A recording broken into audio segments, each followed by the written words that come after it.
fix that. Wow, you can tell it's been a while since I forgot to fix my audio. Cool. How is it going for anybody who's here? We're going to go right ahead and we are going to start in on this.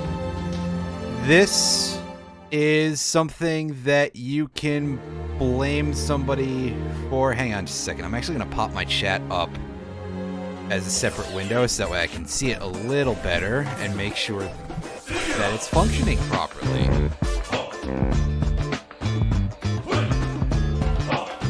So that'll be fun, right?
There we go. That's what it was. It was just in a really weird position.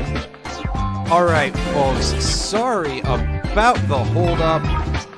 We are finally getting into this. Switch over to this layout, and let me tell you, this was a huge pain in the butt to get working. I had to. Well, first of all, I had to download a different Android emulator. And then it was not picking it up properly with OBS when I had it as a window display or a game display or whatever. I had to do a display capture for it, which means that if anything else pops up over this, you'll get to see it. So we are going to try and avoid that as much as we can as we finally jump into something that you can 100% blame Mr. Plastic Allen for. And oh my god, I've been spending like 4 minutes filibustering on this. I'm a little nervous. I haven't streamed in the last 4 months. Let's go ahead and start. Oh, you can see the keyboard controls pop up. Thanks a lot, BlueStacks. That's real nice. I may have to just shut those off, and we may get a black screen, so we may be screwed here? No, we're just having a gross amount of lag. That's cool.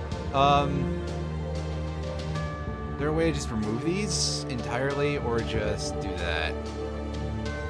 Alright, well, we're clicking these off because otherwise they'll show up on screen constantly and be a huge distraction, and who wants that?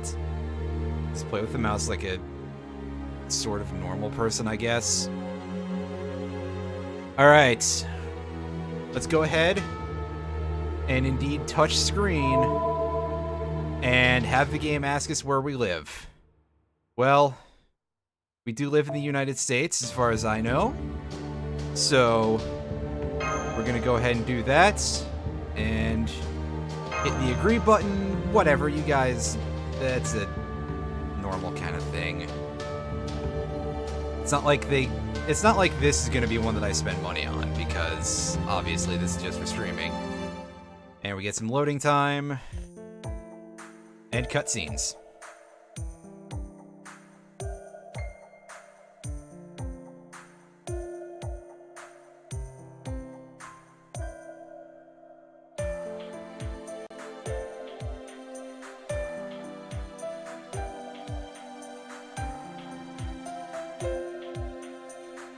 As a member of the primates, yeah, that's very, very specific. Thank you.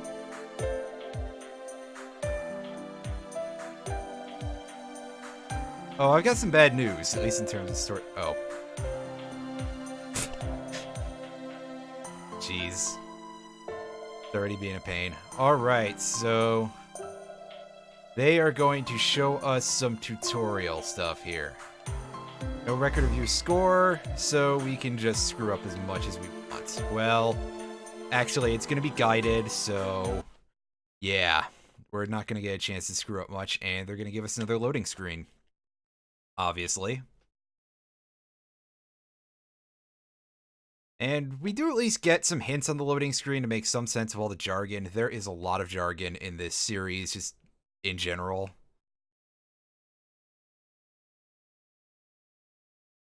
Takes a while to load, too. I guess there's a lot of stuff going on back behind here. Alright, we start off, this will give us some basic instructions here. We hit this attack button, and these cards are all of our attacks. I'll get into some more details as we go, or maybe the tutorial will explain. But I'm going in this order, I guess. Also, yeah, the sound effects are a little loud, but, you know, video game sound balancing, I don't expect it to be good. And the attack animations are very slow-moving, you will notice. They normally are not.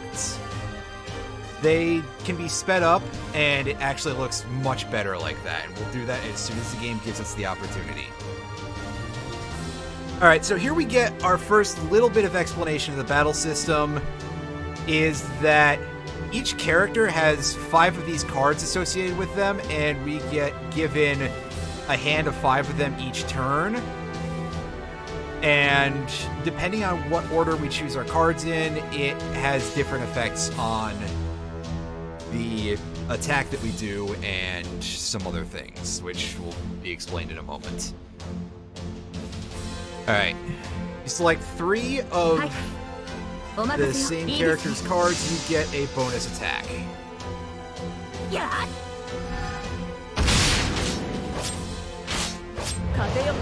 Fairly simple so far. And you might be thinking, hey, doesn't this encourage you to have as few people in your party as possible? Kind of? Because I jumped straight ahead into some really weird strategic stuff. Alright.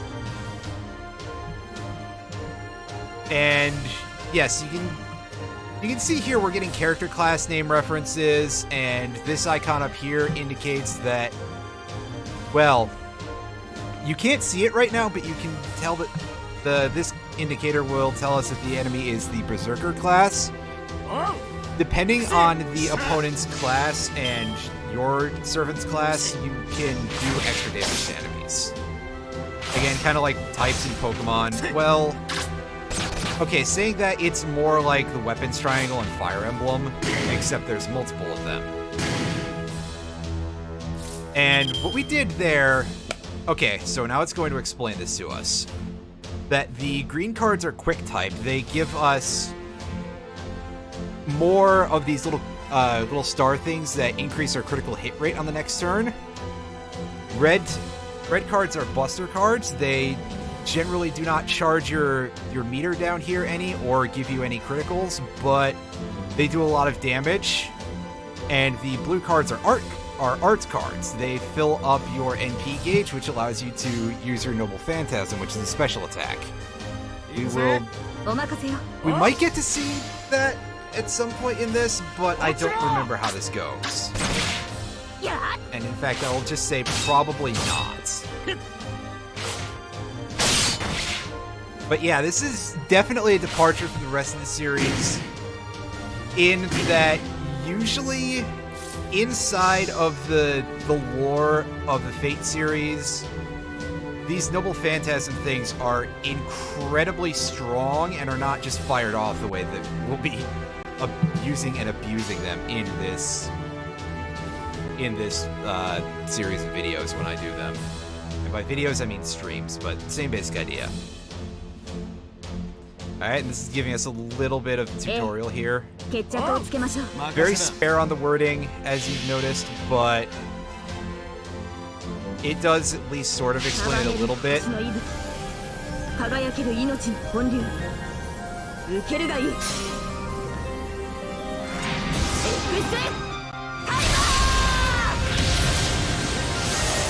Also, yeah, they added subtitles for when characters use their NPs, so you can see the whatever it is they say. if you're that interested in them. Some of them have multiple lines for it, which is kind of cool. But overall, it's a little bit distracting most of the time. And that, I believe, was much longer than the 3 minutes that the game said we needed, so, you know, plot writing. Oh, look, it's an Eevee.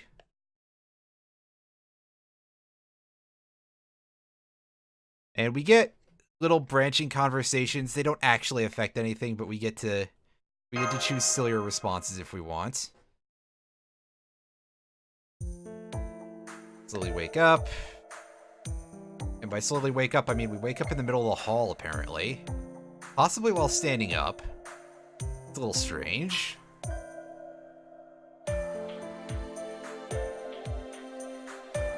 And who are you?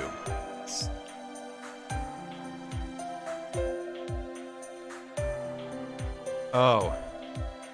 It's one of these things. So, a quick lore note for anybody out here who is completely unfamiliar with this series, which I suspect to be 1 or 2 people, if anybody's watching this, that the servants generally are just referred to by their class title as opposed to by their true name. Because knowing one of their true names gives you some semblance of understanding of how they operate and would enable you, especially if you like knew a bunch of histories, you would be able to predict them better. And also there's just the general, you know, don't give anybody your true name kind of thing from any sort of folklore. But I don't think that that's what's going on here. Oh, I think she's just having a bit of an issue. Depression.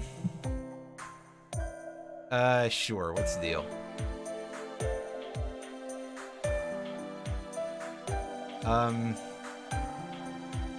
No idea. Sleeping here? Yeah, so maybe our player character is just really strange.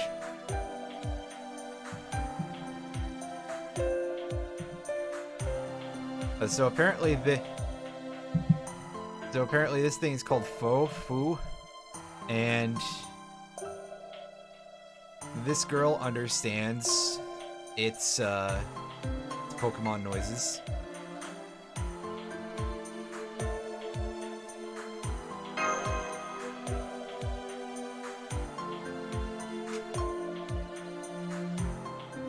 Gotcha. Oh, we're already off to a good start, I guess. Oh, hey. Somebody with a very large hat that is outside of the frame. And some very odd hair. Well, not so much. Maybe it's just because of how feathery it looks. Nice suit, though. Although the green, I don't know. That's not what I'm that interested in. Yeah, that's us. Lev Laner, one of the technicians. Name, we get to input a name now, I believe. And we can switch between being male or female. I usually play as the girl. And so I'm gonna do something a little different here. Oh, I have to swipe to... Okay, you're gonna make me do a little more input. People who know the series a little well might notice that these two characters have a little bit visually in common with 2 of the protagonists of the original visual novel. The girl kind of looks like Shiro, the main character, Shiro Emiya. And this guy kind of, well, not really, looks like Rin Tosaka. But we're gonna be this guy. It doesn't really have an effect, it's just what sprite you choose.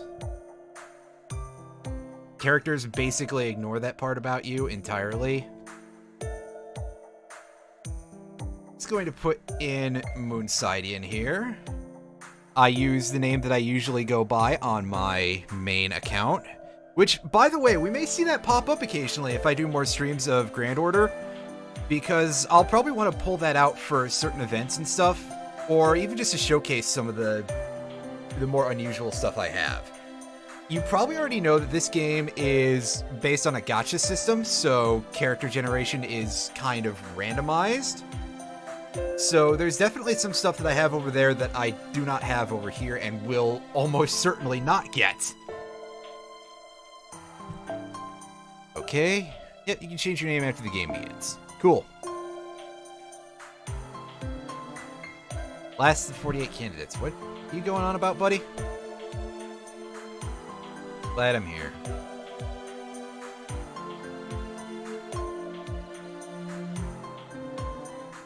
I don't know, they just gave me that really quickly. I'll leave that to your imagination.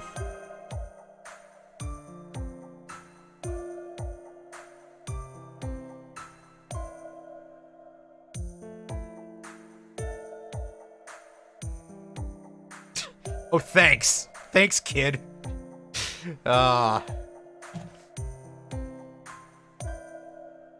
Excuse me one moment. Little tangle in my headset there. Should be good now. Emergency opening, you say?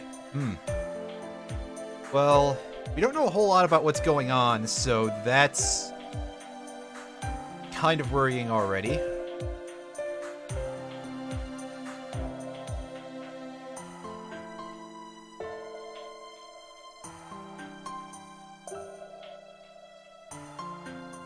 "38 elite mages, 10 public applicants." Well, I'll tell you, one of those sounds pretty easy to figure out.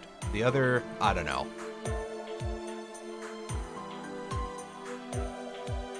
2017. Yes, this game has been running for over 2 years at this point in America. It's over 4 years over in Japan. All the dates in Japan are 2 years earlier. Basically, we got this game in English 2 years late, and everything that's coming over here is showing up 2 years after it originally came out in Japan. So there is definitely some stuff for anyone here who knows the Japanese version more than the English that we will not be seeing. Not for a very long time. Well, again, depends on how much I decide to ever do this.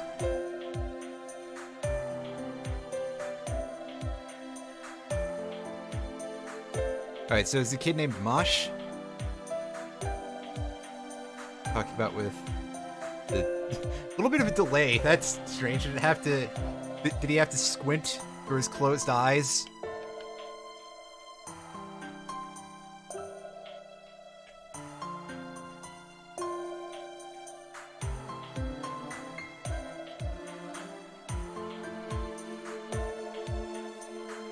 Oh, okay, so apparently this is quite normal.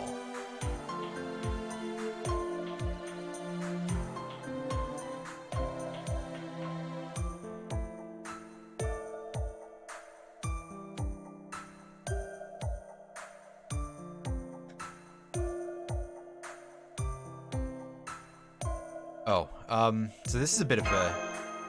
I'm not gonna get to take a nap. That's okay. The director's the director. Thanks, buddy. That's it. That's the best line of dialogue. That's the people die when they're killed moment of this game. Thanks. Thank you so much.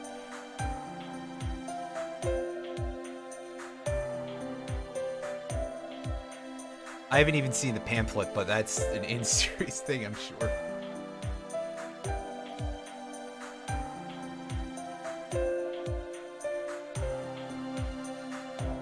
With respect to the Animosphere name, well, it's kind of a little bit ridiculous and molded together from chunks. So, I admit something, that's for sure.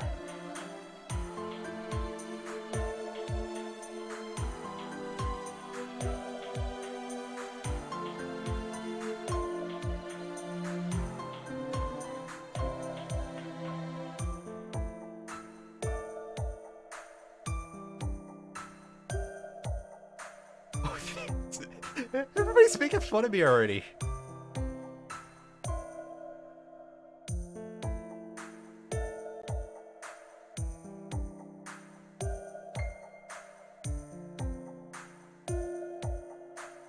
You also want to know?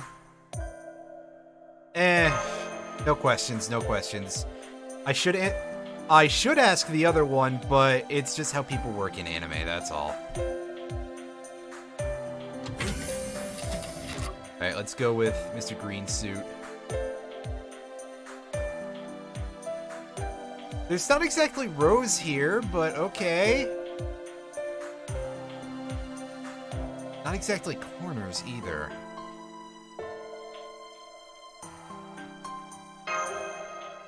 I'm tired, okay? After Effects is a simulator. Oh, hey. Certainly got a hairdo.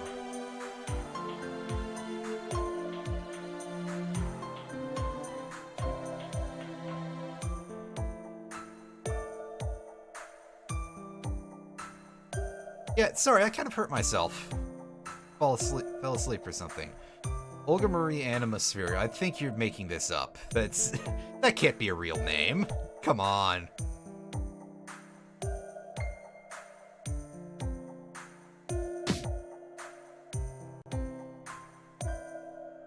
Oh, that was a bit of a funky little cut there.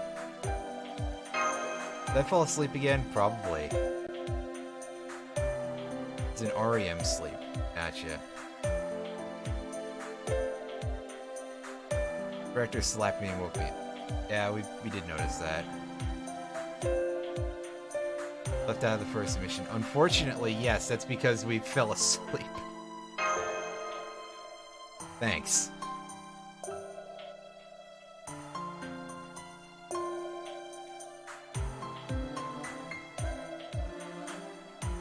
I don't think that's normal, but like, okay, we'll just go from here.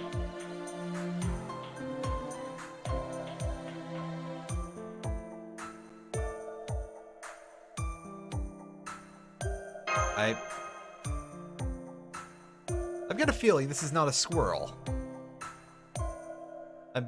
I'm just going to make that guess that this is not a squirrel.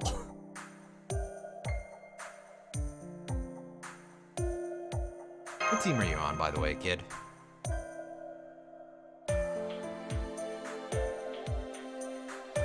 Alright, well, you head off. The squirrel apparently will... The squirrel who mauls you is going to look after me. Cool. That's gonna end in... Great. Hi, guy. Slack off. Wow, not even hiding anything with this. Come on. I was told that this was my room.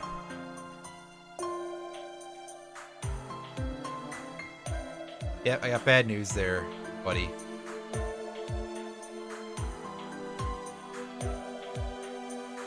Romani Archimon. Most people just call him Dr. Roman. Gotcha.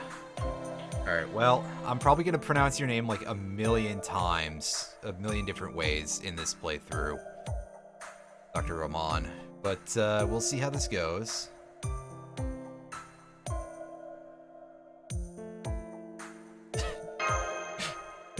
Well, at least this time we get to be a smart ass.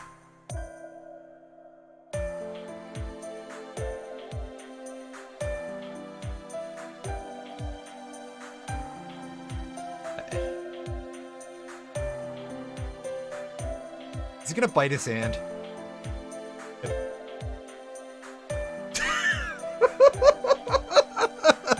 No, but that's even better. Alright, well, tell us at least something.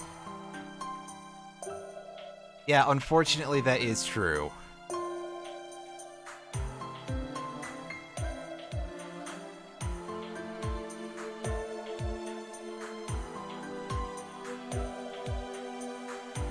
A little grammatical error there for you, but we'll ignore that.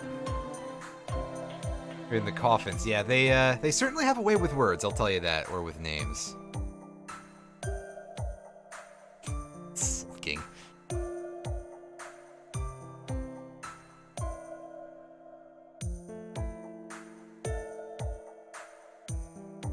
Sure, we can get to know this guy. I have a feeling he's going to be important. Got a slightly odd coat, if you... Well, you might have had a couple of frames there to get a good look at this, little square here. Looks a little bit funky.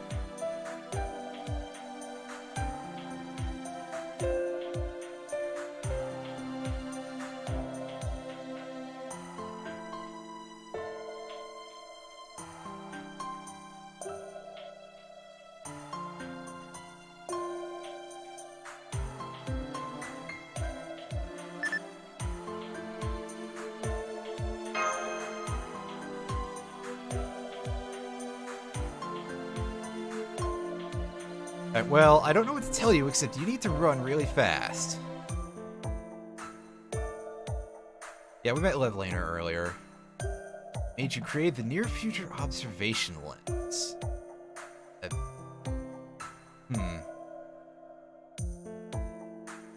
Now that sounds like a useful thing, but I don't think I want to actually know the future.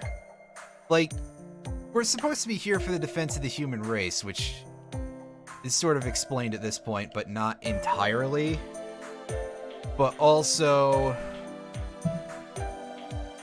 you know, that's so ripe for misuse.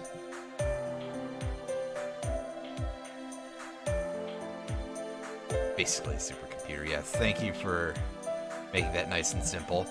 Alleviate at least some of the jargon. This is an extremely jargon-heavy series in general.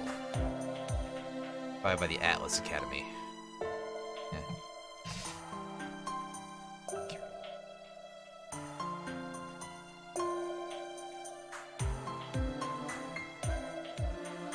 Alright, buddy, why don't you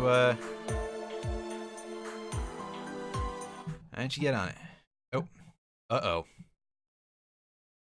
You know, you seem like the kind of guy who would hurt yourself if you ran around in the dark, so don't go. Uh-oh. Okay, no, I think you do have to go, actually. A fire has broken out in the central power station in the central command room. Yikes. Activate in 90 seconds. Evacuate from gate 2 at once. Grammar choked a little bit there. Robots don't understand things when they're on fire.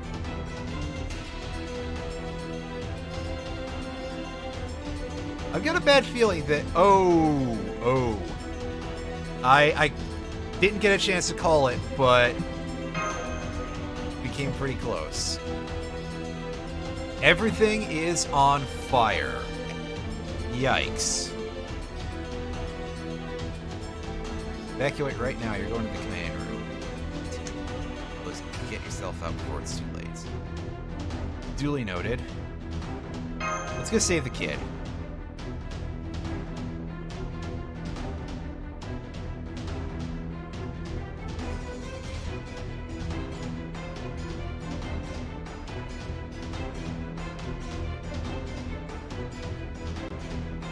But I can run faster than you, Dr. Oman.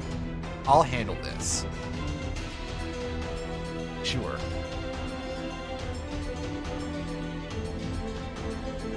The explosion originated. Sabotage. Ooh. I've got a feeling that somebody here we haven't seen yet. Generator operation stop. Oh, yikes. Yikes. Make switch manually.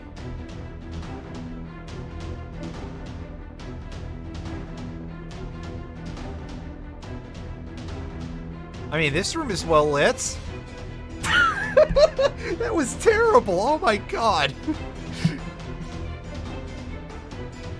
Alright, buddy. Just do the thing.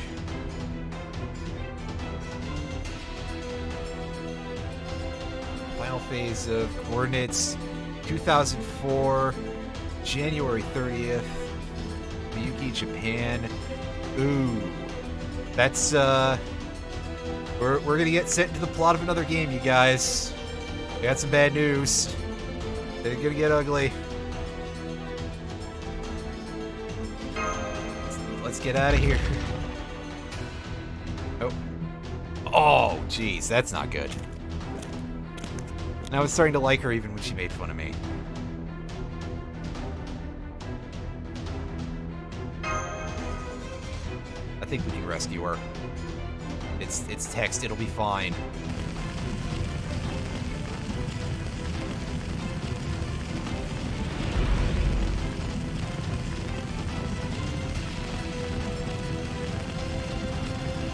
Uh-oh.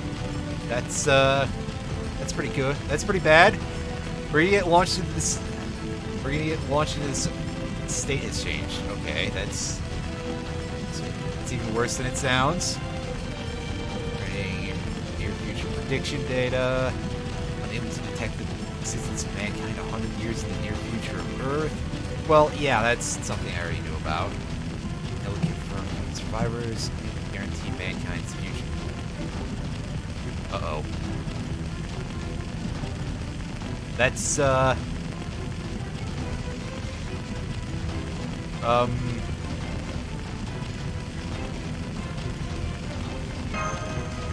well, is all I can say right now is yikes. Baseline not reached. Oh. Where am I not met? Down. We're 48. Yep. Well, it looks like we're the only person who can save the world. Apparently, that's so comforting. First Order. Wait, no, we're not in Star Wars. There is actually an event that's kind of Star Wars themed, though. So, not a crossover. This game only ever does any sort of crossovers with other Type Moon stuff, so we're not gonna see any. Not gonna see literal Star Wars location. But I wanna check out that box. Okay, let's do it. Alright, so here's our first quest. Section 1, Burning City. Costs 2 AP. Oh. First of all, you can see that it's half off for us right now, but more importantly, this AP thing is how you're able to actually pay for going into the quests. If you run out, oh god. You may have got to see the things in my Chrome down there. Whoops. If you run out of this, you cannot start a quest until it refills. You get back 1 point every 5 minutes, or you gain back additional points when your character rank goes up, which is something that I will explain in a moment. And we're gonna get some more cutscenes. Cool.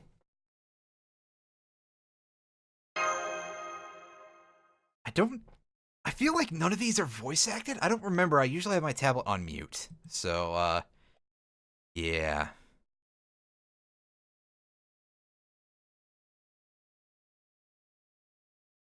Oh, slow down, please. Yeah, that'll get me up, at least. And again, I think we almost died in a fire? You look a lot different, kid. You just say you'll kill me. Wow, that's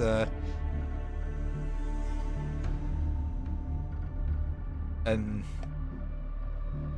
that doesn't necessarily help.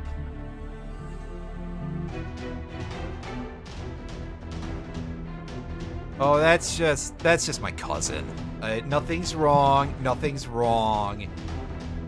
Linguistic communication impossible. Identifying life as hostile. Yeah, again, nothing is wrong. This sounds completely normal.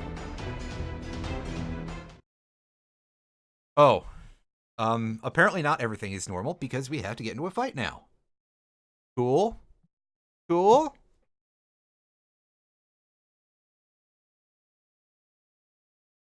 I guess.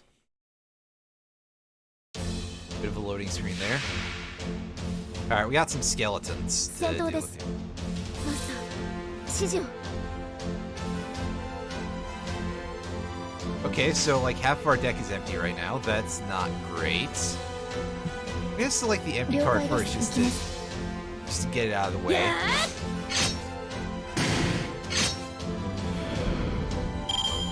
Yeah, you can see that Mush is a Shieldler class, which is a new class specific for this game. And she fights by hitting people with her shields. Well, one shield, obviously. And this is giving us a tutorial on how to use skills. This is a single target skill that makes her invincible and gives her back some of her meter, which is not really important right now.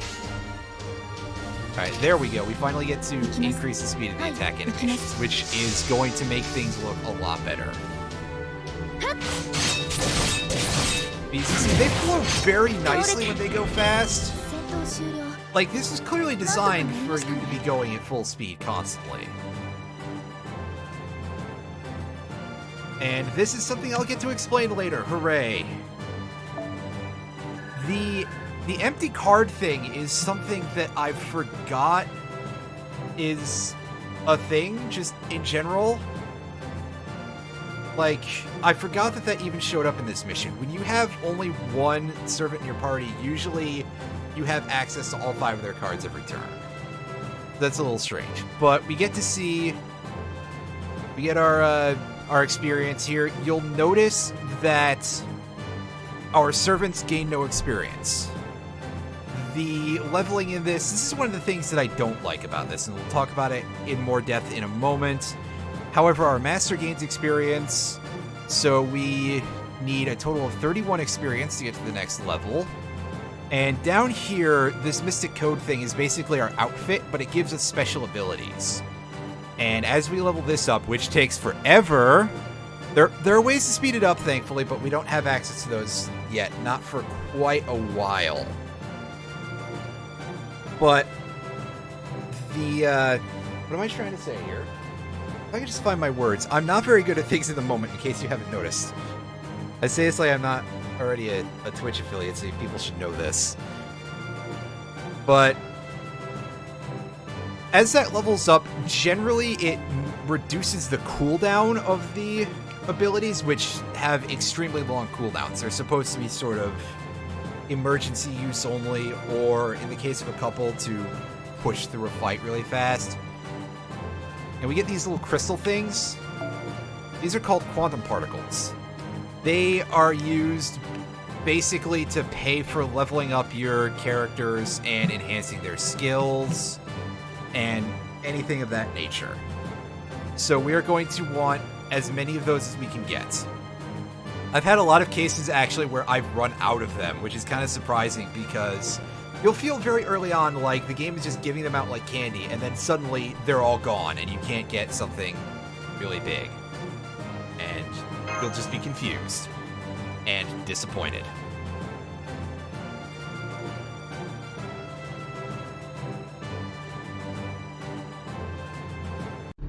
Let's keep going here. That wasn't really that hard. I'm more concerned about what happened here.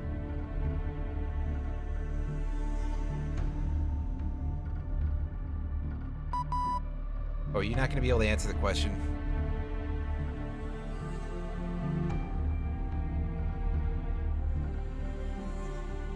Dexterity F. You make your jokes here if you need to. Mind and body both intact, you say. Serves an efficient researcher.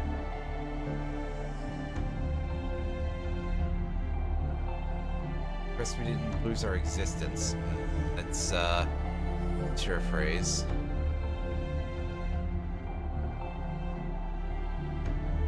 Oh, are you her dad? So, I guess her full name is Mosh Archimon?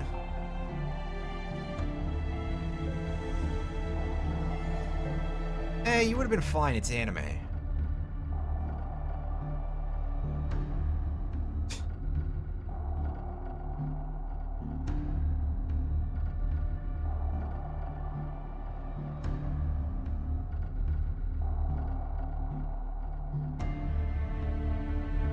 So she turned into this Shielder servant, interesting. I don't remember how it happened. By fusing with the servant. That's very, very unusual. That's something that we will find out about a lot more later on, I guess. But that is extremely not normal for this series, I'll tell you that in advance. This is something that is, like, completely new, I think. Lost its master in the explosion and was doomed to vanish. So we're probably not going to see that character in any other way throughout this game. Gotcha.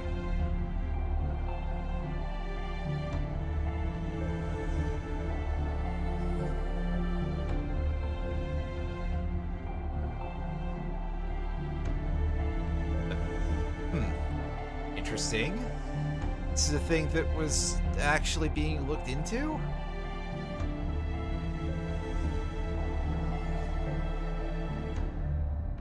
Oh, so we don't get to find out anything about it, but,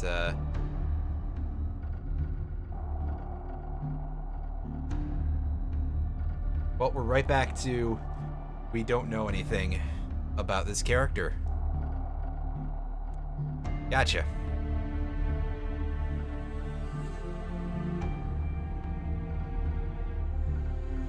Yep, we're the, only ones here.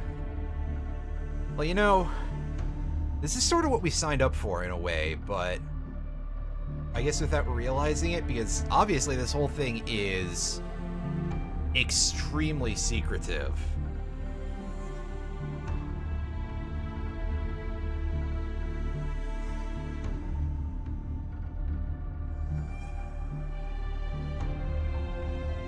Go on.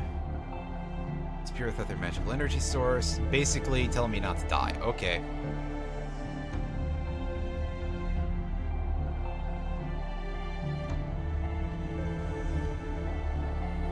Can you explain this simpler, please? Yeah, so I guess we're probably going to get a little bit of a plot dump.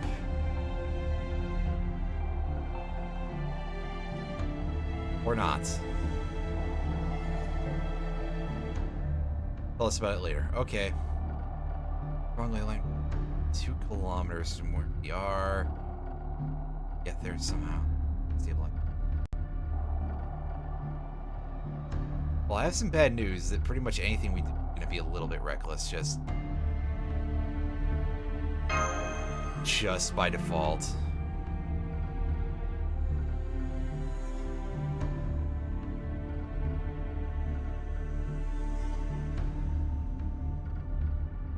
Alright, kid. Let's, go. Don't worry about that guy. How do we know what Fu is saying? That's... I think we just lied. I think we just lied to a child. Child who's like 18, but a child nonetheless. Anyway, we completed the quest, so we get ourselves a little bit of, well, that's the in-game premium currency. We're gonna get those basically every time we complete a quest. From here on, once we finish all of the segments of it, which are indicated by these little arrows. So, That's kind of nice. They do drip feed you a little bit of stuff, so you don't have to play with absolutely nothing that's paywalled. You just still have to have extreme luck to get anything good. Meanwhile, I will be right back once again.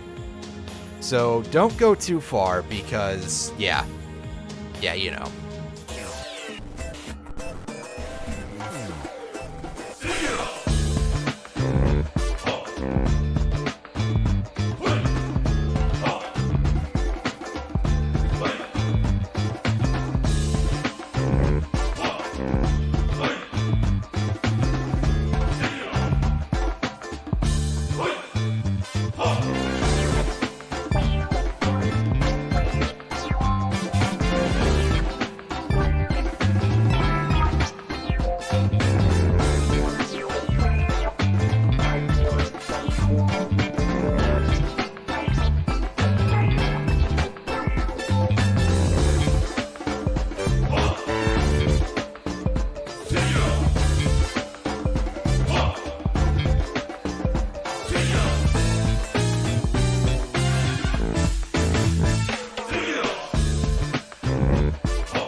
Alright folks, I'm back. Let's go ahead and accidentally have me show stuff from my Discord. That was real great. That means I'm gonna have to dump this one and edit that out. That's my bad. I forgot that this is on a display capture because BlueStacks is real good. Real convenient. Let's go ahead and move on to our second quest, which is gonna be pretty easy, I'm sure, but we're also gonna get a lot of cutscenes here. I'm just gonna take a crack here and say that it's gonna be the exact same thing as before, because we have no other party members whatsoever. Nothing like the it's a regional city. There's records 2004. Well, it did burn down, so Earth. Basically, I guess we're in a parallel reality to the main series, because yeah, this city did actually burn down in the Fate series. The end of Fate Zero, I think? I admit that I do not remember, because that's a lot of brain share, let's be honest here.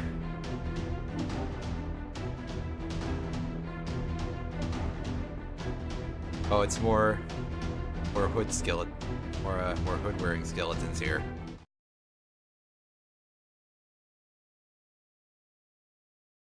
All right, get ourselves another loading screen, and we will see what this quest is. Oh shit! Alan just sent me over 250. Nice, thank you, dude. How are you doing over there, Plastic Alan? Plasticillion. I hope you don't feel like too much like shit, because I've heard that you're on a leave of absence from work, aren't you? Just waking up. Yeah, I understand that. I would have done this yesterday, but I fell asleep at a really early time. Alright, so this will explain us how crits work. I explained that earlier in the stream, but obviously you missed it, Alan, so yeah. As we do damage with anything other than these red cards, we get those critical stars, and that gives us a chance to crit on the next turn. I'm gonna try doing things this way because I think the empty card will not allow me to reselect targets. Damn! I was trying. The overlay looks great. I'm glad to hear it. I put more work into this than perhaps the average person would, but I was definitely trying to imitate the look of the in-game dialogue with those sections there. And I'm glad to hear that I sound good. Thank you. Get ourselves another couple of experience points here. Another bunch of little crystal bits. Man, I tell you, if I made 12,000 bits in a stream, I would be pushed up into another tax bracket, but I think that again, I stream like one time ever for eternity, so yeah. Alright, well, let's check on Director Olga Marie here. How's she doing? Did you trip or anything? Because that sounds like something that would happen to me around here, that's for sure.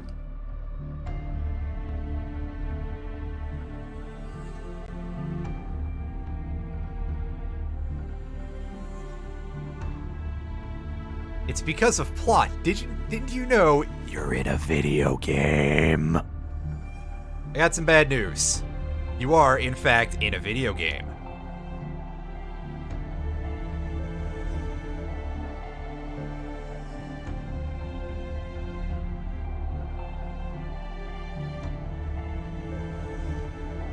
Don't look at me. I don't know anything.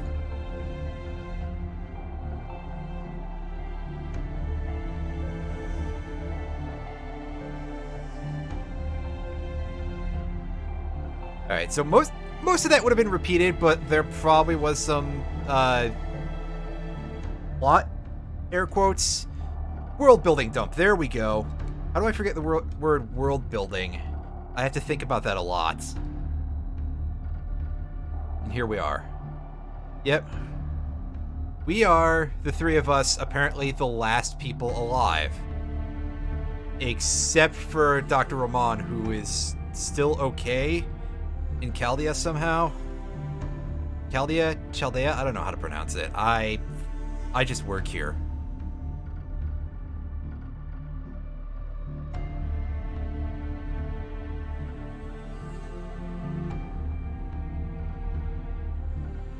Yeah, we were, well, I was lost. The rest of you were just sort of in the room at the time. Breakers and success rate is below 95%. The power is cut off. So, are they all just still there and alive?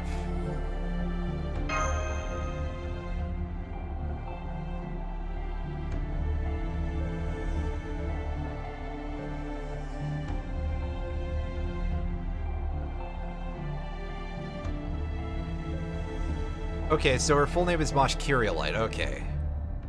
These, every time they try to name somebody something in a very like, every name in a westernized language is extremely silly, is all I will say. Like, yeah, Mosh kind of works as a,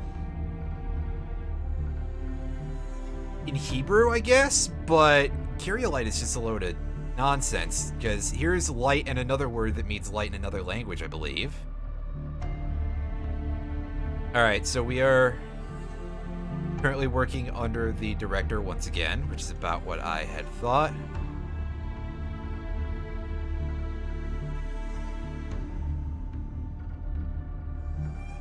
Oh, right here. Oh. Well, that makes things a lot easier.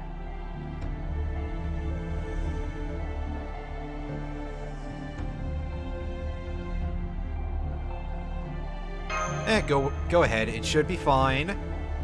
However, I think we're going to run into a bit of a problem here. But, well, we already sort of know that? Okay. Summoning experiment chamber. Alright, he's fine. He didn't hurt himself in any way.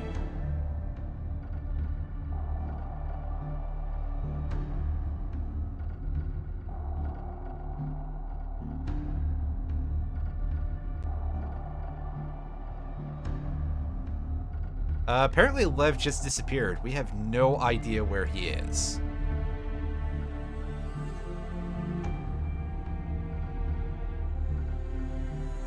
I'd say put the dog in charge, but... well...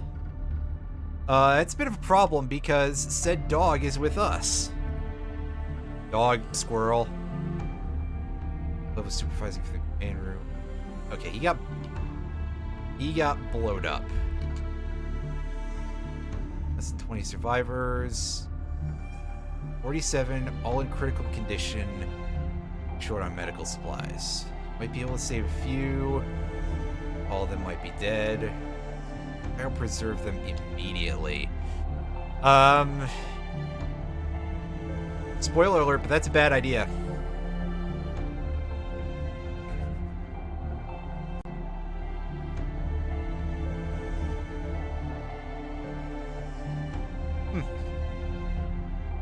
Wouldn't think about something like that, but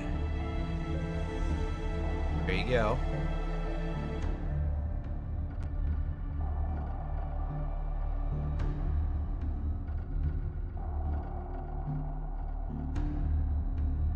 Apparently there's only one competent person here, is what you're telling me. That's not comforting. Lost 80% of its functionality. Ooh. I'm sorry, but Romani, you're gonna be on the bicycle generator for a little while. I don't make the rules. I just say silly things. External communications are back up. But supplies. From where is the question? Because... oh, that's a bit of a spoiler. Same if you were there. Yeah. I do agree. Get us out of here.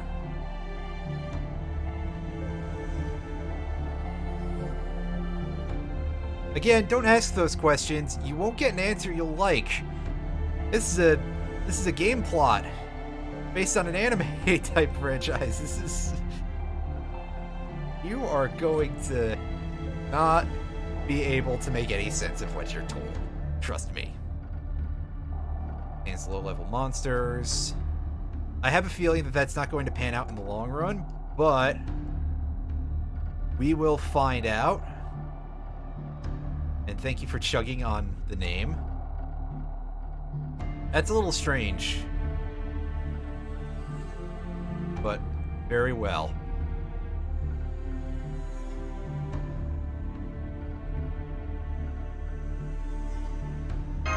It sure would be. Alright. You now communicate in short bursts.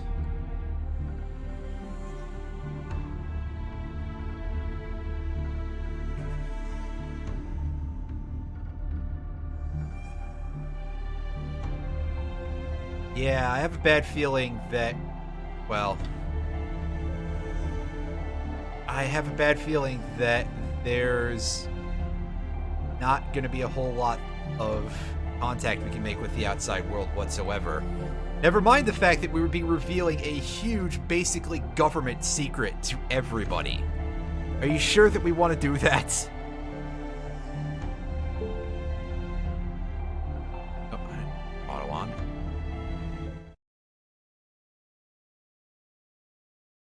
Especially not at the end of the cutscene. Alright.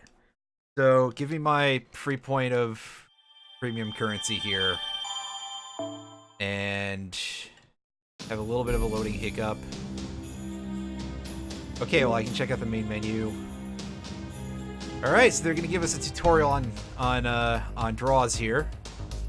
Which means that we are going to, this one time only, let this play out visually.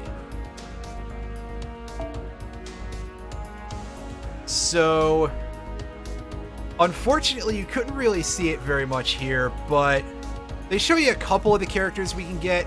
This tutorial draw, the upper rarities are mostly locked. There's 5 tiers of rarities. The first 2 are 1 and 2 star that have bronze cards, and the 3 star has a silver, and 4 and 5 have gold cards.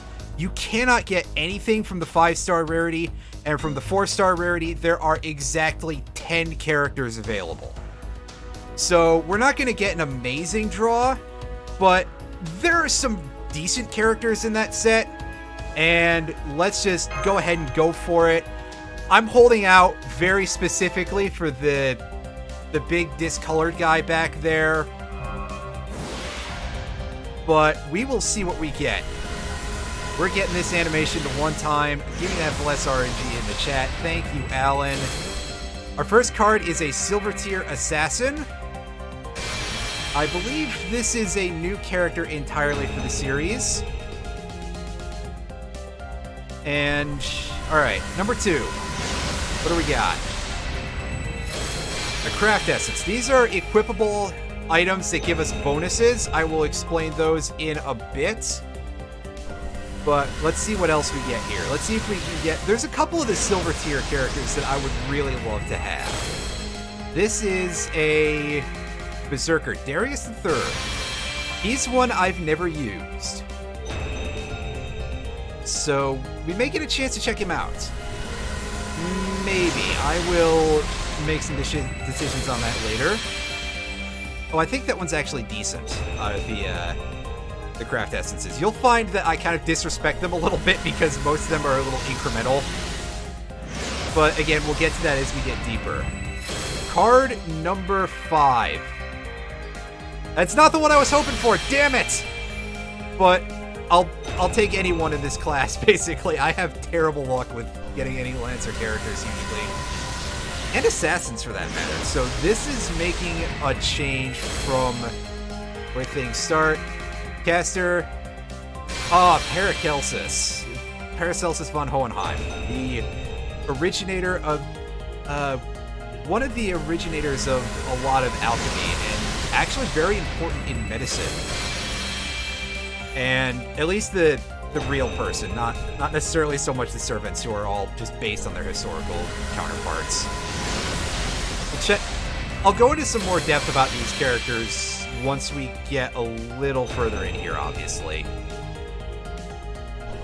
And we're at either 9 or 10? Okay, no, we're at 9. Alright.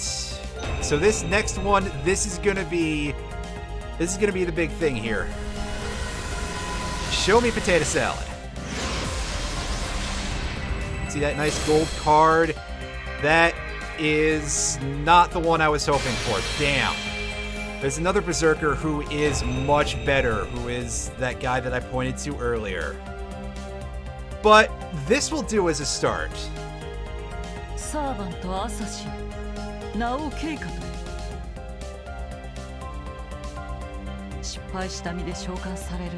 Complicated for being summoned after that failure. That, I believe, is a reference to what happened in history, the actual history of the person that's based off of. Yeah, he doesn't look like he can talk very much. His teeth look a little bit sealed there, old Darius.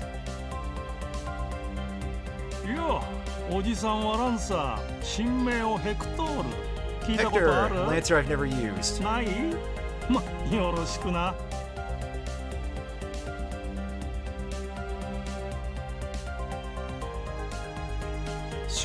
MSP?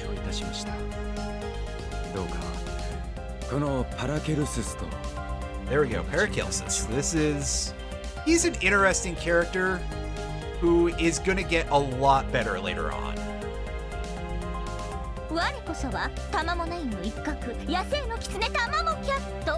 Okay, that's a lot of shit to deal with all at once for that character. We'll check that out later. Alright. Summon. Alright. Try to set up your party. Thanks. I don't even have my bot on. I need to do that next time. Alright. So it's basically telling us to put Tamamo Cat in here right away. She's alright, but not ideal. However, more importantly, you get a look at it's trying to speed us along here. But you see this total cost number down here, which originally was 0 and has since gone up to 12 out of 25. And that's because, as you can see down here, each character has like a points weight. It's a little bit like sort of tabletop strategy games, I guess, where you have a certain amount of cost to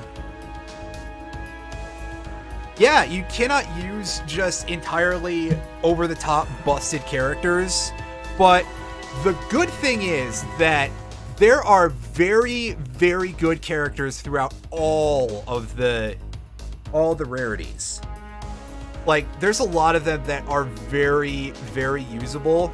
We're actually going to end up using a lot of the budget shit pretty soon once we get around to getting a little deeper there.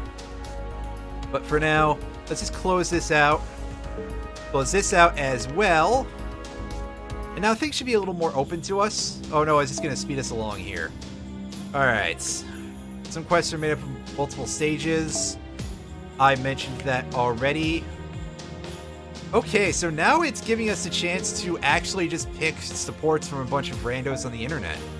So we can get some pretty interesting characters over here. We're going to see a lot of the same characters, naturally, and of course some people who don't have stuff set at all.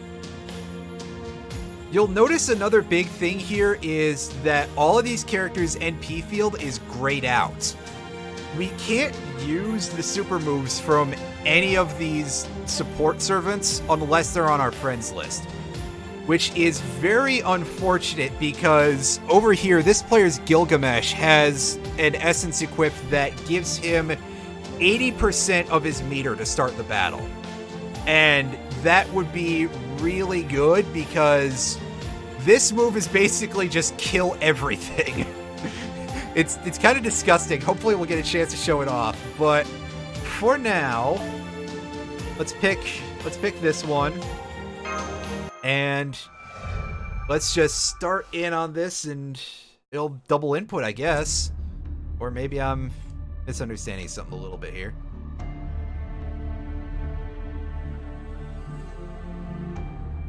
No, nothing in particular. Yeah, nothing in particular. I'm gonna be a jerk.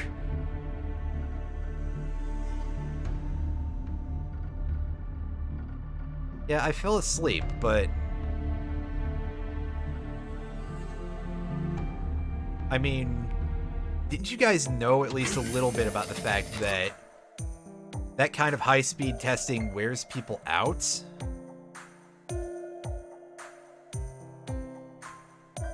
What a bad luck. Nice translation there. Good job, guys. It gets a lot better later on. And, like, some of the writing is not particularly great for a while, but sooner rather than later, things will start to get good.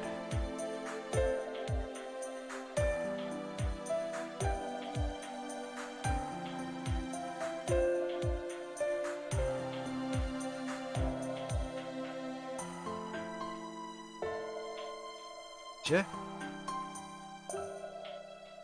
Alright. Bunch of things that we only vaguely have an understanding of from just this game.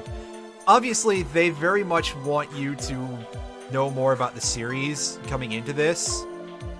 Because, of course, a lot of characters are available from other games in the franchise. Let me try and gather my words together here. As like sort of a fan service thing, like anybody who's knowledgeable about the original Stay Night saw that on that original summoning screen, we had Lancer and Berserker from there. Berserker in this case being the guy I was pointing to in the back. That's Heracles. He's pretty ridiculous, but unfortunately we didn't get him, and we're not gonna sit here and restart for that. I've spent a lot of time on this already, and I don't really know a good way to shortcut to getting different characters.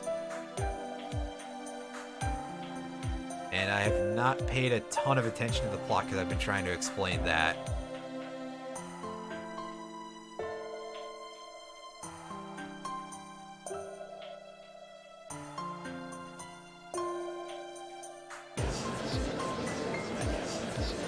Yeah, we get it. This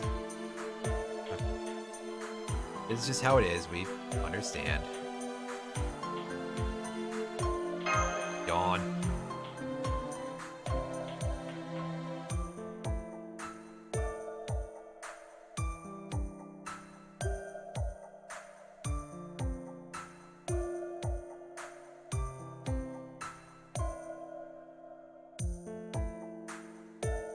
Yep, so we get, of course we get the pushback, which is quite understandable.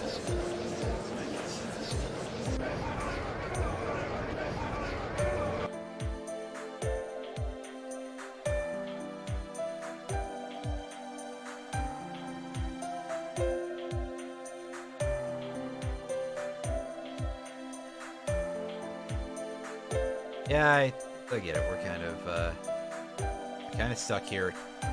6,000 meters above sea level. That's pretty high. Let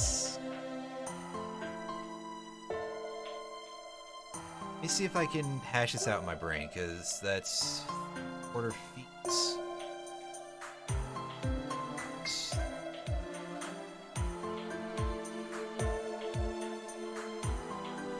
19.5 thousand. So we're like 19,000. So this base is like 19,500 feet above sea level. That can't be fun on anyone.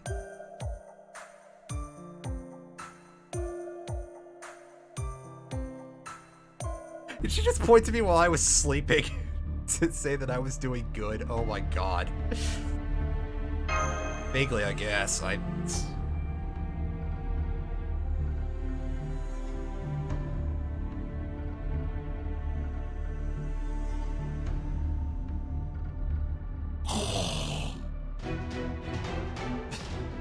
Oh, for a second I thought that was an extremely distorted snore there. Like we were just gonna be that flippant about it. That would actually be really funny though, so yeah. Alright. See this, let's hope this loading screen is nice and short as we get to our next fight here. Which again will probably be quite simple. They're gonna probably make things a little harder on us now that we have more characters, except not really.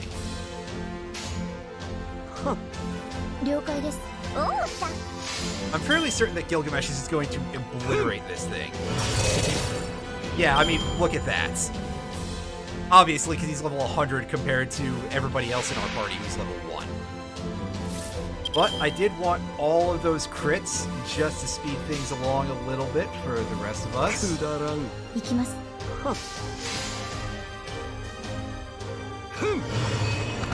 You also get to see that he's got a lot of hits going on with his attacks compared to the rest of us. That's another thing that varies between characters, and it's kind of an important matter that I don't think is explained anywhere. Alright, so we got these crystals, and also we got This thing, an Ember of Wisdom, increases experience when used as a material during servant synthesis. Further increase for Saber class. This is how we level our characters up. They don't get, like, base experience. And I'm going to not request friend support for any of these, just because, again, this is, like, almost burner level of an account. Oh, is that appropriate to use in this environment? Saying burner, that's a bit of a joke in and of itself, I guess. Alright, yeah, keep explaining things to us.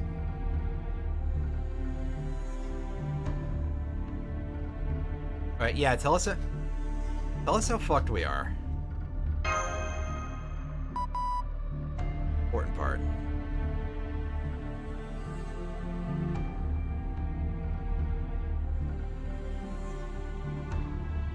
Alright, time for another flashback to 10 minutes ago.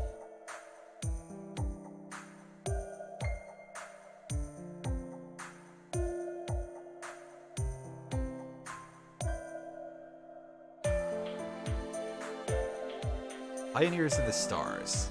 So, astronauts, but you want to use a fancier term for it. Gotcha.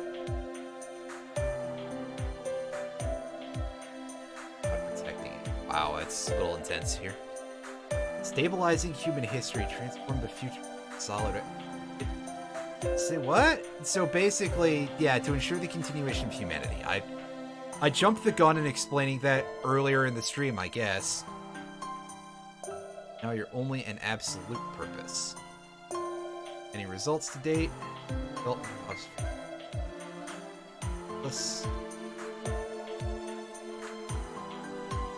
and yeah, you'll see that a lot of these have, like, obviously very mythological names, and or are just named Fate.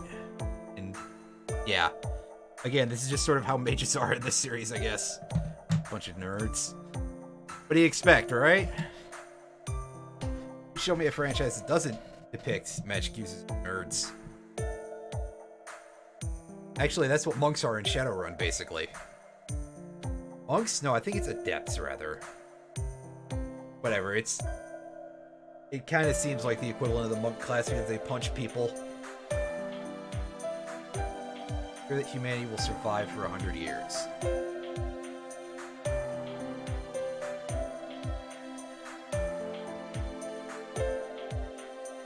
Gotcha, so this thing is gonna give us a rough estimate of what humanity, or what the future looks like in terms of whether it exists or not.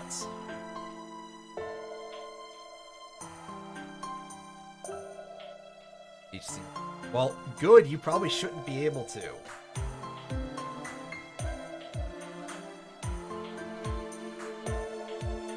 But to reflect the Earth 100.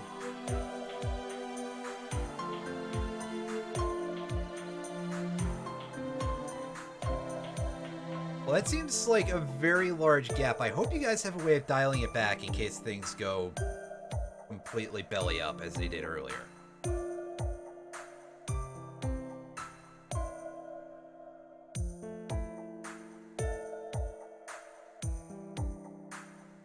Uh-oh. Become difficult to future. I think that means you have to go and clean the equipment. Could be anything. Faulty coil, faulty cinch coil, some cheese on the lens. Anything.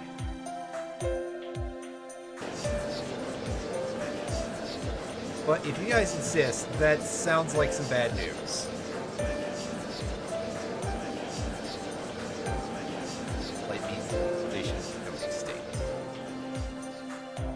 Highly classified, and for good reason. Yeah, I'm sure that anybody really wants to hear, oh, by the way, the human race literally will not exist in 100 years. 100 years is still close enough that people would flip out.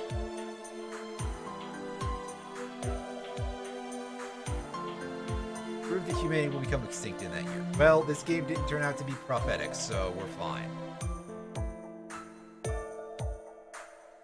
Cannot happen, and physically speaking is impossible. I beg to differ, but... Well, I mean... Meteor could happen. space junk is very unpredictable. Not completely, but close enough. Let me get a look here at this. This is my first time playing. It is not. My main account is fairly deep into the Remnant arc. I'm just doing this on stream. Basically, I don't know if you can see Plastic Alan in here, but you should blame that guy for wanting to see this. I am indeed just kind of cracking a little bit of, you know, sort of at least being a little bit smart alecky about this, because that's just how I approach everything at this point.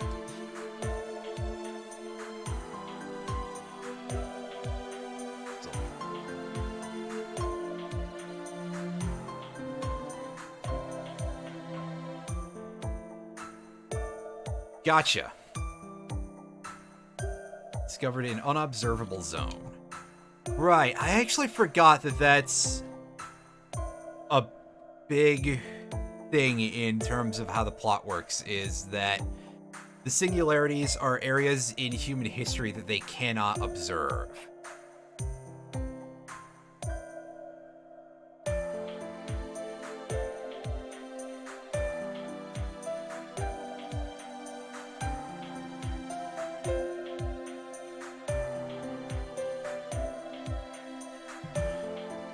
Gotcha. Going to look at it.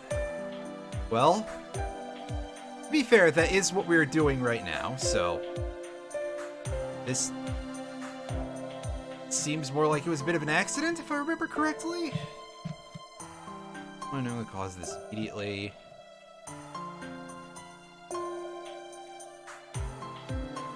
Yeah, no. Like, nobody has had an... That's kind of a problem.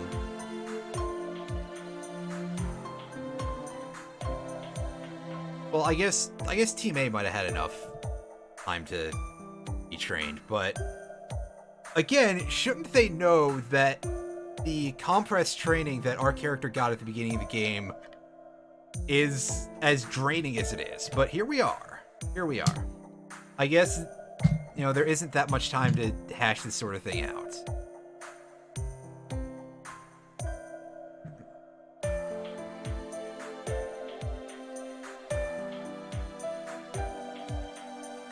How deep into Remnant are you? I do not mind any sort of spoilers being dropped in here, because it's just gonna happen. I am not the person to come to for no spoiler content.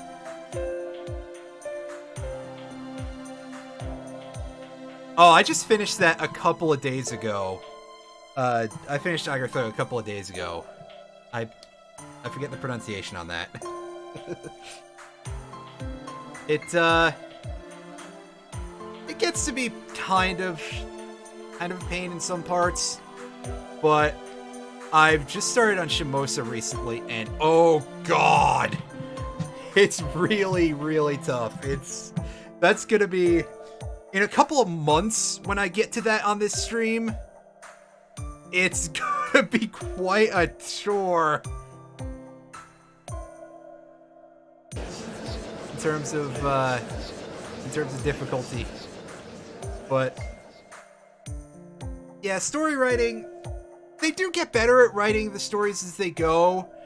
So even though I'm not really a fan of Agartha in terms of story, again, seriously, sincere apologies to anybody who's out here who's a stickler about pronunciations.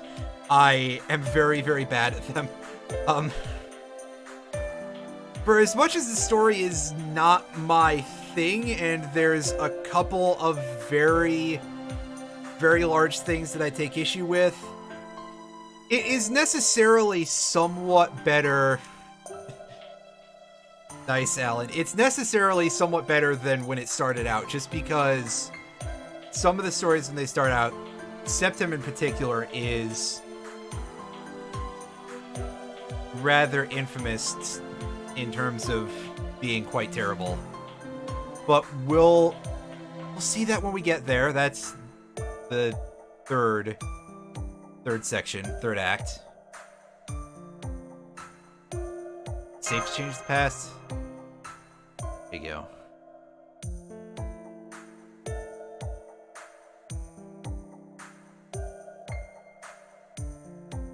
Yeah, it did a couple of things very, very off. We'll say that. Like a hole that just appeared out of nowhere. So it just sort of happened, and you have no idea about this yet. That's fair. I mean, I guess so.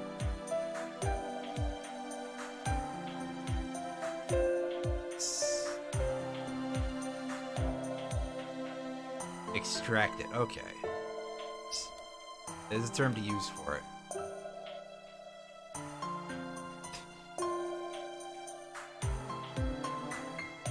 I feel this is not something you should say in front of people, but...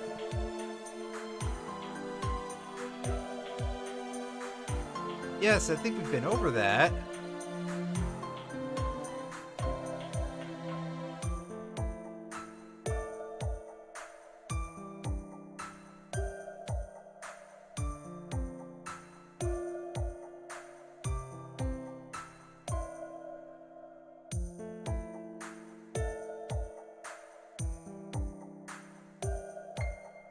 Again, we were supposed to have gone through that.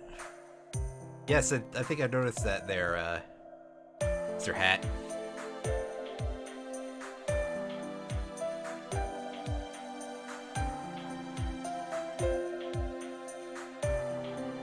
Yeah, alright, Lev, you're busy, and I've got a very bad feeling about what's going to happen to you. Or just in general.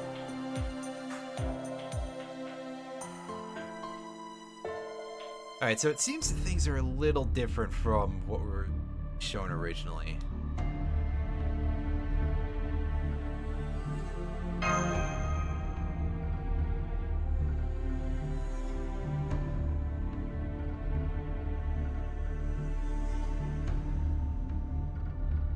I've started on the event on my main. I did the first 10 floors. It is interesting, but I kind of feel like, oh, I'm a little underprepared for this. I don't feel like I have enough characters ready for this. And having to use 3 in every quest does kind of suck. Because I could solo a lot of those with some of what I have. Well, oh, don't skip yet. What am I doing?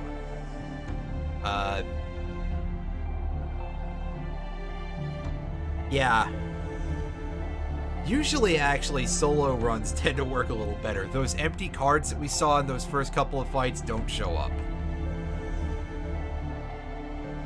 But on the other hand, you can't actually set yourself up in a position where you can start with less than 2 members in the party outside of those quests.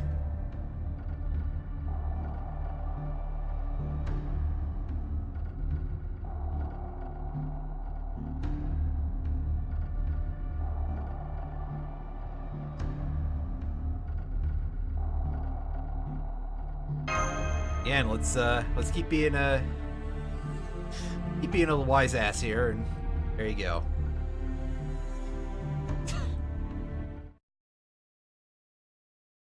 I feel like everybody except for Olga Marie is being a bit of a smart aleck here today. Oh hey, there's our login bonus. We get some stuff for our first day and for for the first day of our 7-day login streak. So yeah, they do kind of go... Oh, nice! They actually do give us that. Amazing. Have to clear Singularity F by... by 8 o'clock PST. That's a little ways off. I don't have much to do today, so... that is perfectly fine. 30 sync ports, nice. So we may end up doing another draw at the end of the... Okay.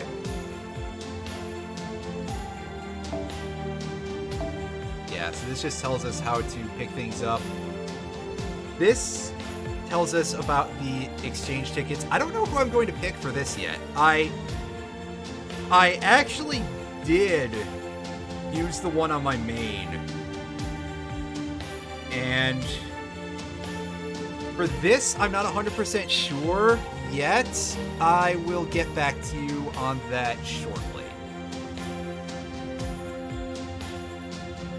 But yes, the login streak usually gives you some of these types of items to use for leveling up your skills and breaking your servant's level caps. After a point, they decided to give exchange tickets that let you pick from one of 3 options to give you a little bit more customization there. Because I guess that some people were kind of annoyed, and I understand, about just getting the same thing over and over that is completely useless to them. Like, I think before they implemented this over on the US server, yeah, I definitely know that some of them are going to be locked for a good long time. What I'm trying to say is that for a few months before this got introduced in the US, they gave you a lot of the same material.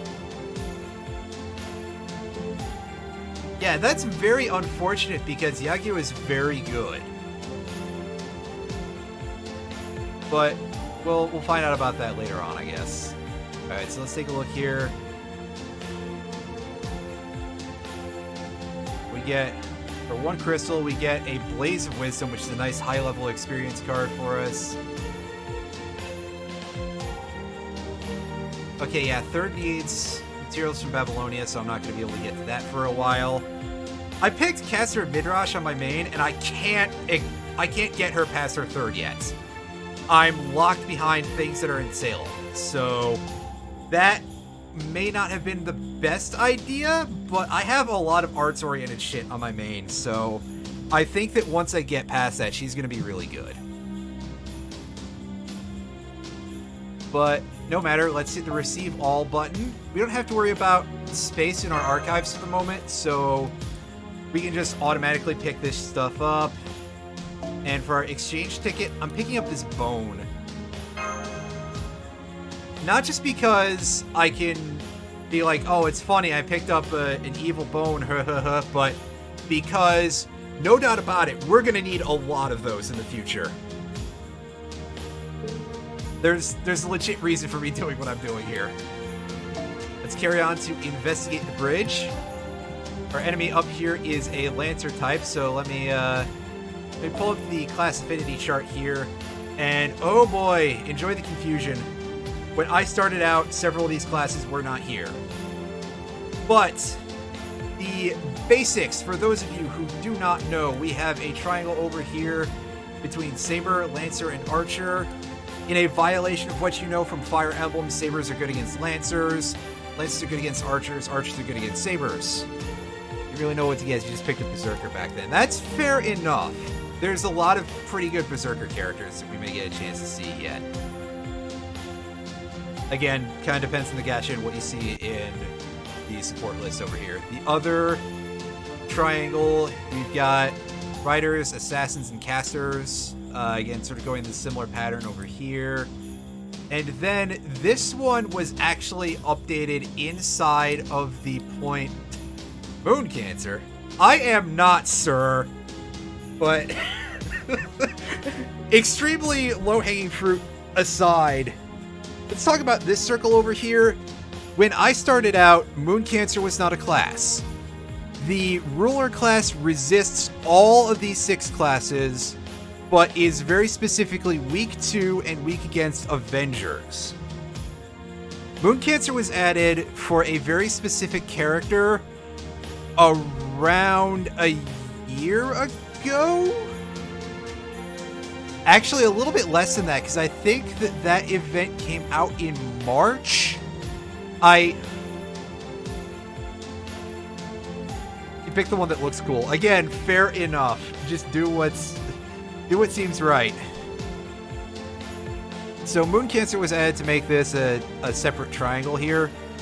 Berserkers are strong against almost all classes, but also weak to basically every class.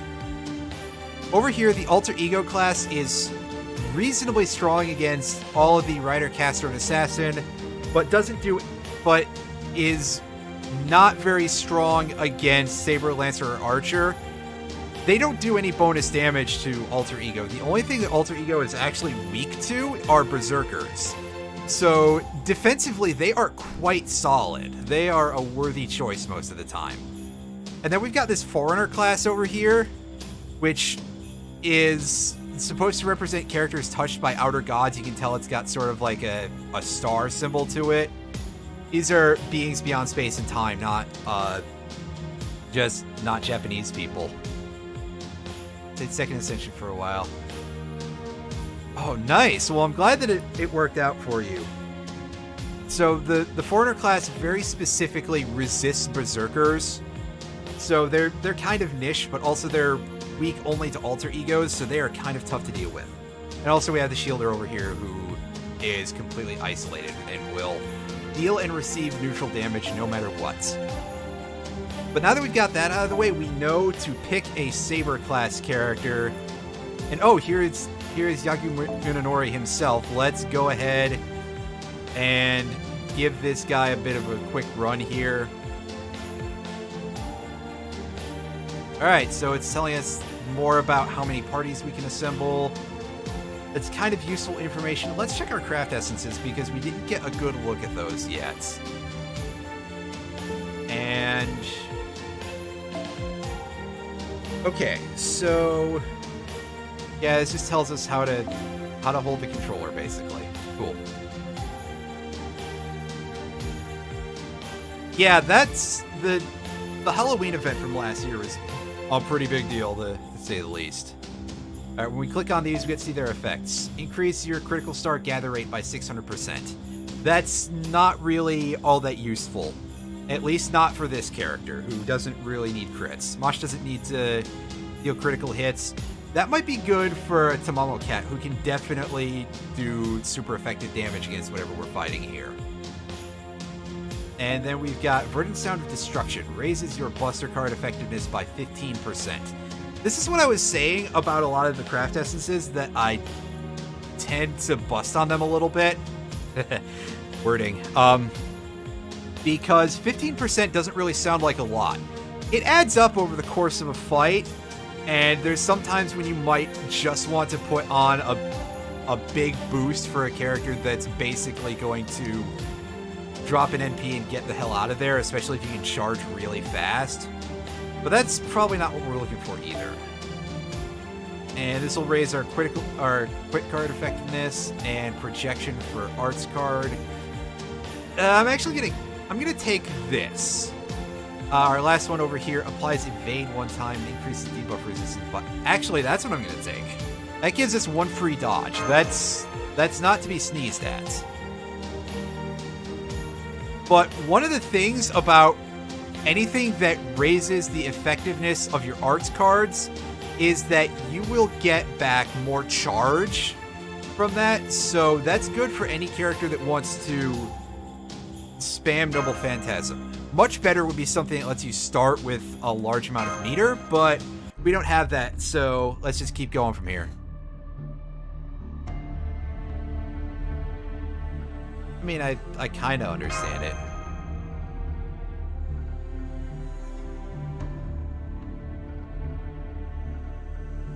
Servants are heroes of the past made into familiars. Enter into contracts with them and use them are masters. Indeed, they do explain a little bit of the overarching plot stuff to you if you've never played these games, which is quite nice. Yeah, 7 classes. As we saw, it's much more than 7, but those are the basic 7. Usually you see in like Fate Stay Night or something like that, you'll see 1 Saber, 1 Archer, 1 Lancer, 1 Rider, 1 Caster, 1 Berserker, and 1 Assassin. Although even in that, things are a little different because of the general circumstances involved that are kind of spoilers for that. And also, I don't 100% remember everything, so yeah, we'll get around to that later on. I guess, if I remember. Or if any of the characters in question come up. And see, she's even going to explain this to us. And I'm pretty sure I stated those in the same order that she did. That's kind of bizarre because I don't remember how this exchange pans out. Manifest is one of these classes. Also a way to hide their true names. Hide their names because they're famous. Take Achilles from Greek mythology.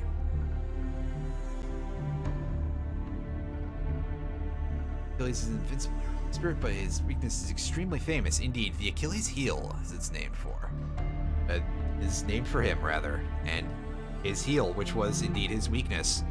And that's how he died. He took an arrow in the heel, if I remember correctly.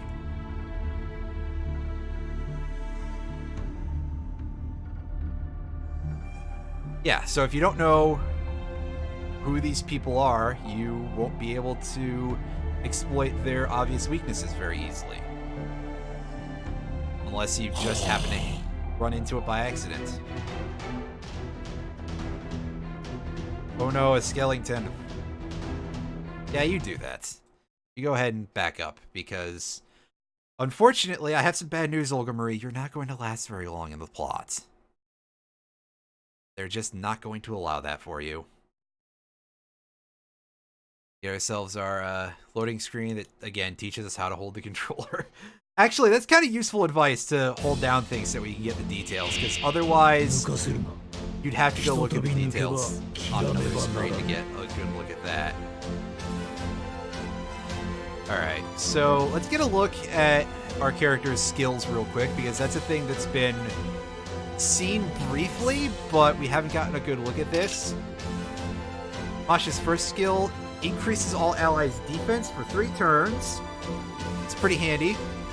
And then we've seen Wall of Chalk here, which makes the target invincible for a turn and gives them a little bit of a charge. Tamamo Cat's first ability here is Monstrous Strength. Gives us an attack boost for 2 turns. By the way, all skills that have the same name... Oh wow, that animation slowed way down. I may have to increase the performance on my emulated device here. Every skill that has the same name and the same rank and everything is the exact same across all other characters who have it. So for example, Yagyu over here has Shinkage Ryu A++. If another character had that, it would do the exact same thing and have the exact same values and the exact same cooldown and everything. So just a little something to keep in mind, although it's probably not going to come up that much that we need to know about it. It just is something to recognize. And his second ability here, Suigetsu, he gets a dodge for 1 turn and an attack buff. And the third one, that's going to be an attack down debuff for the enemies. Swordless form. Greatly decrease attack for 1 enemy and increase your own NP gain. Which is not going to be a thing that we need to worry about, but that attack decrease could be a big deal against the boss. Yeah, Yagyu is designed to just let everything go in 1 turn and just annihilate somebody. I think this should clear out both enemies here. Did my attack speed go back down, or is that actually just... I think my action speed get reduced, but I'll check that in just a second. We get in here, we got more of these Lancers. Yeah, my battle speed got knocked down to 1 arrow. When did I do that?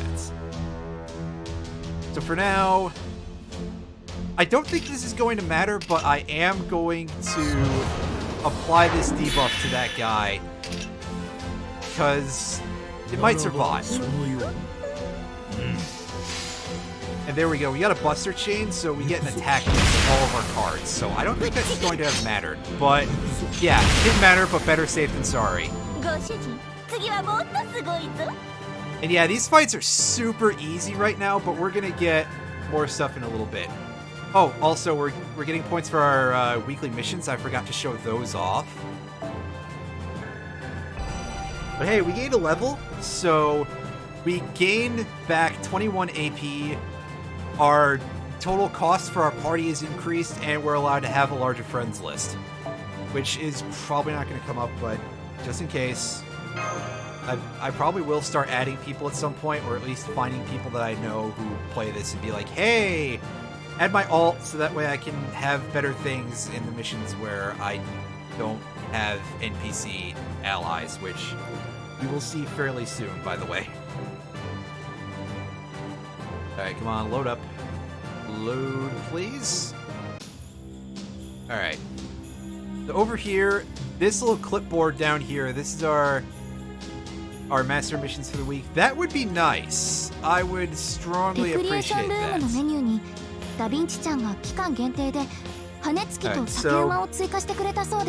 Mosh tells us a little bit of stuff here. And, you know, it's just sort of a little bit of cutesy dialogue. She's a really nice character. I like her a lot. She's great. Level her up if you haven't, guys. On the off chance that there's somebody out here who's just starting out and hasn't realized, oh, yeah, she's completely free and she's a really good tank. So, anyway, back to the point. Every week, you get 7 of these missions to complete, and if you do, you get 2 of these little fragments of Saint Quartz. And for 7 of these, you get back 1 of these. You get a full quartz, so basically you get 2 a week, in addition to anything else that you earn from doing the in-game quests and from your login queue. So as I say, they do drip feed you a little bit of stuff, although it is kind of just enough to realize, oh, it's only so much. Alright, now we face 2 different classes of enemy. It is a good idea to choose somebody who's a bit neutral then. Over here, this star is just the characters that is this one, and is this one just, yeah, this one's just special classes. So this star can be anybody.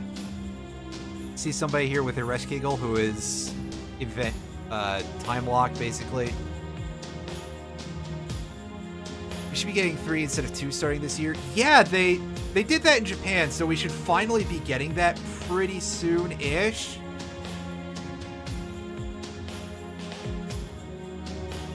And, oh, you can see Abigail, who's another one I have feelings about.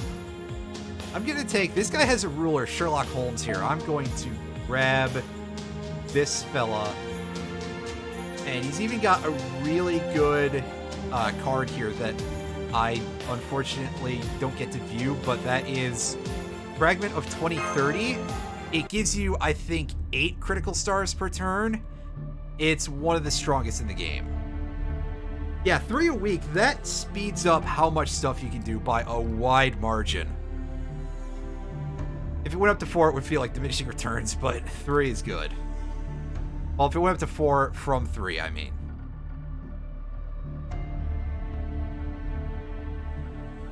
Not just grumpy, she's a total crank. Wow. Yeah, I mean, this whole thing is a mess. And that is also true. Yeah, I did come here clueless. Like I'm a lost little kitty. Weren't you a stray puppy at some point? Oh, that's, the character of Mosh/Shielder has been shelved twice from Fate Stay Night. Originally, she was going to appear in the original visual novel as just a character who didn't have a master, whose master died in a previous Holy Grail War, I think. And then she was supposed to be added to one of the anime adaptations as a rival to Artoria/Saber. So that way you had Saber and Shielder as enemies, as rivals. You know, it fits. About 2 years since you started here and you still don't get it. And it sneaked in almost like an alligator. That is a description, but yeah. Alright, so what do you got for us?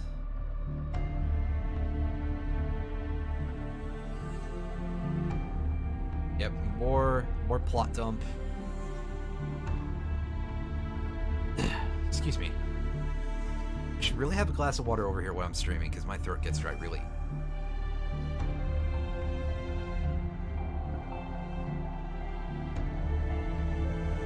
Reaching a bad end.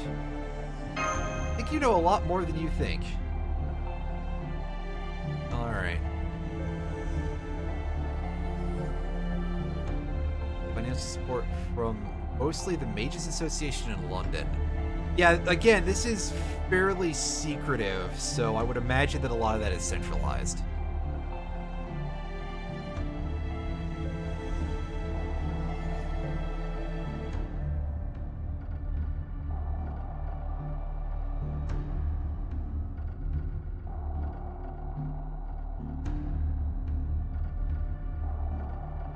You'll figure it out eventually.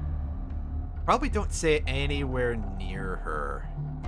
Oh, incoming skeletons.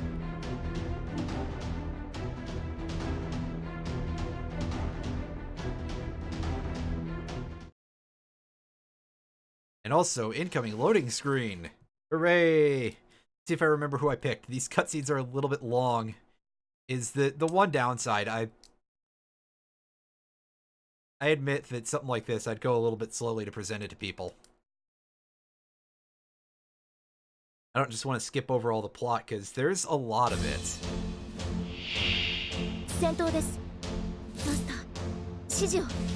Alright. So over here we've got Sherlock, he's got one quick card. Let's look at his skills real quick.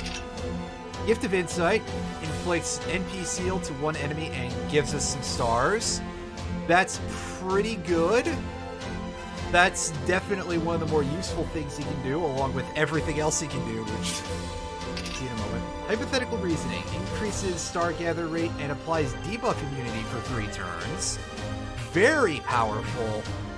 And lastly, Baritsu, which I believe is supposed to be Partitsu in the original writing.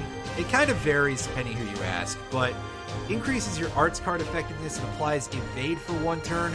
The buff from this is notoriously huge. If he's allowed on his own, he can pretty much, like, use his NP and re-loop immediately afterwards and just fill up his meter again. You won't really need to, which we'll see if we ever get to pull him out. I guess if I switch to my main, because I have him on there. But it is really strong. But we may not even see it this battle, because we've got only 2 fights here. We're probably only going to have... This is probably going to be exactly 2 turns, is what I'm trying to say. I mean, look at this guy go. He's pretty good, and he's got some pretty impressive eyeglasses, magnifying glasses there. Spy glasses, there we go.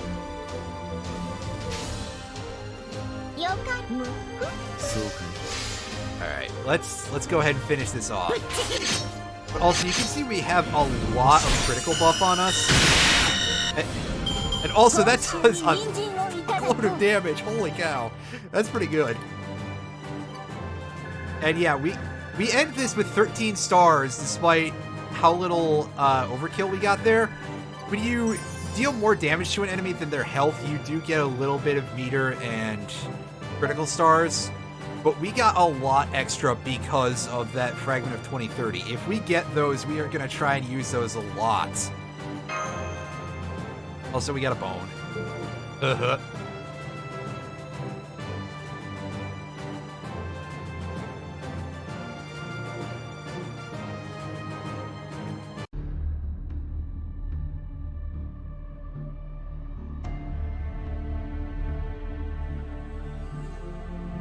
I mean, we're trying to keep an eye on this. I literally don't think she took any damage, but okay.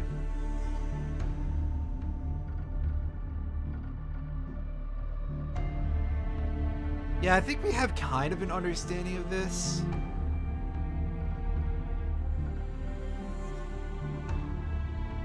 Oh. Ooh.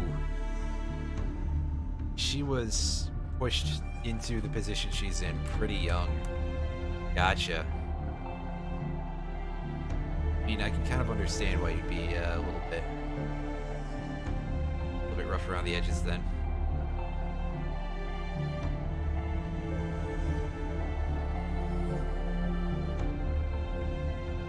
And she took a lot of shit for that. Yeah, she gets a lot of character development here, which is nice, because, you know, I would like to know about stuff like that. This is definitely very plot intensive, as anybody can tell by how long I've been spending on these cutscenes.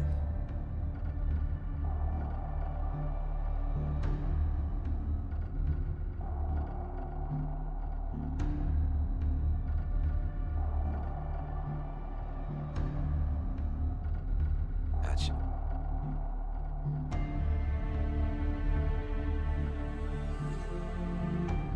I'm just being a terrible person for holes, apparently. Yeah, I'm sure you're used to things like that, you big goofball. I don't even mean it as an insult. He's alright.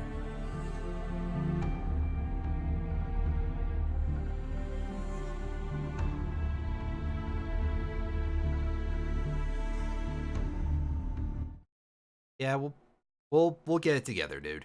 Don't worry. Or worry less anyway.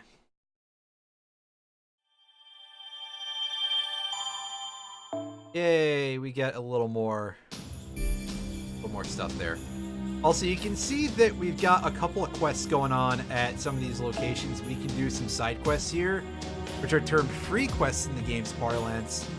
If we clear them, we get a bonus of 1 Saint Quartz each, but mostly you want to do them to get certain uncapping materials, certain enhancement materials. We'll probably end up doing a couple of those on stream later on. And by later on, I don't necessarily mean during this stream. Got some extra stuff over here. Oh! They're giving us some more bonuses for doing this. Is this permanent? This is permanent. Oh, wow. I forgot these were a thing. But I will gladly accept those, and we got an item that we're getting at the end of this, but we don't know what it is. So for this quest, we're facing archers, so we want to pick up a lancer. I'm going to...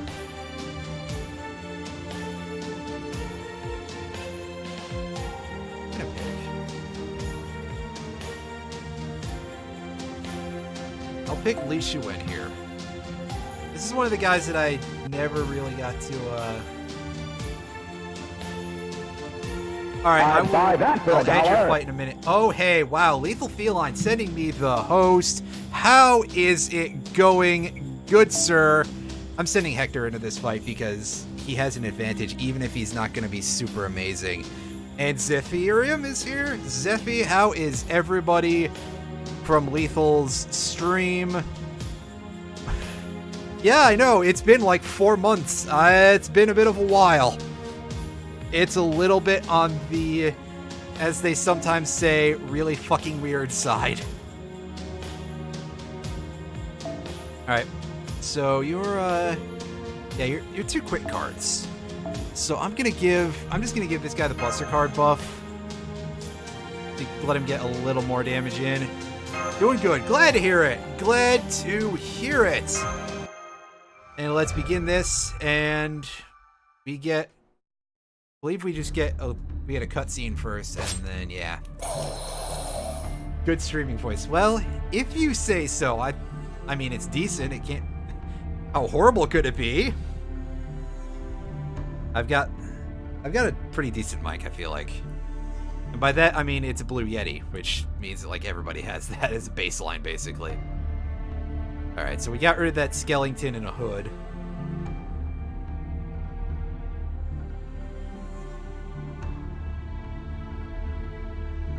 Alright, what's the deal here?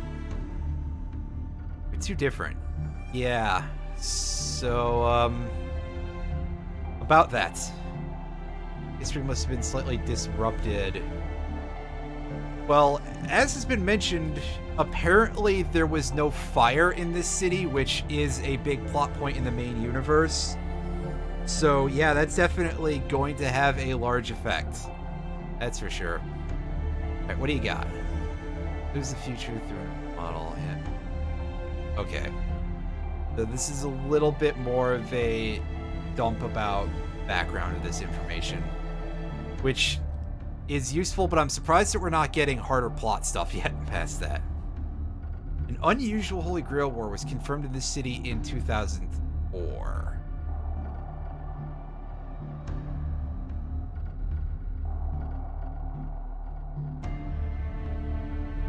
Okay, right.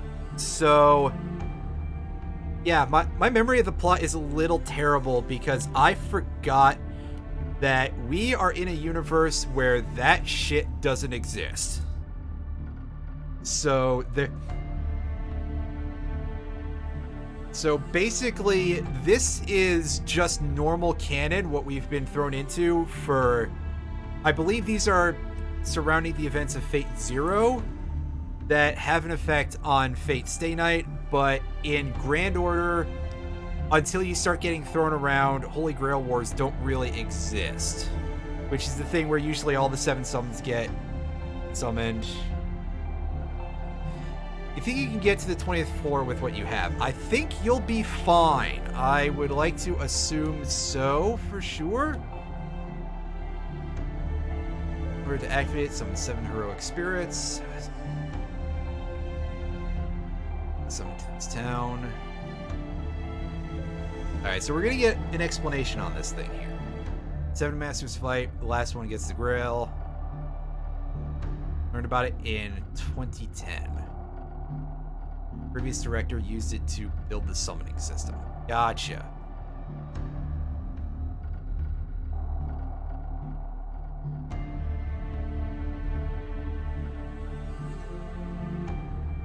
Alright, so this is... Things are getting a little bit complicated there. Again, Saber was victorious. Yep. Destroyed in this shouldn't have been noticed by anyone.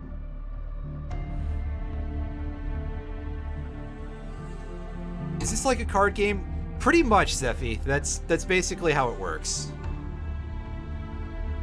I did talk on the basic mechanics earlier in the stream, and we got the tutorial section, so that's a thing to go back and watch, I guess?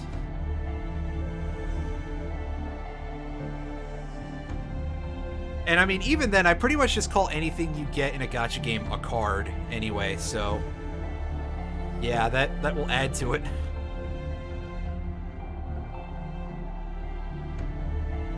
Alright, so we don't really know a whole lot about the summoning process here.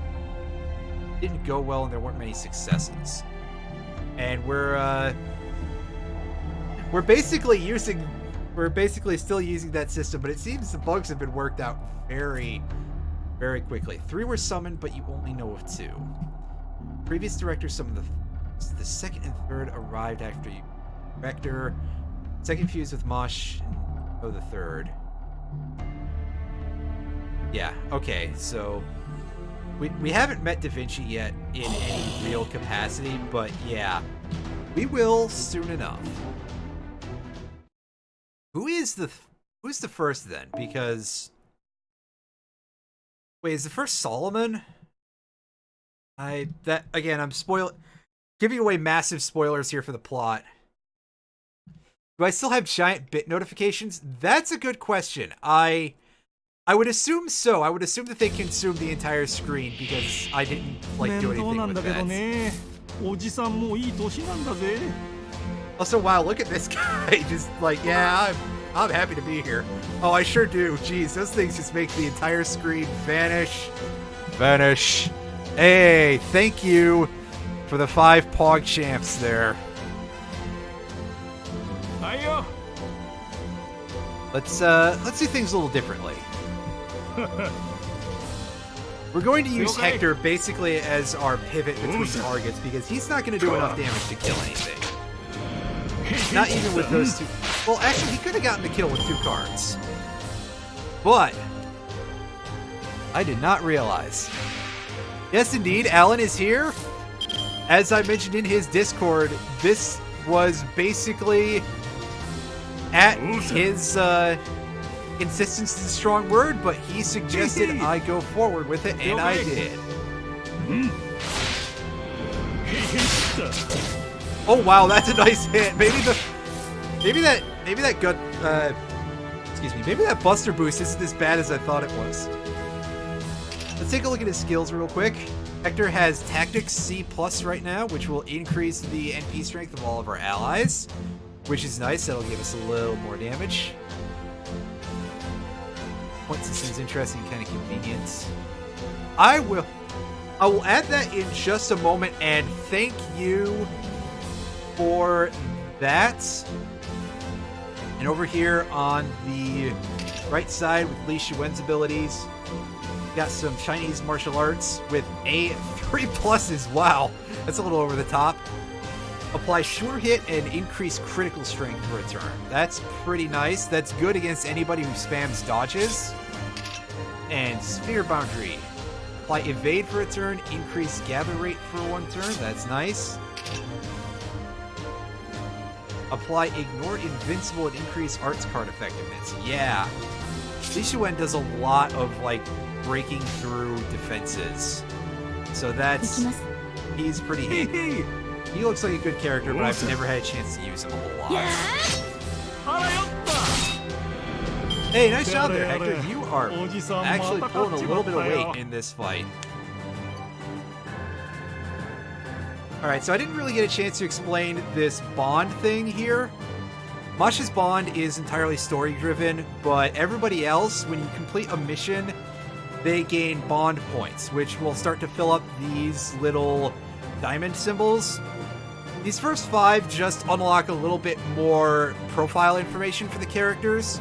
Once you start getting here, it gets really hard to fill them up, but you get a lot of bonus items at these points. Usually I think it's just quartz for the first 4, and then the 5th, for a bond level 10, you get a special command, not command code, that's something that is introduced later on. You get a special craft essence, which gives the character a unique buff, and quite a few of them are very helpful.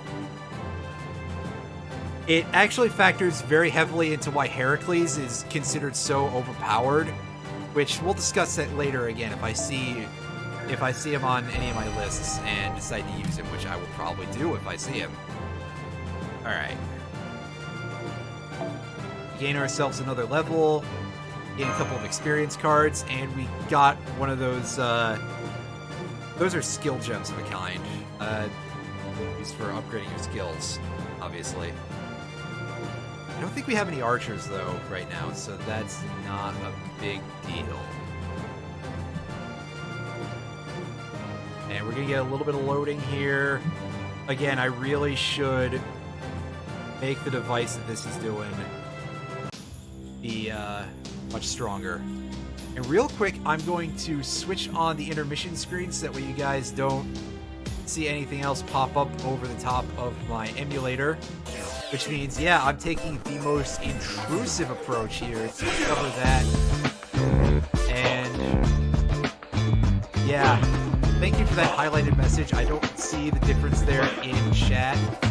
So, yes. Alright. Let's go over here. And if anybody wants to, like, if anybody plays this and they want to add me, you can see my user ID down there. Now let's go ahead and give that a Control V. Nice and convenient. Hit OK. Search. Leandro, that would be you, I assume. I'm going to go ahead and just hit apply. But you can also check what other servancies a player has on their little positions over here. So in Saber, we've got Yagyu, which you mentioned him already. We got Berserker of El Dorado. We'll get to know her name later on, much later on. Alright, I will go ahead and add you in just a moment after I finish showing these off. Archer of Shinjuku. Shinjuku, I don't know how to pronounce that. It's a Japanese place name. My Japanese pronunciation is garbage. But this guy is really cool. That is a nice get. I am very sad that I never got him when he was more available. Lancer Elizabeth Bathory, she was one of the characters who is available from the initial pool. I just got her recently on my main, and she's alright. She does an AoE attack for Noble Phantasm, so that's nice. Writer Martha, this is the one. Martha is who I started with on my main. She's very good. She has a lot of healing abilities. She can remove debuffs. She's very helpful all around. Caster is Caster Gilgamesh. I really do love Caster Gilgamesh. Is obviously, well, honestly, he's my favorite version of Gilgamesh, and just in general, he's pretty cool. Assassin of the Nightless City, whose name I'm drawing a blank on. Son of a... She's interesting, if I remember correctly. She works in an odd way. Oh, Cu Chulainn Altar. Oh, yes, that is huge. Cu Altar is one of the best characters in the game by a wide margin, which means I will probably never see him in my own inventory.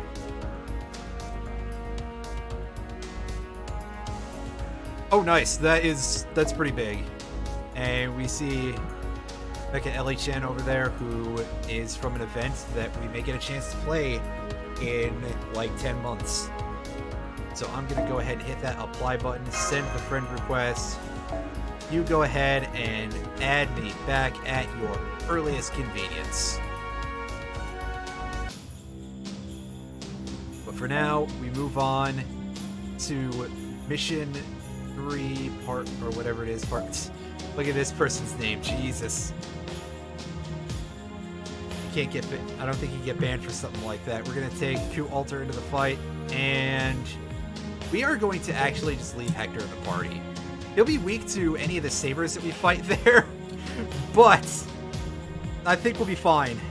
He can handle the archers. Cu Altar will just demolish everything in his path. It'll be fine.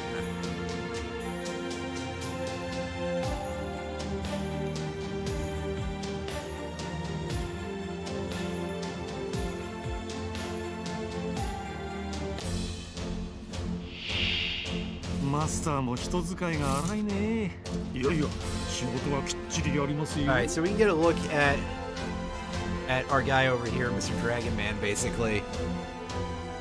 First skill, Madness of the Spirits. Decreases crit rate and attack for all enemies. That's alright by itself, and it lasts for 3 turns, so that's pretty good. Protection from arrows. This is the first skill that makes Cu Altar one of the best solo characters in the game. Applies evade 2 times. Not turns, it's number of hits you would take. There's a couple of other characters who have this type of dodge skill, and all of them are good for it. It also gives him 3 turns of increased defense, which is pretty nice.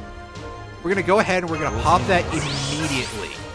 At the skill's max level, it has a cooldown of 5 turns. This guy is very hard to get rid of for a Berserker. And his last skill is Battle Continuation. Apply Guts for yourself. 1 time, 5 turns. Guts is a status effect that if you would be killed, you instead just basically revive and gain a little bit of HP back. It also makes the AI absolutely lose its mind. It's very good for solo stuff for a lot of reasons, because it can mess up your enemies pretty badly. Way to go, Hector. Pulling some weight, as I say. Getting a nice kill there. And let's see what we got here. This should be fine. I'm pretty sure that this arrangement should be another 1 turn.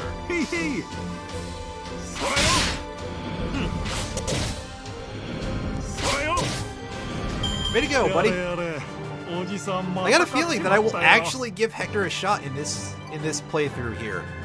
I will give him some levels. If anybody sees a character in my actual set of guys that in any of the servants that I've summoned that they want to see me play and level up at some point, by all means, feel free to let me know, and I will do what I can to remember. I got a chalkboard over here. If I could just find some chalk, I could write on it again. Alright, we did fine. That was a nice, easy fight.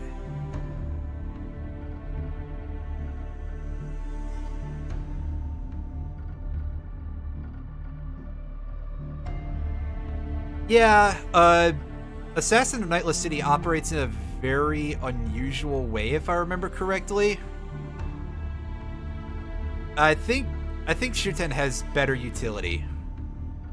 Is this the start of streaming more often? God, I hope so. I'm going to make a very concerted effort to try and stream more often. And to be fair, I'll be switching off between this and some other games occasionally. I do have like a bunch of projects that I started to try and finish that I would love to finish off, even if my feelings about that Mario RPG hack were a little bit disappointed because of the grinding involved. But we will by all means finish that unless it puts me in a mental asylum.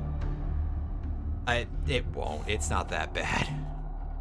What's that emote? Oh, do you still have the hype emote? God damn it. Give me just a second to put my chat back on top of the thing. Yeah. Oh god, it's squashed. Oh my god, that's great. Oh shit. I did not know that was a thing you could do with that. This is the first good decision you've made in a very long time, Twitch. I shouldn't say things like that. They may kick me off their surface. Oh man. Oh no. Alright. Yeah, so Mosh doesn't even know what her Noble Phantasm is right now. Because, as we said, she doesn't know who she's, like, bound to. Yeah, you're doing fine, kid. You've already got some very important things to you, so do not worry one little bit. Well, maybe one little bit, but only that. I think I'm good enough. I should be able to analyze her data. Okay, that sounds a little bit on the threatening side, but here we are. For some reason you pulled a bunch of berserkers. Picked Yagi with your ticket because you haven't picked a single 4-star up Saber. The Saber class is rare as hell. And, I mean, I kind of get it because they're like a big deal in terms of the plot stuff. They're always like the heroes, and they're always considered kind of cool, even if they wouldn't be. So I do sort of dig it that they were like, that's what we're going to do as our main here, but it does make things a little bit difficult for a lot of areas. However, Yagyu is very, very good. My understanding is that he is one of the more recommended units for arts-based teams. Yeah, I picked somebody else, go figure. Even though I have, like, all that support for it, but it is what it is. We'll get him eventually. Alright, let's go ahead and rib this character a little more.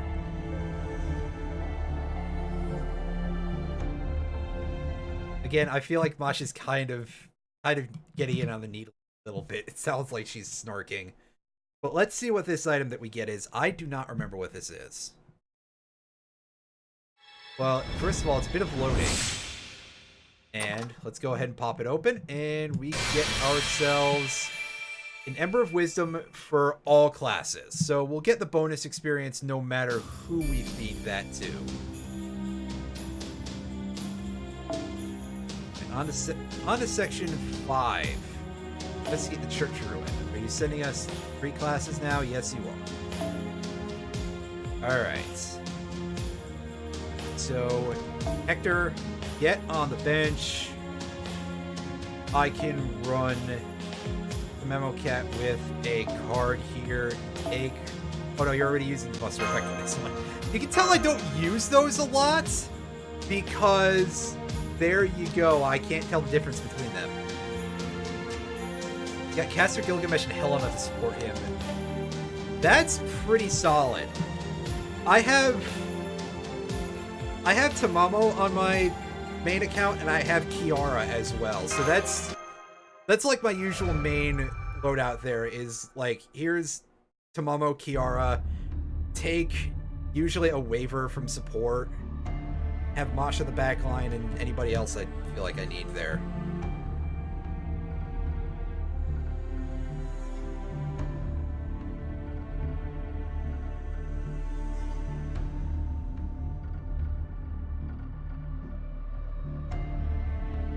Counterforce a bolt, that's the thing that's not really well explained yet.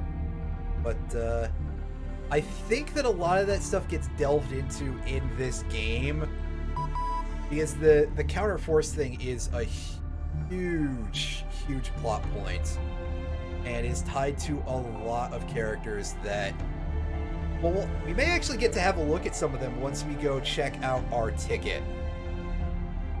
Which we're going to end up doing in a little while.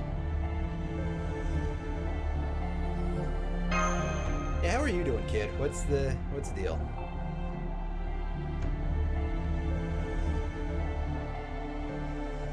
Scared, but mostly okay. That's fine. As long as you're doing all right. Think so? Uh-oh. Bad timing. All right, we got more skeletons. Let's fight ourselves some skeleton warriors here. Skeleton warriors! Anybody else out there have any memories associated with that? For me, they're all related to Jim Sterling because I've never seen Skeleton Warriors. Maybe I should. I do enjoy stuff like that. Put up our emergency protection here and go to town.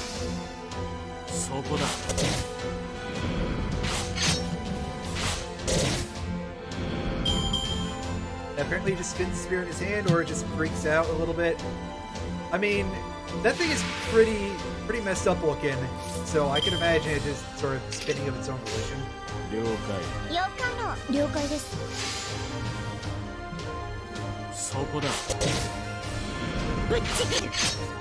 Oh, nice! I didn't think Tamamoket would get the kill there. That's pretty good.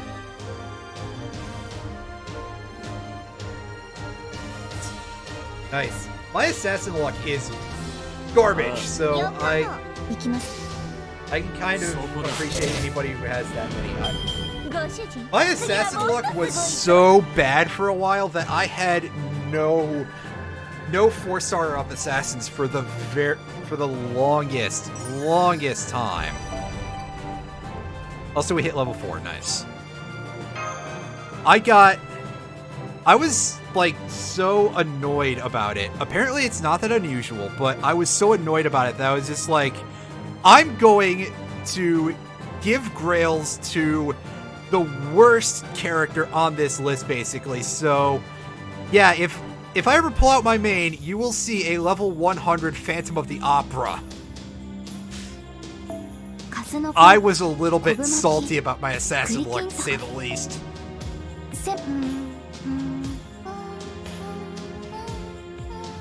Alright, give me your shards here.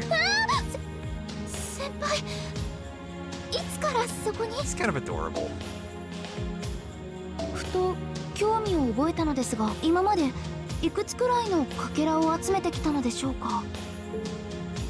You know, at least part of this is like, you gotta have fun, right? It's gonna be... Yeah, my main will absolutely show up at some point, by the way, just to confirm. Alright, let's keep with Q Alter. You've seen somebody with that as well, so it's less bizarre than it sounds already. Nice. Alright. So Jinkei has a lot of quick cards in her deck, so we are going to switch over to this one and get ourselves the quick buff that will give us a hand.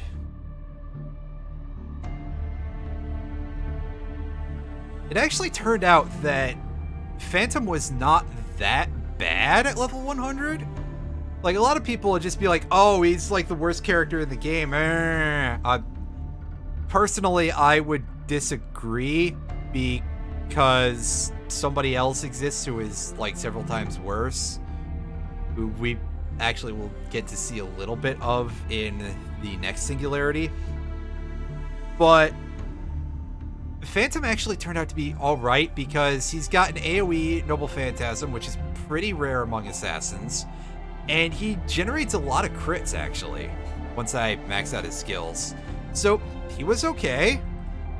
Not something I'm going to repeat in this, but it's an option. And you will not despise yourself too much for it. Oh. Oh, do you guys recognize that from Stay Night for anybody out here who's a longtime Fate fan?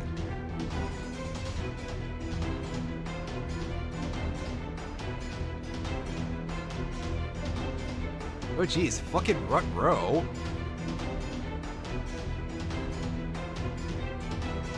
Alright, let's do this. Eric Bloodaxe has a very thin niche, but he's usable for farming. He's basically Arash, but worse. Let's put it that way. It's usually Jita caster who's considered the worst. I don't think I pronounced Jita name properly at all, which is amazing. I took French like before I was in high school, and you'd think that I would know a little bit about it. The main problem with him is that he doesn't contribute a lot, and he's story locked, so you can't get a lot of copies of him to give him a strong Noble Phantasm. We'll talk about that a little later, though, for anybody who's never played this game before. I streamed this stuff for the edification of any potential player, and we got stunned. Ooh. Oof. But I'm pretty sure that we win this turn because we actually have a card from Cu Altar here. Yep. Attaboy. That's what I like to see. That was only a 2-turn because of RNG. Nice. Real nice. And we get ourselves... That little statue is used for breaking characters' level caps. That specifically is one for the Rider class. We will put that to use later on. We actually have to worry about stuff like that.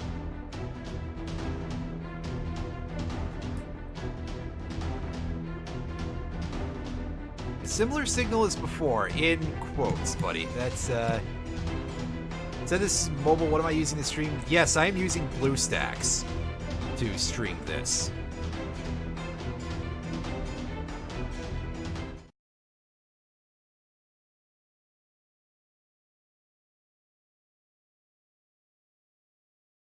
And as I mentioned before, BlueStacks does not seem to like OBS too much, because it was behaving a little strangely when I was doing window capture, when I was doing game capture. I have a display capture over this area of things, so if you see a little shit pop up in the bottom from me mousing over another application, there you go. That will explain it. Alright. Section 6, Shadow Servant. And their caster again, Gilgamesh. We'll give caster Gilgamesh a bit of a spin here. Give this guy some time to shine. We've been having issues with OBS wanting to see stuff lately. That is extremely unfortunate. But on the other hand, I guess it's good to know that it's not just me? Question mark? Anyway, we're switching Jinkei out for Paracelsus here, who is going to get projection as his craft essence, so that way he can get better damage on his arts cards.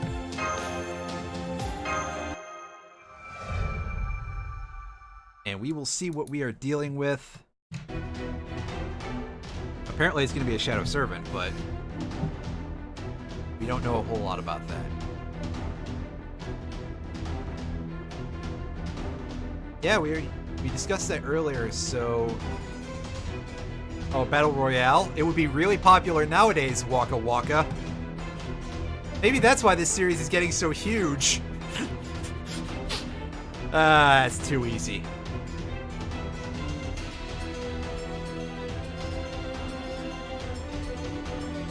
Being Martha for Blackbeard. I forget what he gets. Blackbeard has a guts. He has a, ow. Got a scab on my nose, pardon me. He's got an NP buff. Martha's third skill is a buff remover and defense reducer. It's pretty good. I would actually recommend, if you feel like putting that much effort into her, that she's worth it. That third skill is very handy. It was a pretty big deal in the last chapter of the first arc anyway, but you're past that, so that's not a big deal. Alright, so as long as we're here, we'll get targeted. We can do it for Grill. He's wondering if he's gone mad. Oh ho ho! Again, another familiar face. What is a true assassin from Fate Stay Nights? Assassin class servant. Yes, I just revealed that. Alright, let's give this guy what for.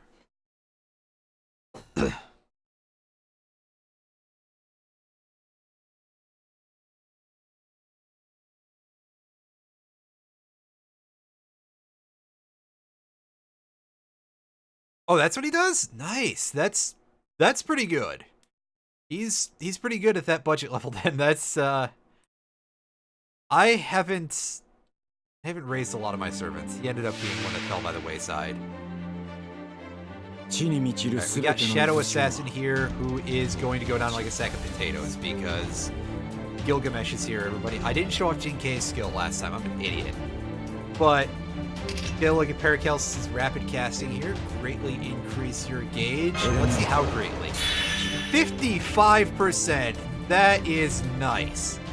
But the downside, as you can see, a cooldown of 10 turns.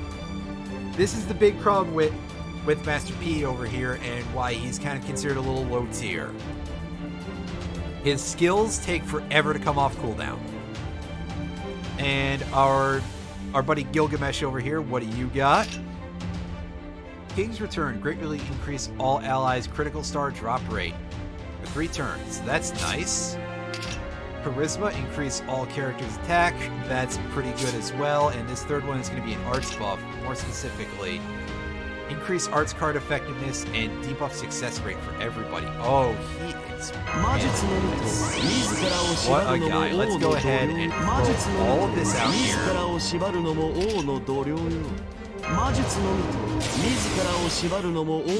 Just so we can give this guy a chance to give his everything against Shadow Assassin here. See, it's not entirely necessary to just aggression for one time, but why not?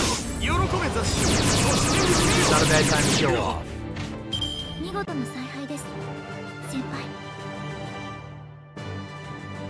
We end with a ton of crits there, nice. And we get ourselves to level 5. Very, very nice. We are doing pretty good here, and we've got a nice stock of AP actually, so there's a non-zero chance that I may do some leveling up quests at some point. Or just hold it until next time. We can basically rush down the next singularity.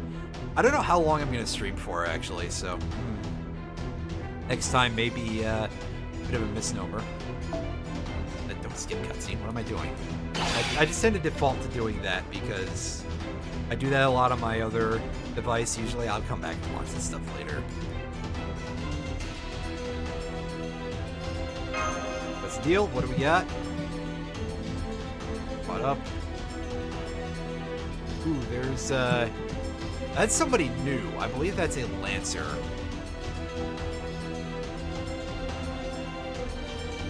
Yeah, it's a Lancer.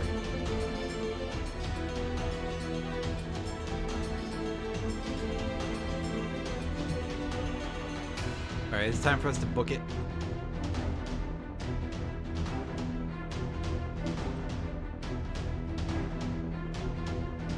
I can take this dude. Let's do it.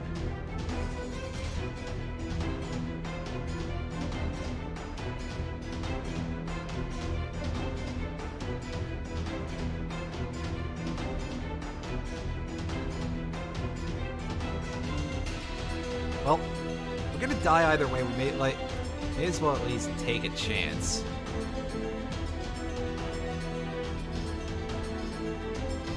Eh, who's this?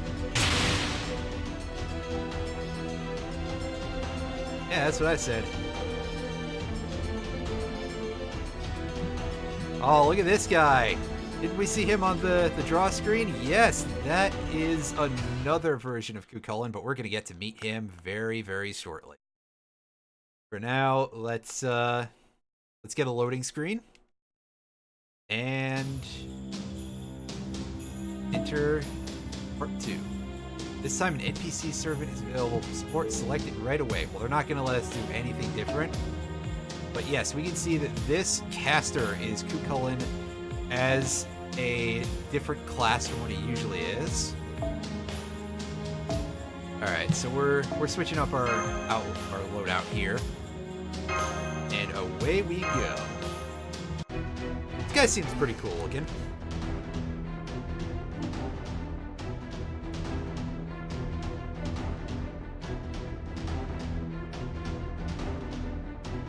Got a nice cloak and a hood. He's pretty cool looking.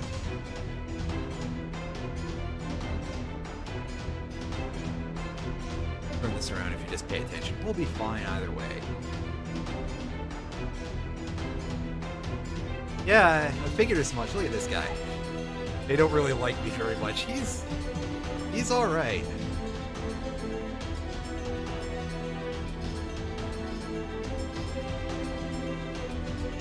Oh, I see. He's, because of Mosh that we're getting this, it's a little bit going for us, but we will, we'll get to use him later on, too. In fact, I very well might, just for the purposes of not having a chance to, usually. Alright, come on, load me in, so that way I don't have to sit here and talk about things I don't really know exactly what I'm going to say here. Alright, so we've got Hassan again here, and we've got a new Lancer class that we have never seen before. I know who it is, but I'm keeping you a little bit in the dark because even though I've been spoiling things willy-nilly here, I don't know, it seems like a way. Alright, Q's skills, we've got Rune Spell A, increase critical strength and debuff resistance for him for 3 turns. We're gonna hold that for a bit, but we can also see that he's got Divine Protection from Arrows. This is basically the same skill that Q Alter had, except it evades up to 3 times. This guy is pretty much a ringer for his usual Lancer self, who has a different first skill, and every character gets to have up to 3 skills at some point after you start ranking them up and stuff. So this guy gets his 3rd skill, a self-heal that his Lancer has. For the time being, we're just gonna do that. Yeah, Caster Q gets screwed over so badly in so many ways, which is going to be a thing that I talk about once I actually pick him up. This guy should be pretty easy to clear out. Yeah, 1 turn he's done. Now, the downside to taking down an enemy that fast is that another enemy will get more turns. The other team gets up to 3 actions total, and they tend to get split up between between the number of enemies that are there. So if you take out the weaker enemies first, you may end up inadvertently screwing yourself over a little bit, because you may take more hits from the stronger enemies. You get how that works, basically. But I gotta throw it out there as a warning to be careful there. And this is one of the reasons why we would want to have that debuff resist up immediately, because he just threw a skill seal at us. Thankfully, it only lasts for 1 turn, and it's not going to be a huge issue no matter what. But it could be a problem in other situations. We'll get cast 3 hits in there.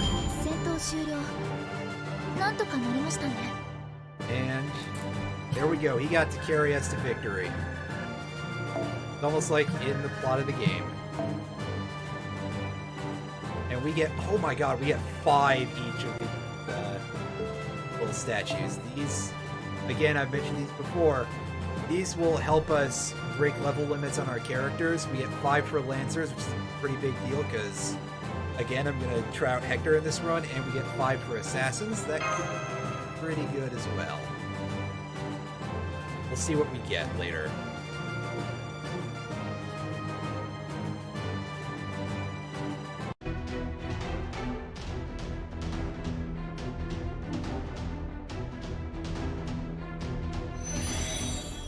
Those 2 dissolve into nothingness, and talk back with the blue guy.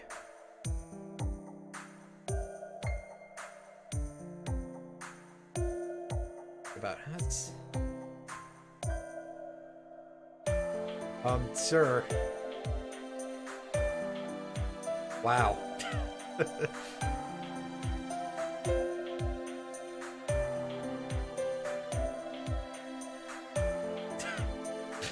Without a doubt, she's old. Yep. Hey, it's not that old, but still. A decent heroic spirit.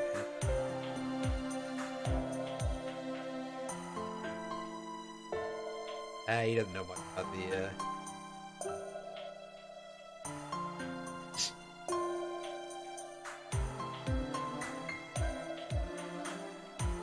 Wow. Everybody's rude, Dr. Roman.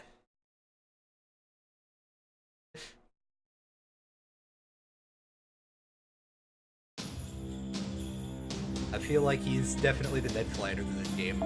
Ah, hell, diddly ding dong crap. And yeah, you can join us once again, buddy. There is a reason why I'm going to choose him ahead of anybody else, and it's to get more of those friend points that we saw mentioned earlier. And I will explain why I'm doing that. Well, I probably already have explained about friend point draw, but we'll get to see it in more action shortly. Shortly-ish, I guess.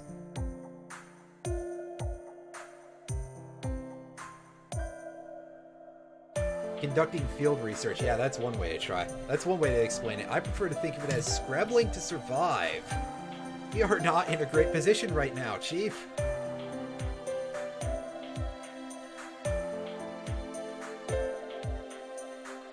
Else entirely along.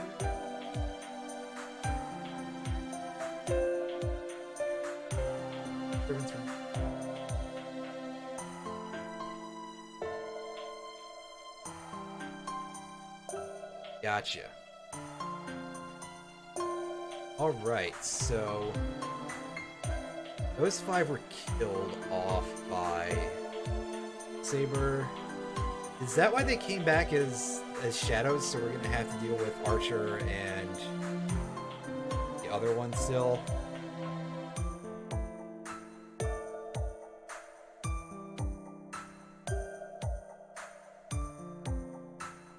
Archer and probably what we're gonna have to see. I don't remember. By the black mud. Alright.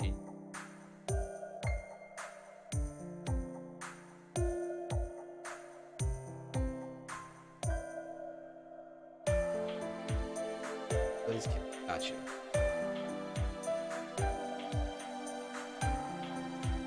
I mean, probably not, but it is not a bad idea to pursue that.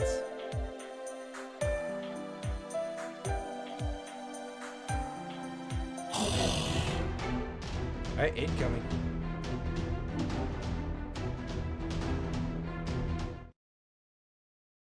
Guy likes to work together, which is a good thing because we could use some help, that's for sure.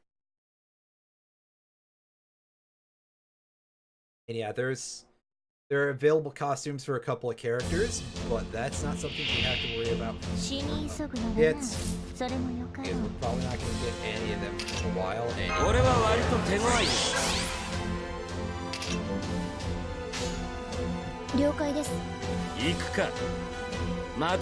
Alright, buddy, you can go all the way down this and get... Yeah. I figured that was going to be necessary.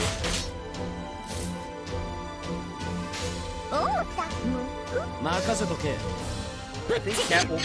Yeah. Oh wow, one hit and that skeleton is done. Nice. That's pretty big. I am ever thankful for that guy. This is a 3-battle, realize it. Let's go for it. Let's go take out the hard guys. I know I just said that that's not always the most viable strategy, but I am going to end up doing it nonetheless. Oh, yeah, let's take care of that thing. I could have done that better. Well, it's fine. These guys are not really threatening. Now you're getting a whole lot of damage. Alright. Why'd you get yourself charged up there, buddy?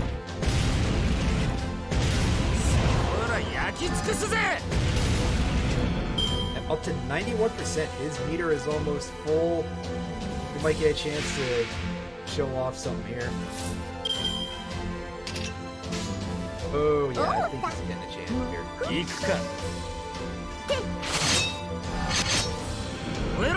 You're calling this overpowering mine. I will fix that in just a second. Alright, let me try knocking this down a little bit here. Down to like -20 should do it. I think that'll be fine. And again, thank you for letting me know about that. I readily admit that sometimes my audio, I am not always the most on the ball with that stuff. And hello to you there. Get ourselves another cutscene. Perfect now? Alright. Oh, oof. That is disappointing there, Lee. That many... You're gonna be grinding a lot for those. Unless you can gain access to those through the event, which I do not remember. Or don't even know, really.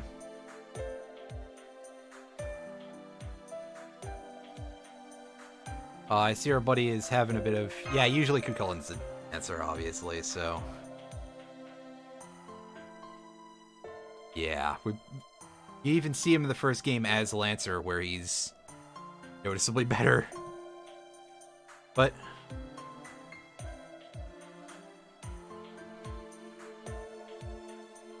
He's trying his best for now.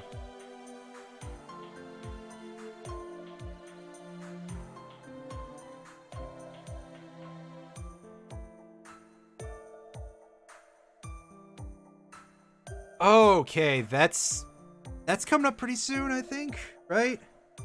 Which is good because I'd like to do that one.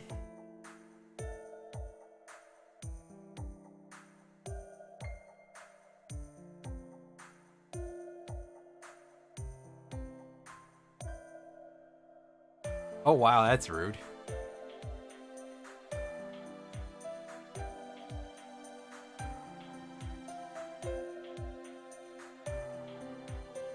When does it happen is the question, because I could definitely use that supply of bones. And I'm sure I'm sure that Lee doesn't want to grind out for bones outside of that. Greater Grill, yeah, it's a concept that is explored in a couple of the other entries in the series. Saber is hanging around the Greater Grail, and we've got Berserker and Archer left to deal with. Berserker is the problem, okay. About 20 days after Valentine's, okay, gotcha. Or approximately 20 days from now, I guess? Either way, after Valentine. Gotcha. Alright. Yeah, I'm definitely liking Caster Q as a guy. He's very, very laid back. 20 days from now. Okay. Gotcha. That's perfectly fine. Just making sure. I don't remember what the schedule is like. Alright. On to section 7. Well, let me pick these up real quick. And go on to section... whichever it was, toward the Greater Grail.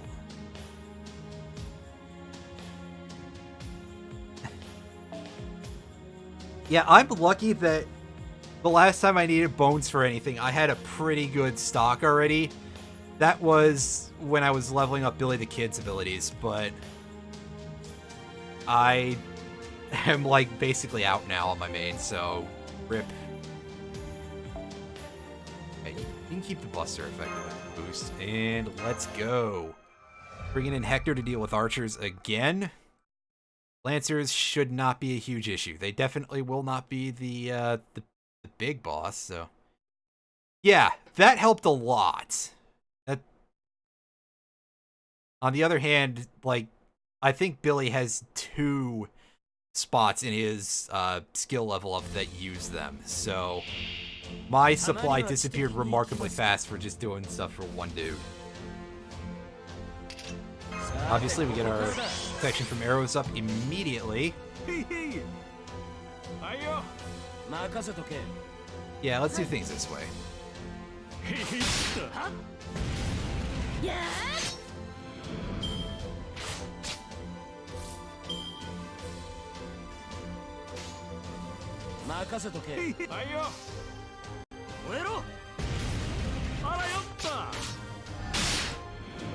Get him, boy. There you go. That's pretty nice. Alright, we got archers here, so Hector is really going to get a chance to shine.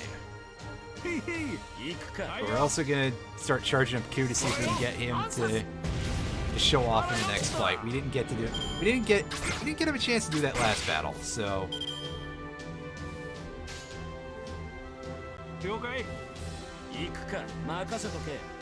alright, yeah. Yeah, if you're gonna get a crit, you're definitely gonna get the kill there, buddy. Yeah, that is very understandable. I would absolutely say just focus on leveling characters up. Most characters can still contribute decently without heavily leveled skills. There's a couple where you really want to max out those skills as soon as possible, but it's usually not a big deal.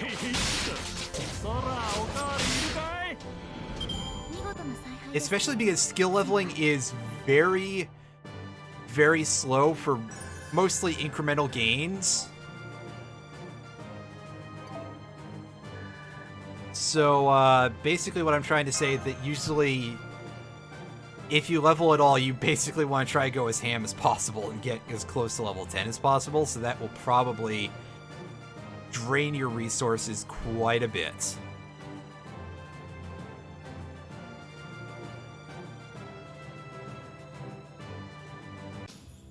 Alright.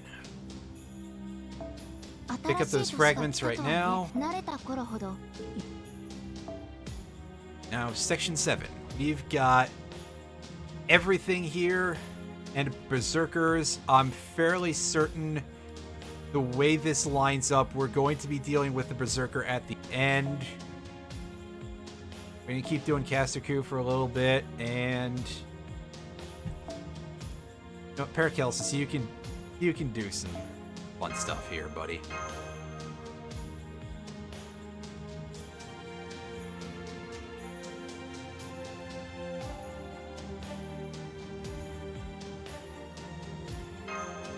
Yeah, I was very, very busy around that time, so I couldn't quite farm that hard, but yeah, you can do some pretty impressive stuff.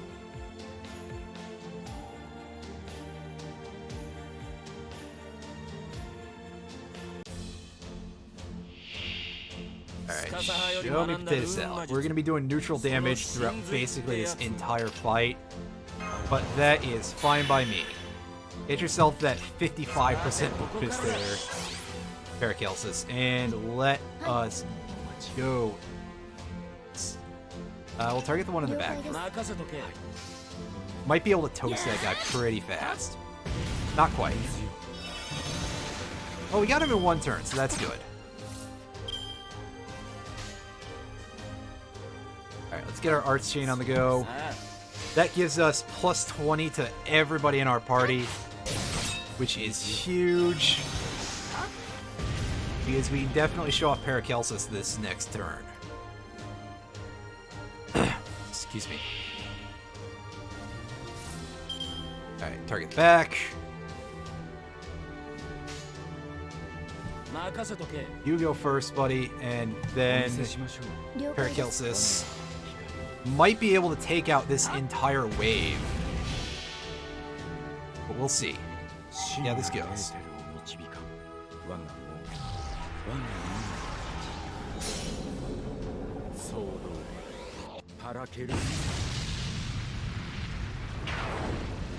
Oh, we got an attack down at least, so if anything survives... Oh, they all survived. Wow.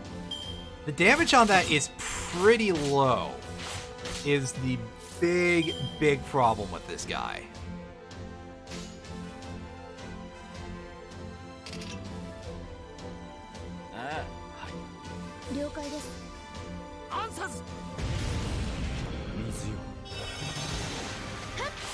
Oops, the enemy survived by 15 health. Dang it. We tried. Did not succeed. Alright, take him down, buddy. Also, you can see that Caster Cu over here has an overcharge ability for his Noble Phantasm, whereas Paracelsus does not. That's because of him having a... What's his... See the level on his? Yeah, he has NP level 2.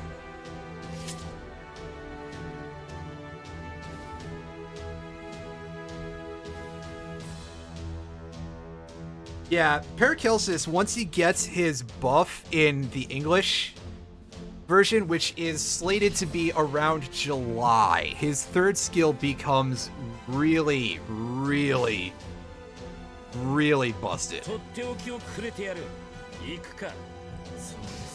Alright, so we get to see 2 special Noble Phantasms this turn. Oh god, not the bees! Oh wait, that's something else. One day, Lears, one day. That is the hope anyway. How is it going, buddy? Hooray, we're up to level 6.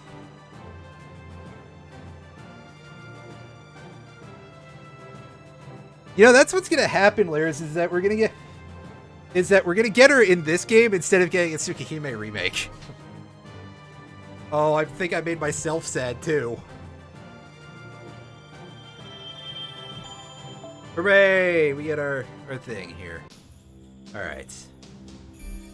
And there we go. There's our destination. I'm pretty sure that this is the location of the last mission here. Let's go on to Section 8. And we are facing only sabers here. I think... I'm going to start switching things around. No, I'm good.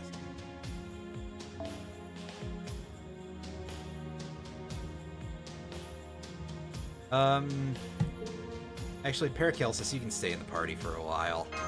We're not going to have any advantages here, but that's fine. We'll probably be able to get away with this. Hey, Starwind, how is it going? I'm doing pretty okay. I haven't streamed in 4 months. Olga Marie, she's always depressed. That's kind of her thing. But tell me what's up. Doing good? That's good enough. Yeah, not in this chat, you can't. RIP. Minus 5 stars! Wait, no, that's something else entirely.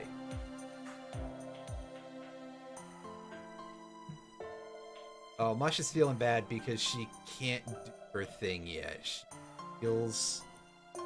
Well, says she feels defective. This is like an actually good idea of a character exploration. They do a remarkable amount of, like, smart ideas here in terms of writing. Able to perform on Squawks' Shaft. Wow, that's a reference. That moment when I'm gonna have to advertise Bryself at the end of the stream. Alright, so... Caster is over here trying to give some advice. Stay here. Yep.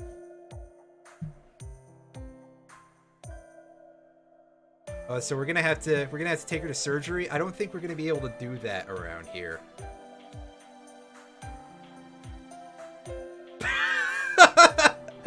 Yes, call your attacks out and that will work.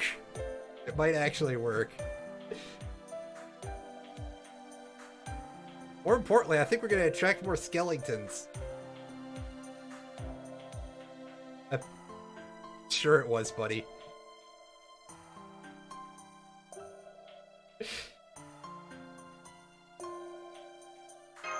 What are you talking about? You want to go?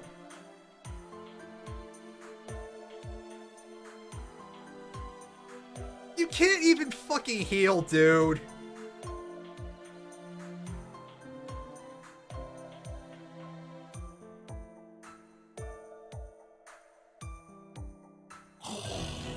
We can dig it. Nice.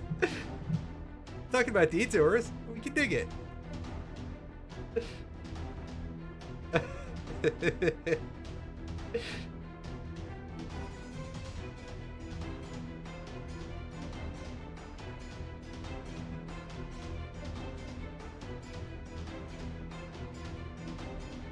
Maybe you're an idiot.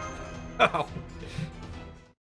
And he doesn't get a chance to respond because the cutscene is over. That's right, sucker. We made fun of you when you couldn't say anything. We are the greatest heroes ever. That must be what that moon cancer class is all about. Oh, right. Alright. We had some sword buddies. Let's go ahead and do our standard stuff here.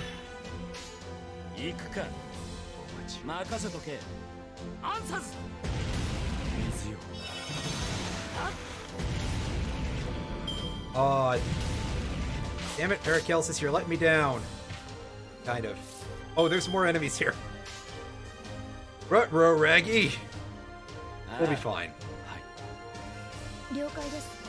Everybody gets some charge. I don't think Mush can even do her thing, but we're gonna give it a shot. See if we get to see her stat buffs. He probably won't, but that's okay. Alright.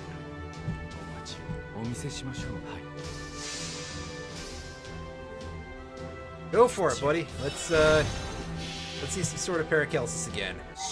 See that, like, 1,000 damage to everybody. My friend, you would probably be stronger if you used that sword to fight with.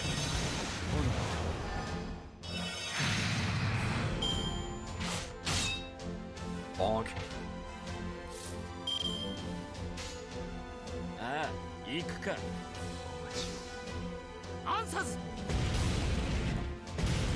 Get him, Shouty.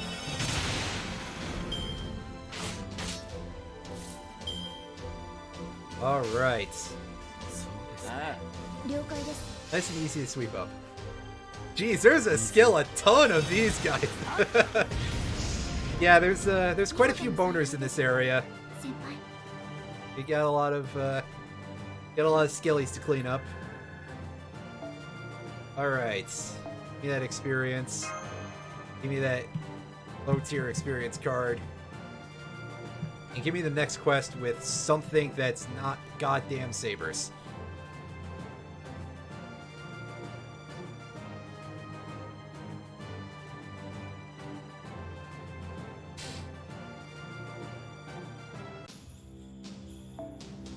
unfortunately, it's Lancers, which is not particularly a better place for me because I don't have a saber of my own. But I'm going to choose to not play anything risky and can use Paracelsus for his neutral damage received. My other options are throwing Berserkers in, and they could possibly die if they get bagged on too much. This guy might actually be... Guys, tankier than my higher tier characters by a very thin margin here. Alright, now if I just remember to pay attention to this number up here, we've got 6 enemies total to deal with. But that's fine. The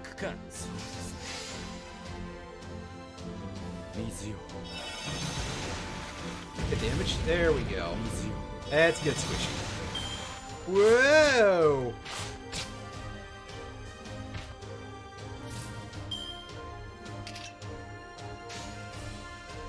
Oh, we're not full yet. Okay. That's fine. And yes, you can also see, by the way, this skeleton who is going to take a bit of a poke has a charge meter, which is something that has shown up on a couple of other enemies, but I haven't discussed before. That, once it fills up, they do a bigger attack that hits harder. Enemy servants will just drop normal phantasms on you when it charges. Different classes have different sized charge meters, and that is a big part of why assassins and archers really suck to fight, because they will fill up nice and fast. And you've got that fight. A fight like that is really a race against the game not being a complete butthole to you.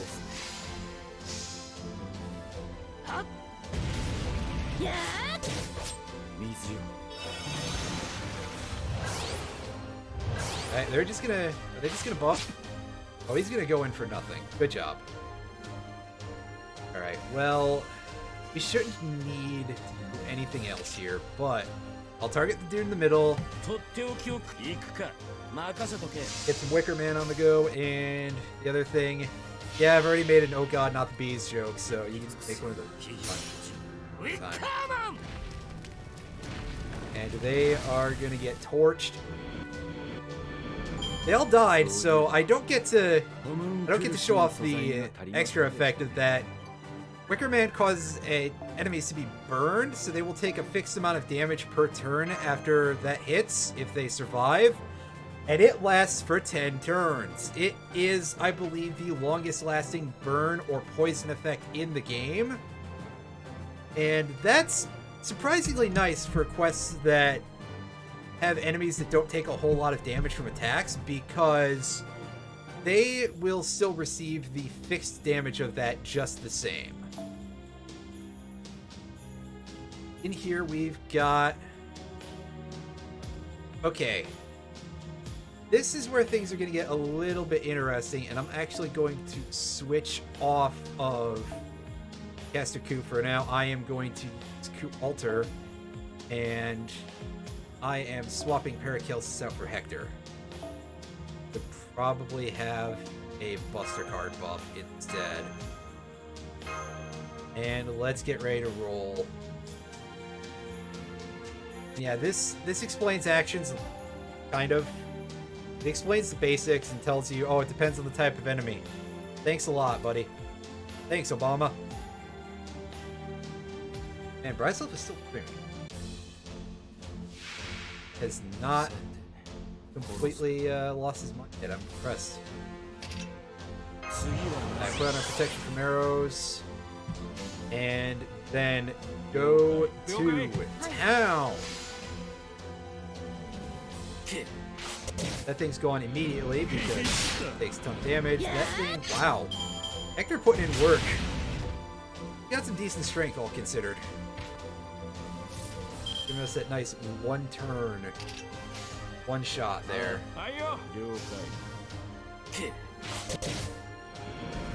Nice. Very nice. And we're going to be left with 2 enemies at the end of this turn. Got one last boner, and we've got the hand in the back. And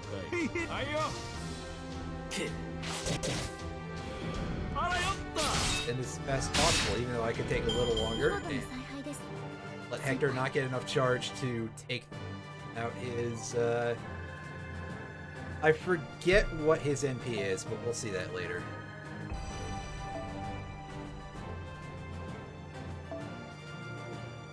Actually, okay, but it took him so long to get an animation update.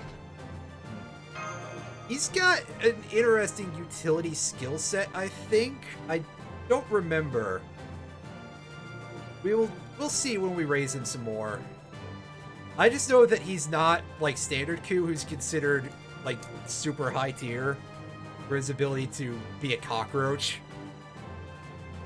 Not a literal cockroach, obviously. Alright, incoming caster solo. Okay, I think we're gonna be going against caster Cu himself here. Hector's gonna be stronger on the defense, so we'll do this. Alright.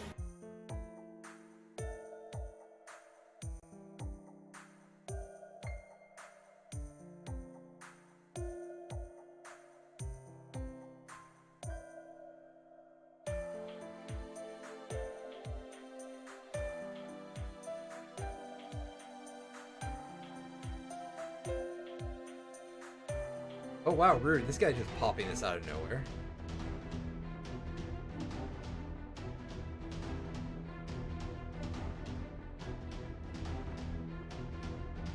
Lagging a little game. Alright.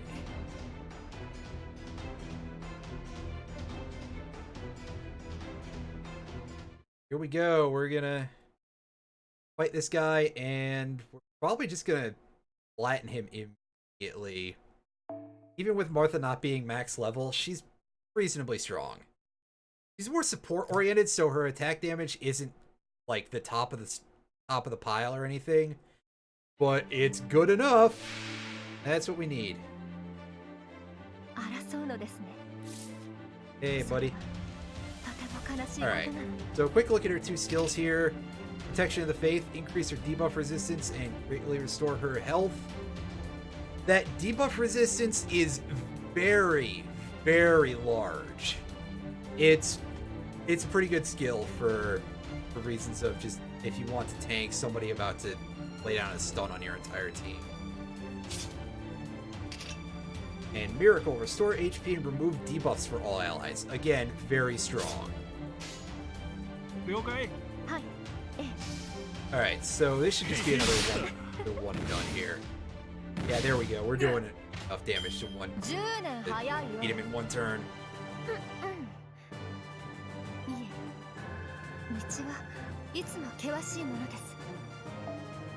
Alright. More experience back, and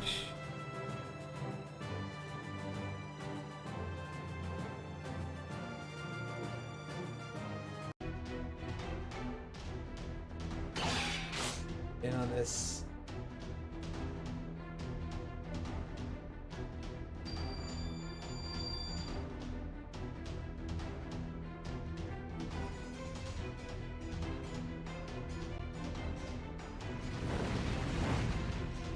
Bite the dust. Yeah, that took a little bit of the edge off. Sorry.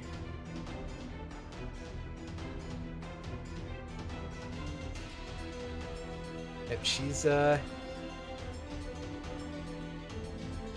someone to the brink of death, and that will unlock their abilities. It works in everything anime.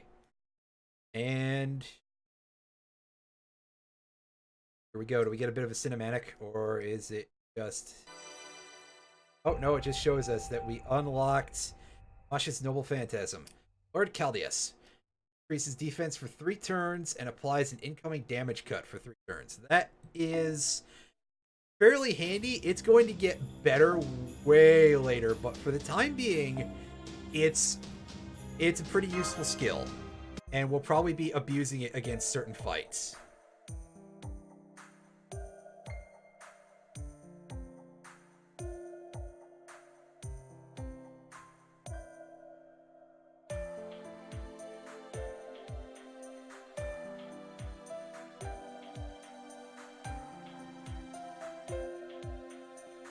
You know, neither of these sound particularly sincere. But works, it works.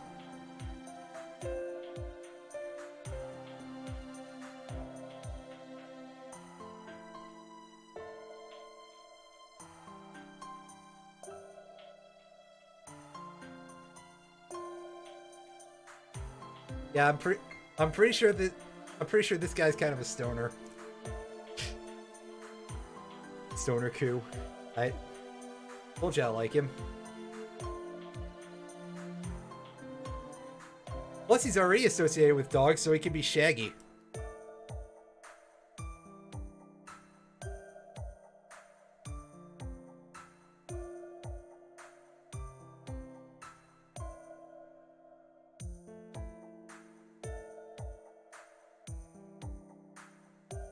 Rector, calm down, please.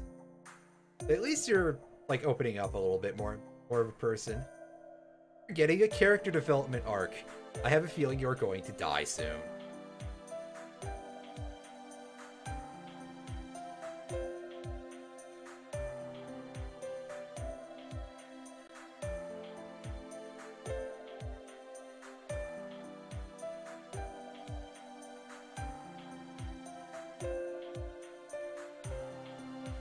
Alright, so we get to take a whack at revealing this time.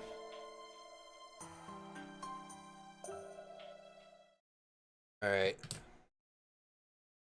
Yeah, give me some more loading screens. Yeah! I got a feeling that when I put this on YouTube, one of the available thumbnails is gonna be, hey, here's a loading screen.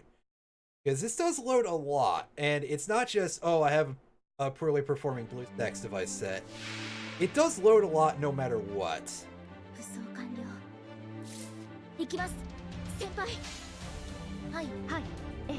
Well, if this is gonna give us another completely standard battle, it's out of here in one turn.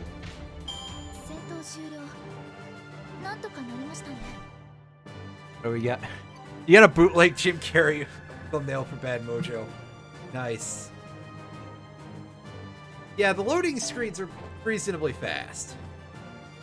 It's just that there are a lot of them, so I'm going to mock it constantly.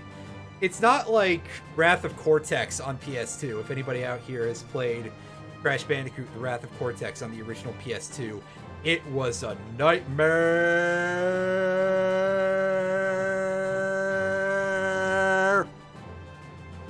I do want to play that game sometime, though. I think I had that on Xbox. Some other console that's not PS2, I don't remember. But regardless, we get ourselves another experience card. Oh, that's a pretty big improvement there. Alright, so what is over here? Okay, it's a quest we should not take now. It's the recommended level 40, and it costs 15 AP. We are not touching that for a while yet. On to Section 9, the Dark Cave. We are not quite done once we finish this, though. That's unfortunate, but we'll bring in our caster team again.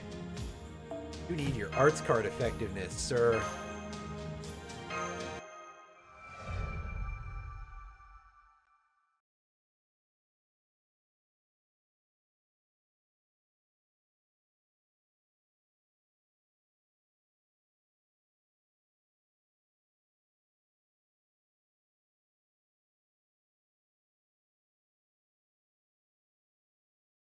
So let's go, and that is a bit of a random shit hovering over there. That's great. Thanks, computer.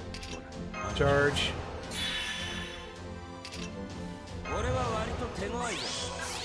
Alright. This guy's got a lot of health. We should be able to wreck him in a turn or two. In fact, it's going to be one turn. Nice. ATFO. Alright. L2! Oh, that skeleton in the middle is looking a little spicy in terms of health. He's big boy. We're gonna do this.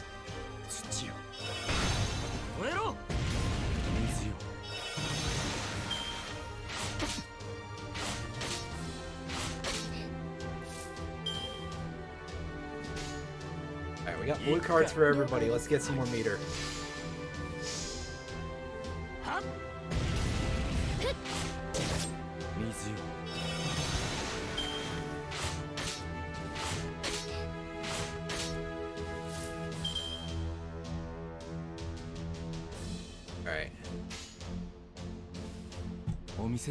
Alright.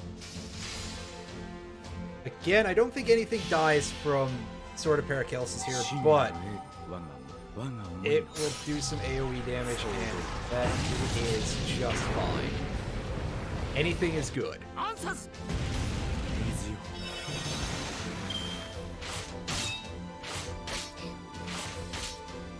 Alright. Throw up that wall.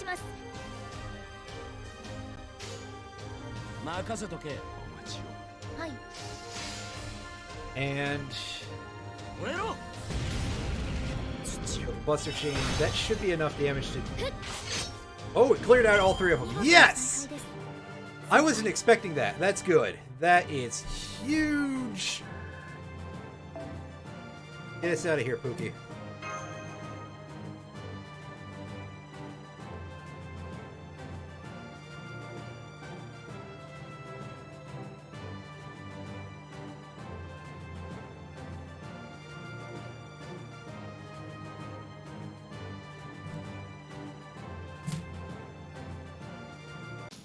Alright. Part 2. Mostly the same. However... Actually, I believe that the order here is supposed to signify, like, strategic importance, basically, so I'm going to leave Paracelsus in here instead of pulling out Hector.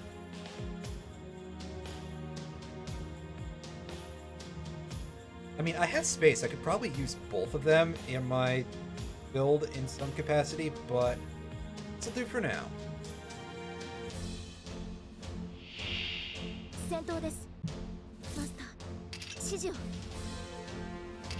Charge. Dodge. And get in there.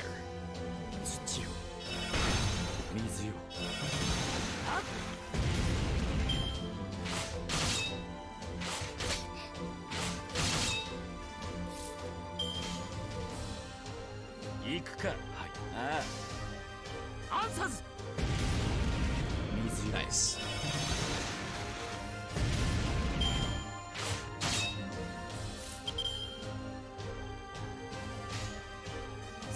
Alright, you can guarantee a full meter for yourself. Oh! Yeah, sometimes it rounds up when you're at 99, which is nice. I don't know exactly what causes that, if there's like fractional meter that you can't see, but it's still pretty good. Pretty big deal, if you will. Put this down, and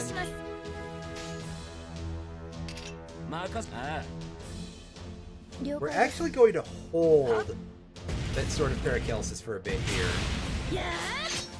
until we get to the next fight. Should be able to get away with that.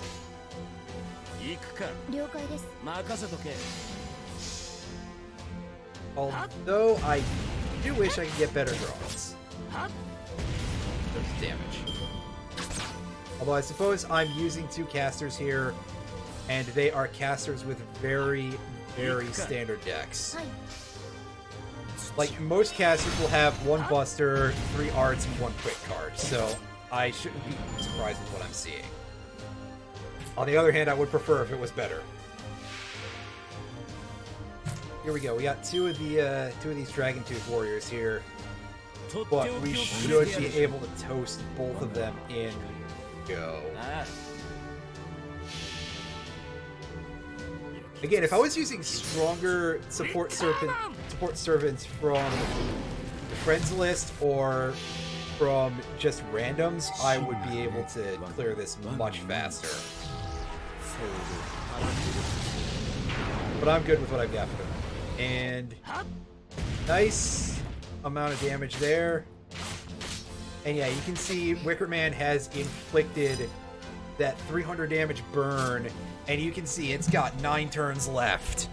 If we sat here and somehow tanked and dealt literally no damage for that long, they would still die.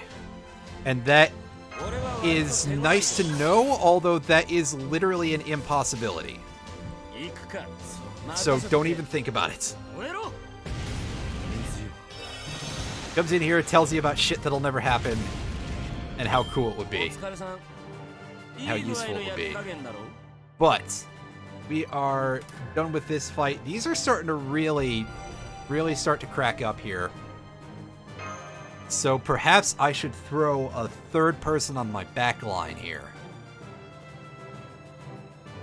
As soon as I load in. Come on. Come on, game. Don't do this to me. Alright. Got Archer and Assassin. So we are in a good place to... Let me check your NP here. Alright, yeah, so we don't have access to these 2 skills yet, but we can see how to get them. And this is something we don't have to worry about at all. Oh, that's pretty great. Yeah, so we are going to put Hector in here, and we are giving him his Buster buff back.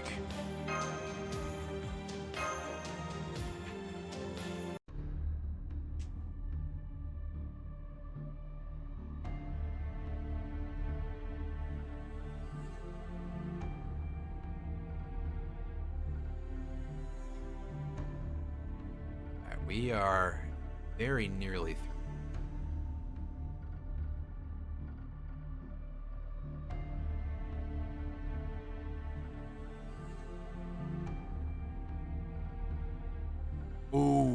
Ooh, that doesn't feel good. Own famous sacred name.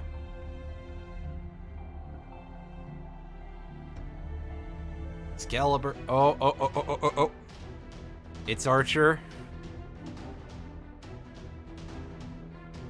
It is indeed that Archer from Stay Night.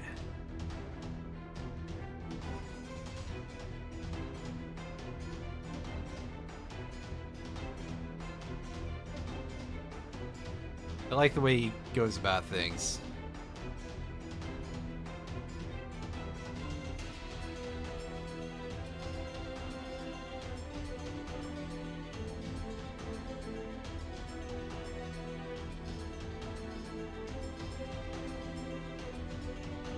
Alright, let's get into it.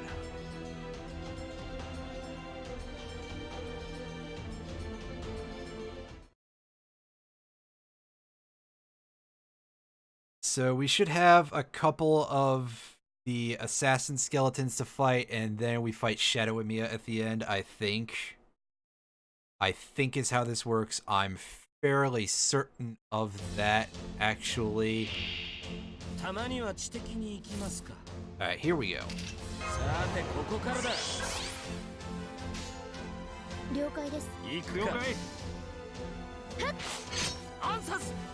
This isn't really a great enemy loadout to be dealing with, but we'll be fine. We'll be fine.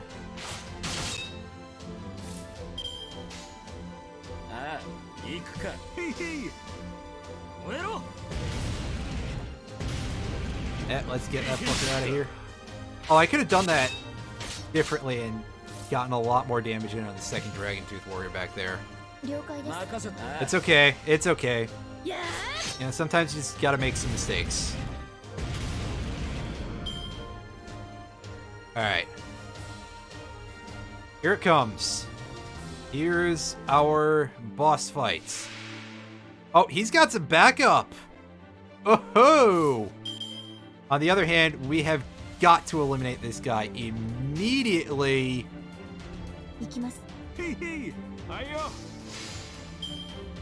Alright.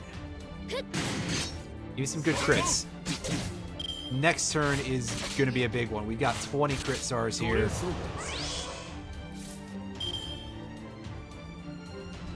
And they are not necessarily distributed in the best way. Let's pop the rune spell. What do we have for our master skills over here? Do we have an attack buff at least? Yeah. Instant enhancement. So we'll give him some bonus attack for the end of the turn. And we should be able to get something done here. I'm not expecting this to be a kill shot, but we should... Oh, we didn't even get a crit. Damn it. Damn it, damn it, damn it, damn it, damn it. That is not nice. Stop that! He's just gonna sit there and buff himself for a while, though. That's fine. That's fine. Alright. Keep going.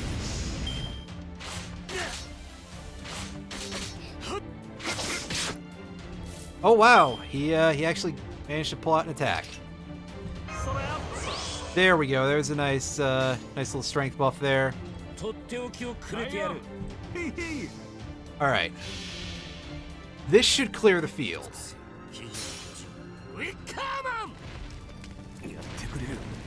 Yeah, there you go.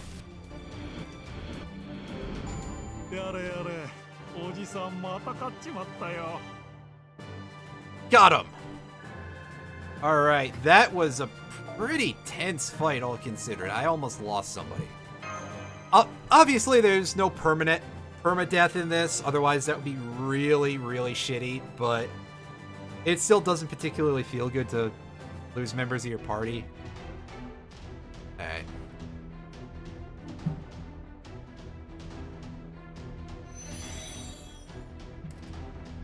Put yourself down, buddy. You get to see it.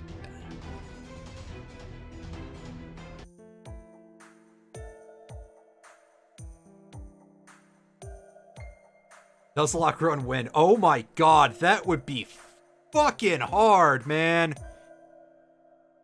But, you know,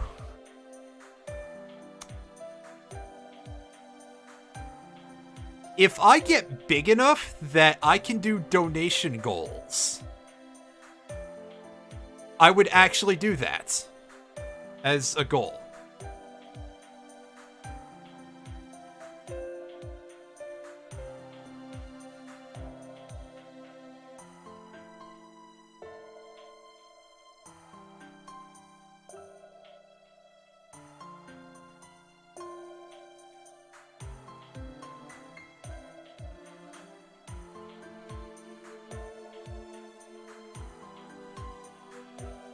Alright, yeah, thank you for your advice there, Stoner Q. Let's keep it going. Let's keep it going. Alright. There's still quests after this in this particular quest line? Jesus. Jesus. That is not particularly the nicest thing about. But let's go ahead, throw ourselves into section 10, facing the greater grid.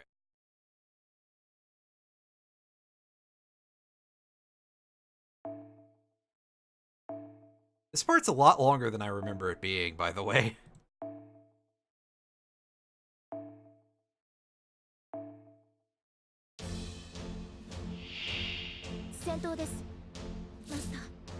Oh, this is not really a great place to be in, because he's got the Sabers on the front line here. Throw up that defense. Now.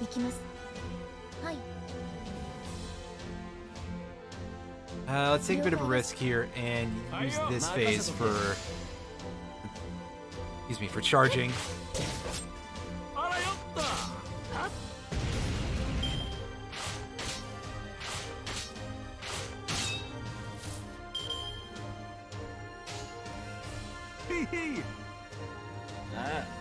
Alright.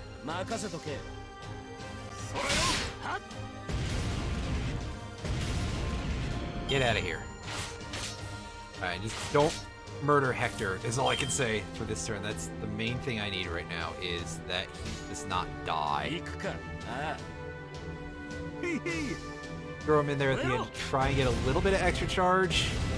I mean, obviously he's not going to get the kill here, but yeah, I figured we're probably not going to get a kill here anyway. So, alright, let's do this. The closer I get to charging Masha's thing, the better.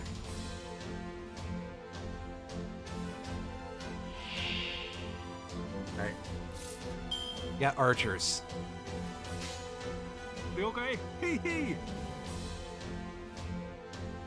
Target the one in the back. You should be able to take him out all by yourself there, Hector. Or at least get pretty damn close. Yeah, attaboy! Yes!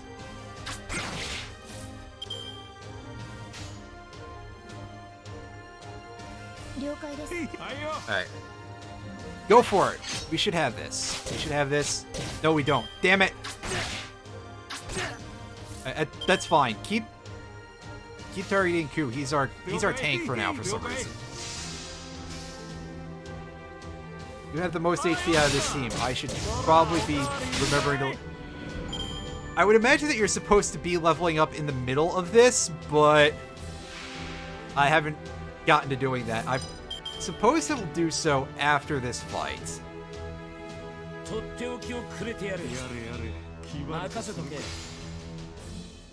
But also, Hector should get a chance to demonstrate his thing here. Yep, there you go. I didn't even want to do the buffs, that way he could show off.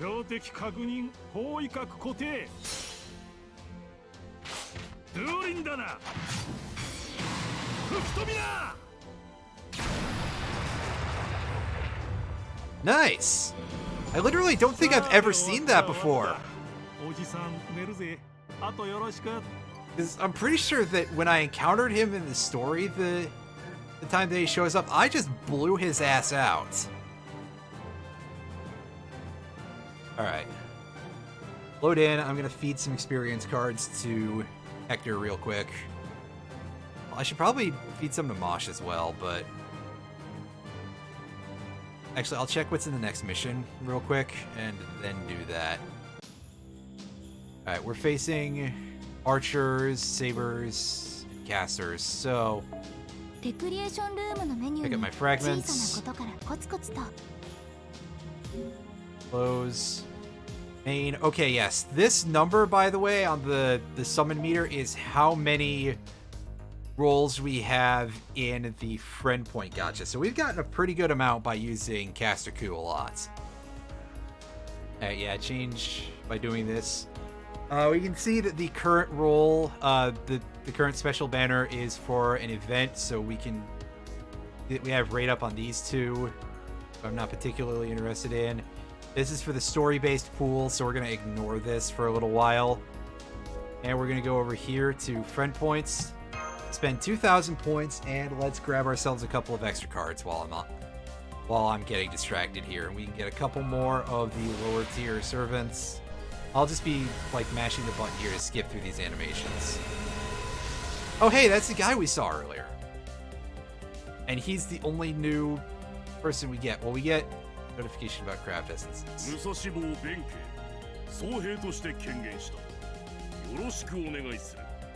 Yeah, you can see Benkei has a special, has a very different art style to him. So we will, we probably won't use him too much. He's more of a utility character with a very, very slim utility, but a utility character nonetheless. What the hell, we'll throw all of our points into this, and yeah. In future, I won't be doing this in the middle of the stream, but let's see if we can pick up anybody else. Apparently, we're going to have terrible luck, but we are getting those silver experience cards, which are a nice get for the moment. Alright, showing potato salad. Hey, it's Sasaki Kojiro! Yay! And Leonidas! Buddy! Nice.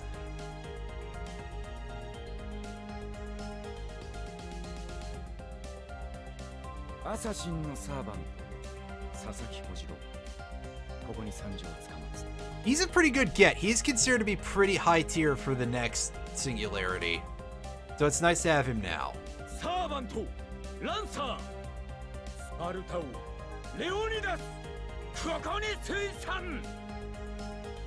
Hey, what's up, buddy? Aw, silver Lancer experience card. That's nice. We can save the other things then. And back out. Pull up our menu again. Go to Enhance. And this is where we can spend some experience.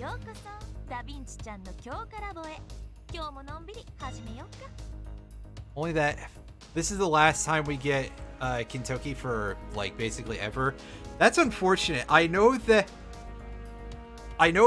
First Hassan hasn't been on Rate Up for another, like, 2 years since the last time he was, which is kind of sad because I want Grandpa really badly.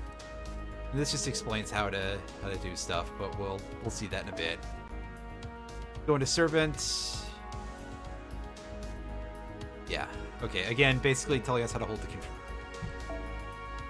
We're going to give our guy Hector a little bit of polish here. We can actually, like, burn other servants as cards. These are special. These folk cards, they give us bonus stats. Right now, I'm going to select lock, and I'm going to actually permanently lock my servant cards for the time being. Not that. That's not one of those. So that way I don't waste them. I don't, like, accidentally burn them or anything. Now for Hector, take that, and we'll give you one of those. And that should keep you tight for a little bit. Yeah, that will push him to level 8. And it will also give him 10 bonus attack. So that is a nice little get there. We'll watch the animation one time just to see it. Again, I sort of have that LPR mentality.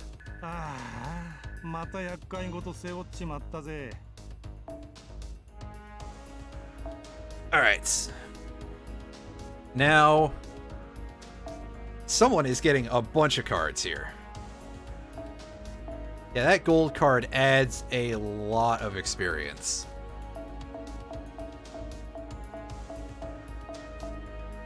And we're giving her everything we've got. We're putting her to level 15 because we're going to end up using Mosh basically throughout the entire story at every opportunity. And I didn't click to skip the animation because I'm silly. Yeah, that's much better. She'll be able to tank some serious hits now. We can scroll down here, see the rest of this. Alright, so this will level up servants. This lets us upgrade skills for servants, but I don't think we have the parts to do that for anybody. Yeah, otherwise it would show us a number to show us how many we can do. Like, for example, let's get a look here. Insufficient items, so you can see we need 4 of these Lancer skill gems. Craft Essence, this lets us level up our craft essences, so we're probably going to end up spending these lower tier cards because they're not very useful. Like, I'll show you, yeah, 3% defense. This really is sort of like minutia, basically. Are any of these of any real use? I mean, they don't cost a lot of points, which is nice. And we can see that they're kind of like Pokemon Energy card looking, basically.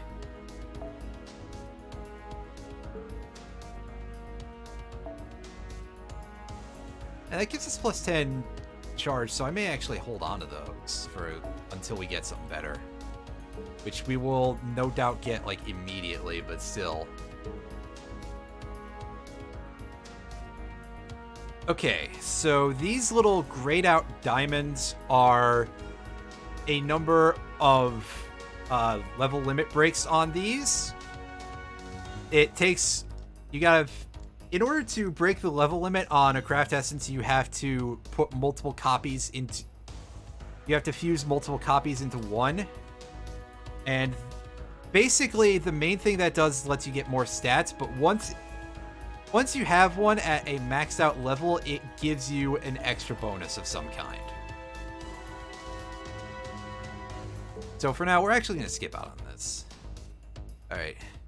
Ascension, this will let us break the level limit on our servants, and as you can see, that changes their art. So actually, the art that we've been seeing for Lancer Q as we've been using him is not his starting out artwork. Let's get a look at this guy. See, we have enough parts, but first we have to max his level out. And also, you notice that we can't select Mosh. All of her level cap and her new skills and everything are locked behind the story. And the same with her Noble Phantasm level. We haven't drawn doubles of anybody yet, so we can't level anybody up. But you can see that it goes from 1 to 5. Palingenesis, this is to break the level cap even further. You just feed these holy grails that you pick up in story to a character to raise their level cap generally by 5. And you can get them all the way up to a max of level 100.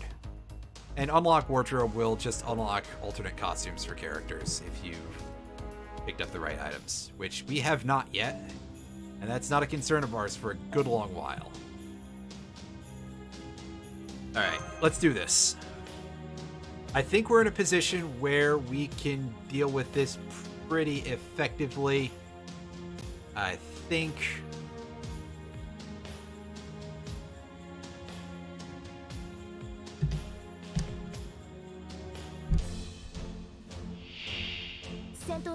Alright. Not so much. We've got the sabers on parade immediately here.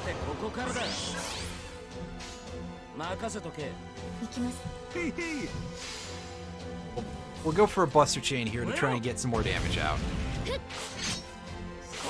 Oh hey, we got rid of one of them.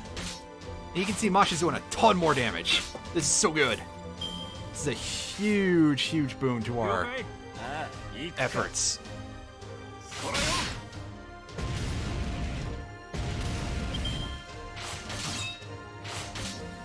Oh, stop hitting him. I'm not a fan of that. Come on. That's not cool. So we're actually going to throw this at him just to offset the RNG in case it decides to be like that Super Smash TV RNG. I see Brysolf is still streaming over here, and he's trying to get those world records. All I can say is good luck, sir. You will probably not hear this. But good luck nonetheless. There we go. That's nice. We got ourselves an Arts Brave Chain. That meter is going to be full.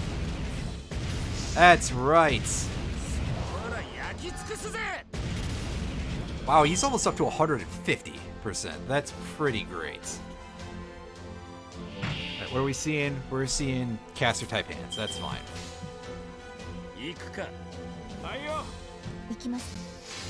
Nice and easy.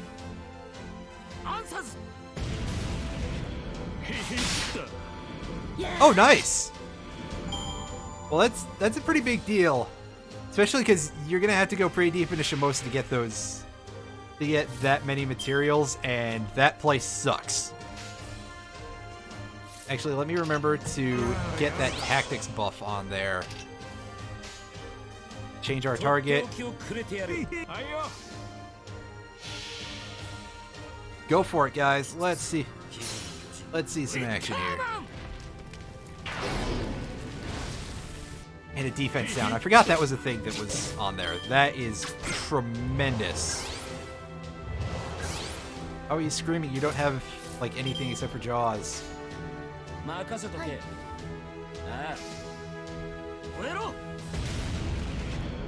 Get it? Nice.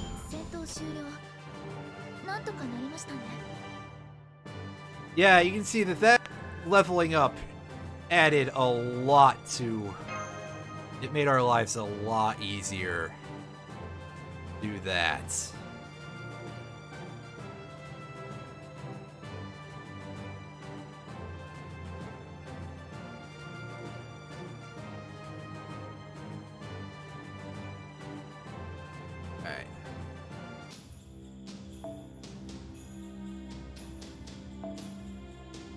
I think that we are pretty much at the brass ring here. Big brass ring, if you will. We'll throw Tamamo Cat in here, who is probably not going to be as effective as Hector for now, but she will do damage to the sabers. I'm ready. Let's do this, buddy.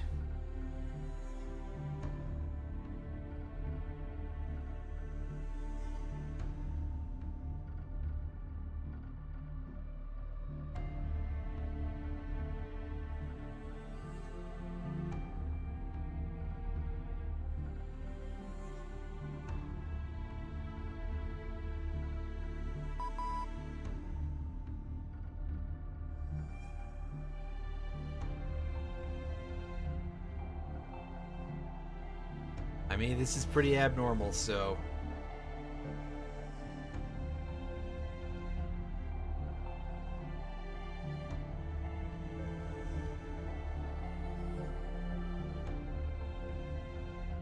There we go. Let's go in here.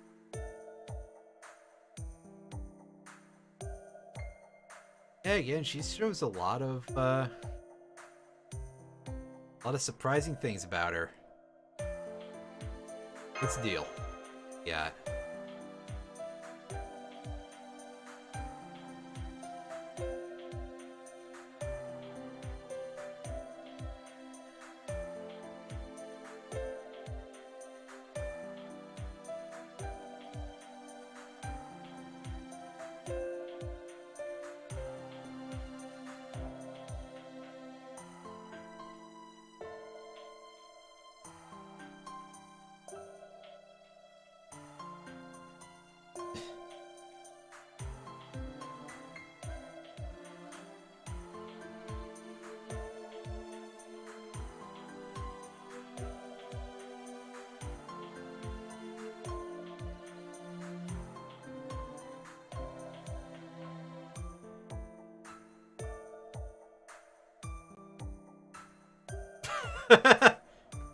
Uh-oh.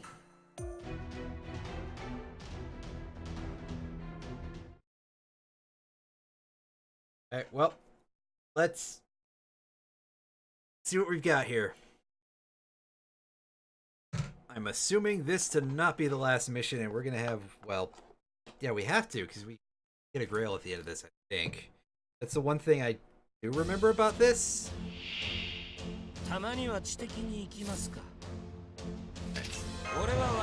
Perfection from arrows. Get in there, buddy. Nice. Took one of them out already. Very, very, very, very huge. Very many words that mean the same thing in this case. Take him down.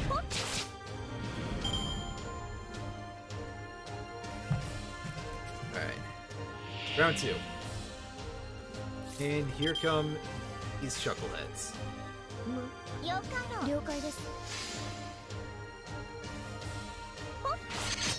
I haven't seen that, no. I'll have to look into that at some point.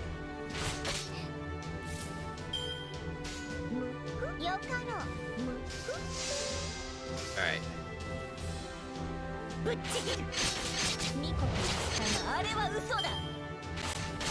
Yeah, I think they might break schedule for that. And there goes Tamamo Cat. That's our first time losing a character. Again, thankfully it's not permadeath. But that's okay. That actually is going to make things flow a lot easier, surprisingly. And we almost took care of these guys, so that's the big ones down. On to battle 3, we're going to see something a little heavy, I think. Actually, no, these guys are all super weak. As you can see, as I've said before, there is a little bit of RNG involved with this at the best of times. And you got to see it there for sure.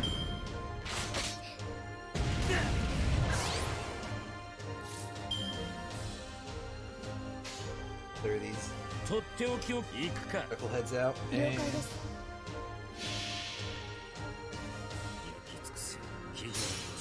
Here we go.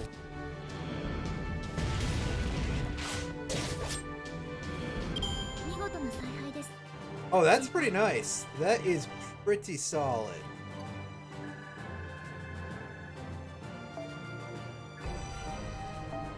Hey. We got a silver caster card, so we can need that Paracelsus and get him a nice experience buff. And in fact, we probably will. Or we can hold it for someone else. Again, depending who we get when I throw the, Yeah, pretty much, wow.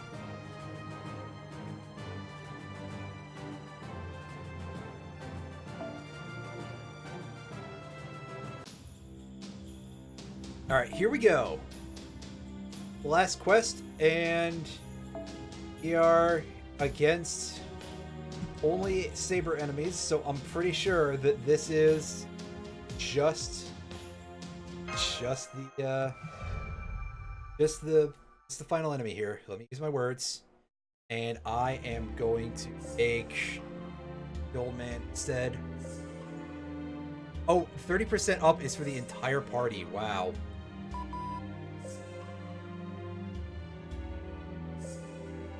By the Einsburns, yeah, we know about them. Well, we do if we've played any of the other games in this series, obviously.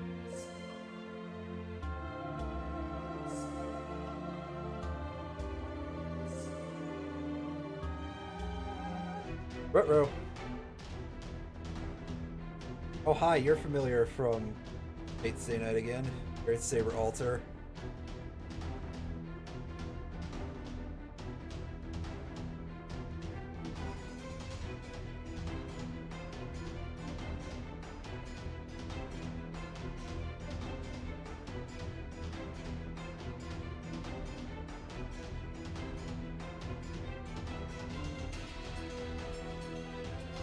Buddy, don't dig too deep into this.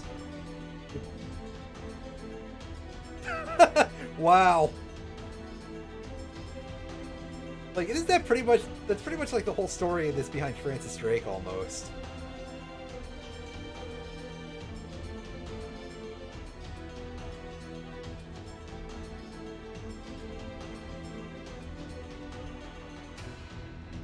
Yeah, arts is...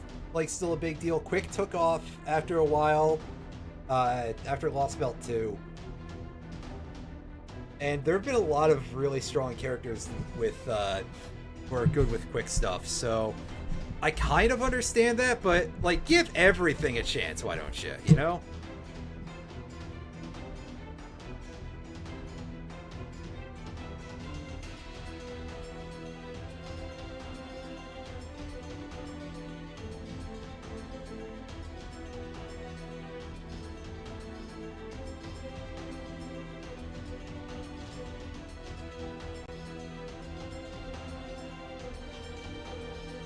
Alright. Get it. Curious? You're not gonna see it. I've got bad news. Only gonna see it in a cutscene if that's a thing that shown in a cutscene. I don't think it is.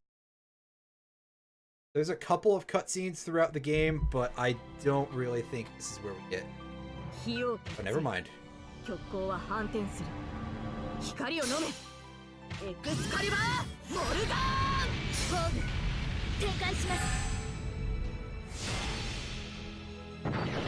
Yeah, so this is basically in-engine and done with the sprites and everything, so... yeah. Oh, very nice. It's full block there. And yeah, this is the thing that I mentioned, which again is why it's a great thing that Lee over there gave me a friend code.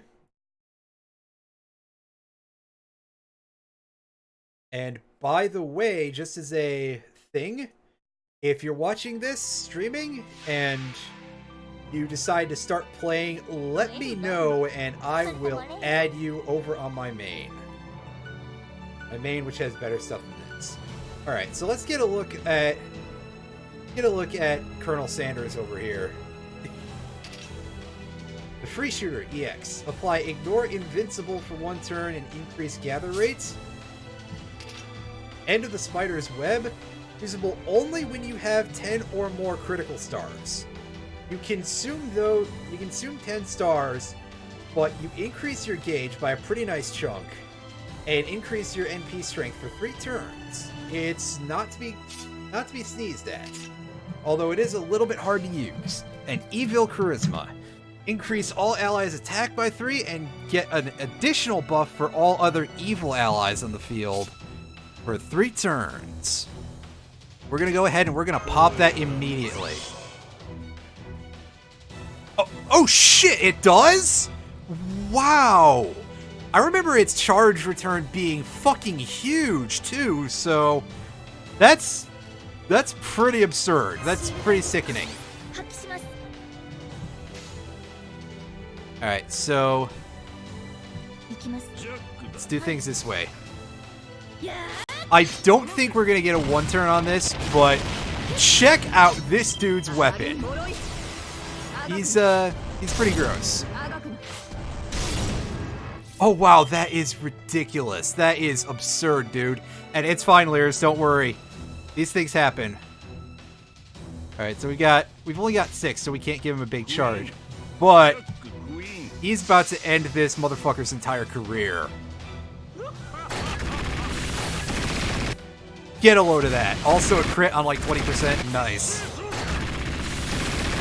We definitely ain't playing Fire Emblem, kids.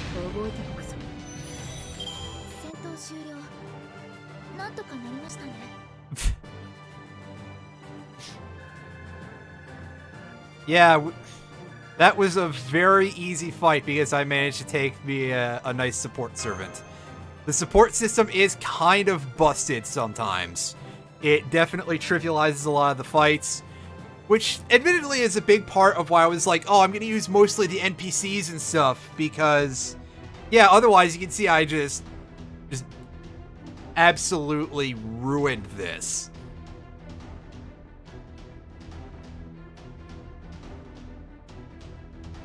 Uh-huh, sure you did.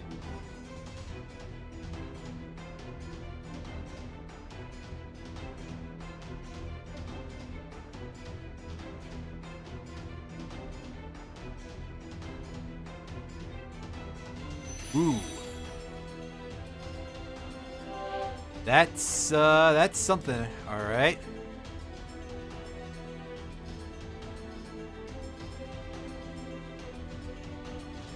Later, dude. This next time, try to summon him as Lancer. Yeah, his Lancer form is a lot better, but I kind of like his caster form if only he wasn't so goddamn hard to get.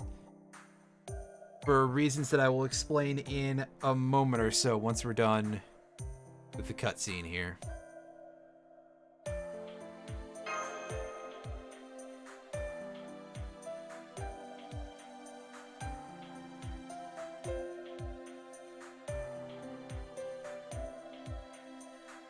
Alright, so we're picking up the thing and we're going to sneak that off to the research facility?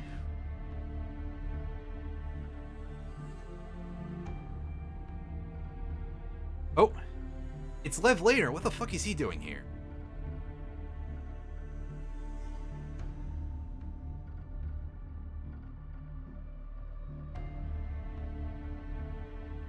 Oh, yikes! What the hell is with his eyes? Jesus. Also, he looks like a Persona character. I think it's just the art style. Like, am I wrong? Am I the only person who sees that?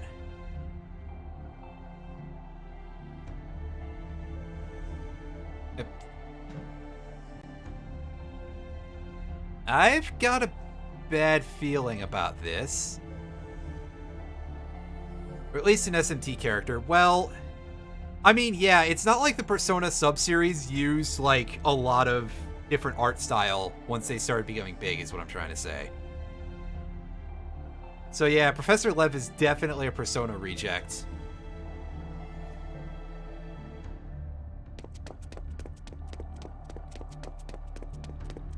Don't do it. I got some bad news. This kind of franchise collision is not good for anybody.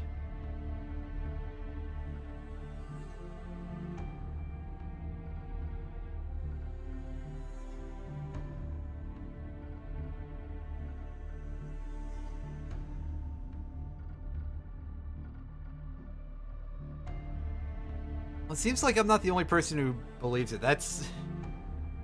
Glad to hear it. I actually don't know offhand if, like, maybe it's the same artist.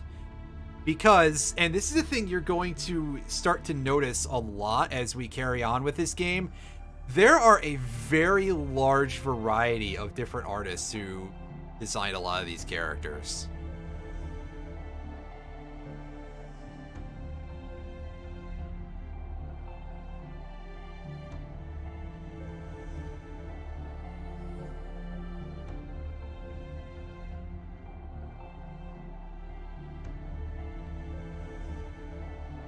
Ooh. Yeah, I'm sorry, you're stuck here.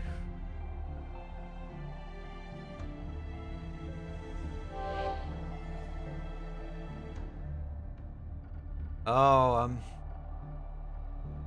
terrible things here. Didn't you see this before? Oh, he has the grail apparently. Oh, he's got some really fucked up teeth going on there. Like, people point out that, yeah, they're pointy, but, like, just that you can see enough of his gums that they're like diamonds.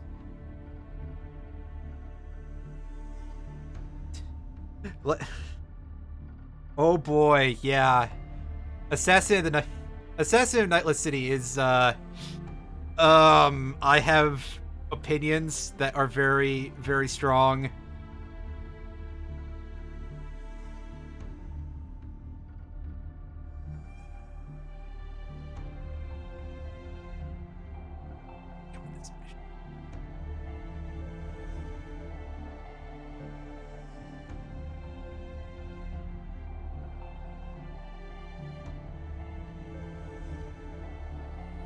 And she's having a bit of a freak out.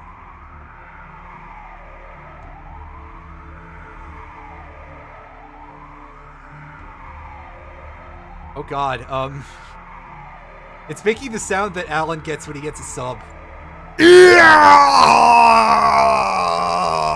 Sorry about your ears.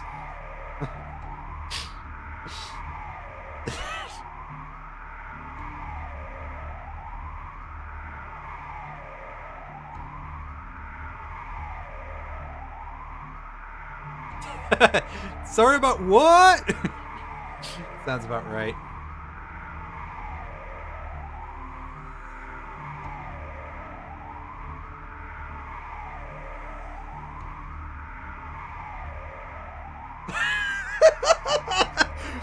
Nice.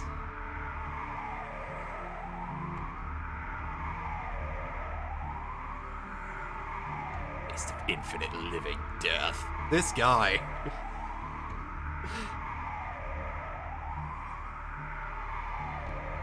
And see, I told you she's dying as soon as she gets a character arc. It's very unfortunate, but it is what it is. This is about, well, probably about what all of you expected even before I said it.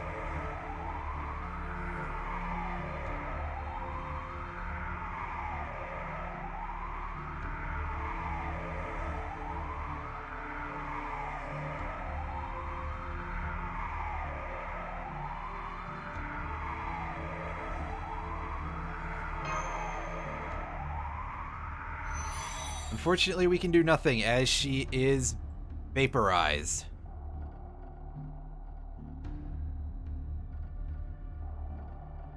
Well, rip F in the chat if you feel like it.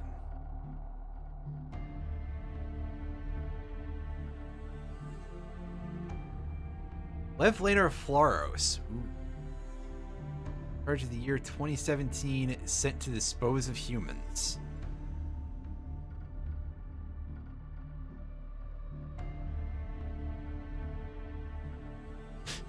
People do drop Fs in there.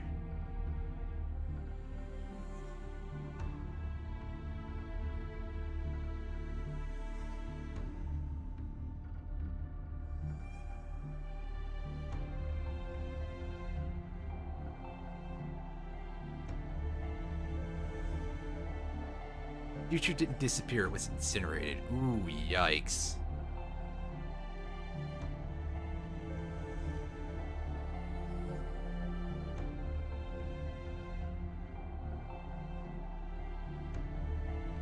So, this guy destroyed this guy destroyed reality, possibly with help, but damn! Like, really? Like, somebody who wears a suit like, I didn't think... Wow. I'm impressed. I gotta admit, he's gonna be hell to take down. Now burn up with the rest of the garbage in the universe. Yeah, I've played Earthbound too, buddy.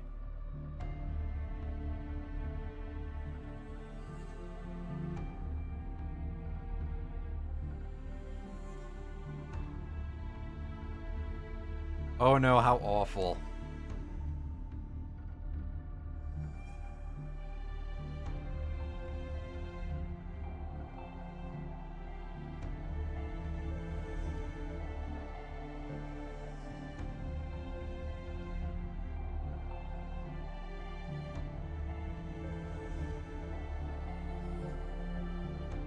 Doctor, pull the GTFO lever. Come on.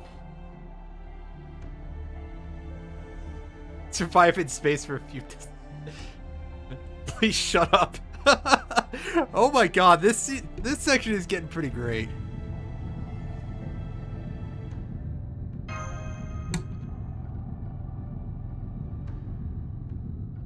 Alright, I think we're escaping. I think we done it.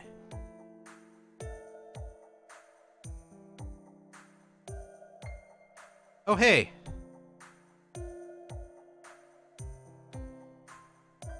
That strange person we saw earlier in the shop screen. Oh, ho, ho, ho. Ho, ho, ho. Who are you?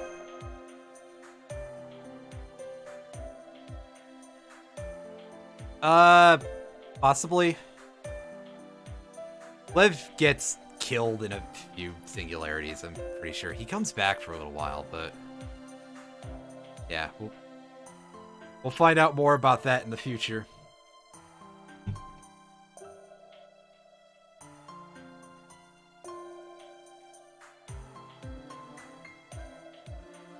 Hi, Da Vinci.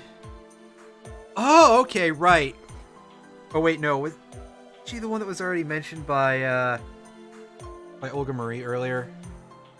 Yeah, I think she was already mentioned. So the first... yeah, I'm still thinking about that. So, someone's waiting. Let me get my Metal Gear on here. Wow.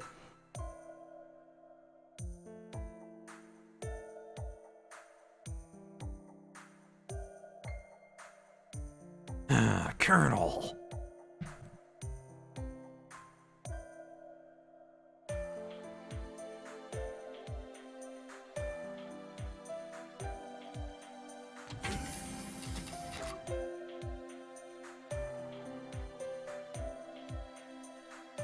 Hey, nerd.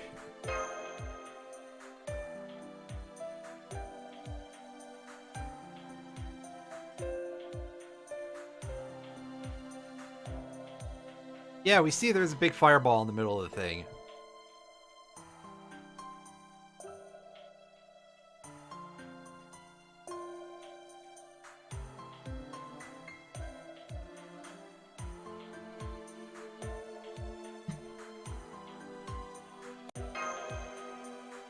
Well, we just saw her get vaporized, but unfortunately, no.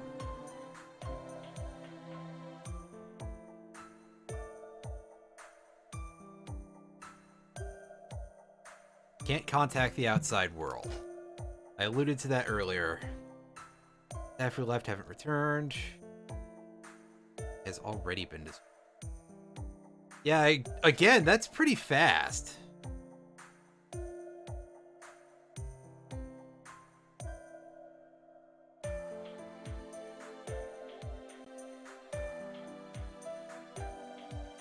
something we can do. Let's find out about this. It's scanning Earth. Earth of the past, not the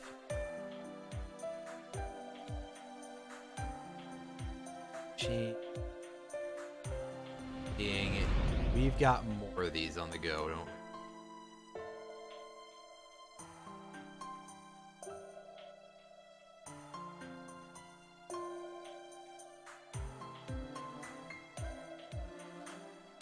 Slightly old past.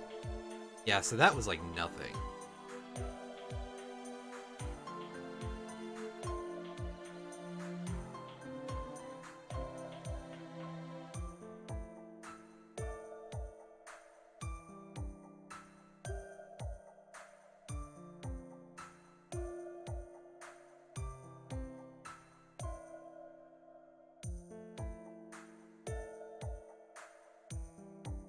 I am not going to do that.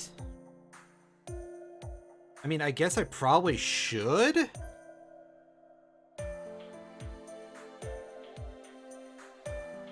I'll have to make a note to download this and cut around that, I guess. I already have to do that because I accidentally showed off part of a Discord server earlier. Actually, I think I will just skip it, but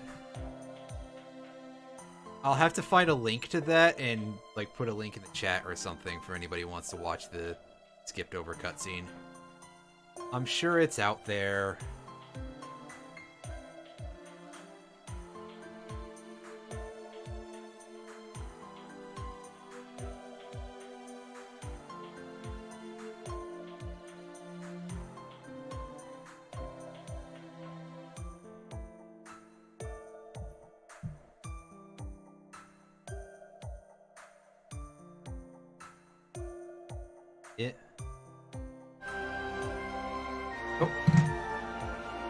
Oh! Hey! Thanks, nerd! Hi, Tav. How's it going? I haven't streamed in fucking years. And by years, I mean 4 months. It feels like years. It is just about years. I will do what I can there, buddy boy. Alright. Oh, there's a good old typo there. It's last year, yeah, literally. I think I last streamed sometime in September, I want to say. I believe I just looked at this recently, actually, to see it. So I'm pretty sure that I am a few days short of literally having not streamed in 4 months to the day. To the day. Pardon me. Alright. Yep. We got nerds on our side to deal with here. Only way to survive. Only way to take back the future. We're really gonna try. We're doing what we can, and we're going to get absolutely by a certain part of this. Alright, so do we skip this cutscene now? My skip button disappeared. Maybe I can't skip it. Or is that the end of that cutscene, and the one to worry about is a little bit further on? Yep. It's after this. And we have cleared the first chapter, the first singularity, whatever you wish to call it. We have done it. And we gained a bond level for the kid. And get a box containing a holy grail. Hooray, something to sit on and not do anything with for a while. And also, we get a news report about an event that we can't actually participate in yet. Because I believe it's locked behind the end of this first arc. And this entire first arc. And we got ourselves a free character for doing that. With the ability to register your favorite servant. Register, they'll be displayed on your mic. Blah. Alright. There he is. Receive all. Get him to talk to us. We can finally hear his voice.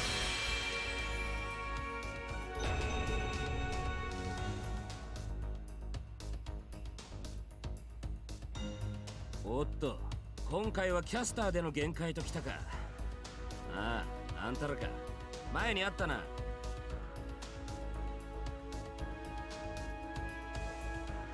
And we can see this in full-ish. See all this stuff that doesn't matter. And we can see this. We have to start ranking him up a little bit. Disengage is his third skill. That clears debuffs on him and heals him. So, as you can see, he's pretty solid.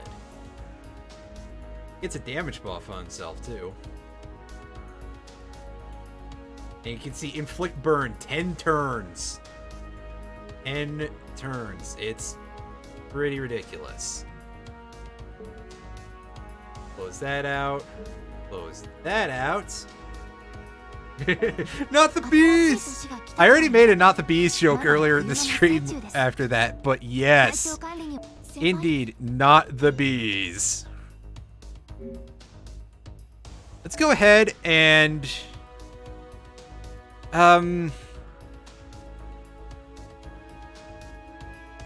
forget where that cutscene is. I'm actually going to back up here. See if we can't start in on the next one and see if that will give it to us. Because there's, again, supposed to be a cutscene that plays that I'm supposed to skip over, right? But also, let's go ahead and set things up here a little differently. Already set up. That one is coming out. Remember to lock him real quick so that way we don't end up consuming him at any point. Back. Switch positions, and you take the projection card. There we go. We have enough cost points here that we can back row somebody, so I'm putting Hector in the back row, and okay, I don't have enough to attach the Buster card boost on him, which is unfortunate, but it is what it is. And we'll go into the enhancement menu. Alright. I like this guy. I'm gonna feed him some experience. You can even take the low level stuff. And I don't have any all type cards, so I'm not gonna bother with those. And we'll get him up to level 10. He won't be as strong as he was when we found him earlier, but that's okay. We'll give him a nice buff there. And alright. So this should get us into our little cutscene here. Mostly, I just want to make sure I don't forget to skip over it if it's a copyright issue.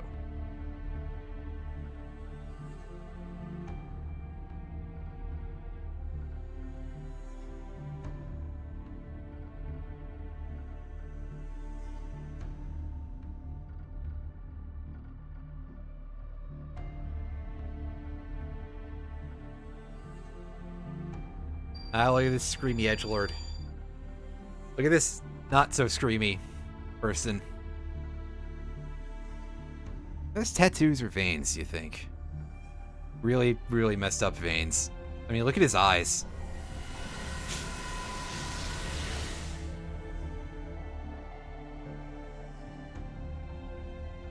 And who are the rest of these nerds? And why all of them have different art styles?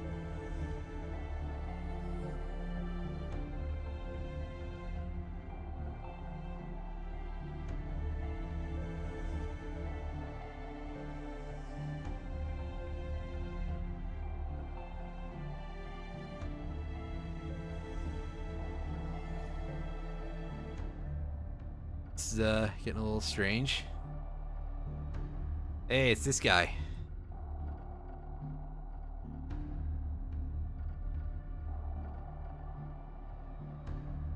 Ooh. What's going on here? Of course. I don't know. I don't know that I want to hear his suggestions.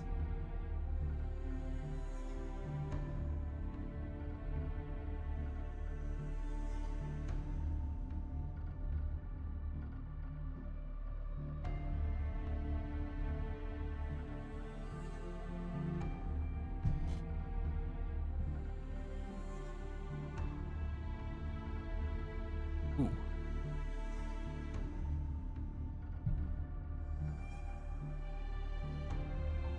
Oh, something is 3 days ago. Yeah, it's very, very specific, very biblical.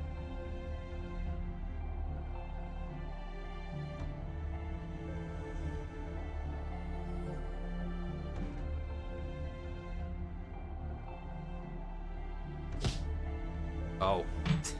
He just clobbered him with his book. Yeah, it's very strange that he's just hanging out with the rest of the 4-star brigade.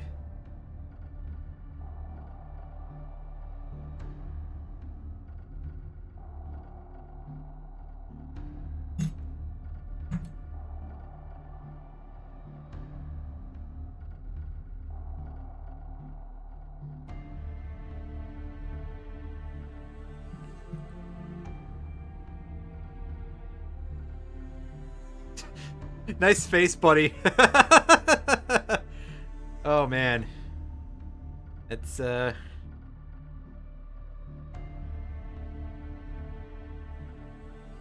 pretty great. Although, honestly, there's a lot of things that are kind of strange about this one. But I guess this is also the first real singularity, basically. So things were still a little bit beta-ish, basically.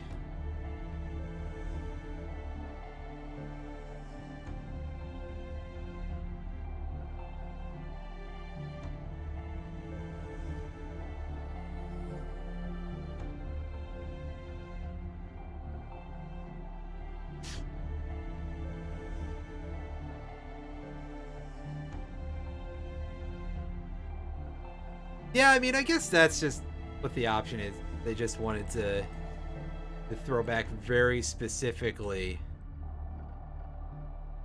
do that.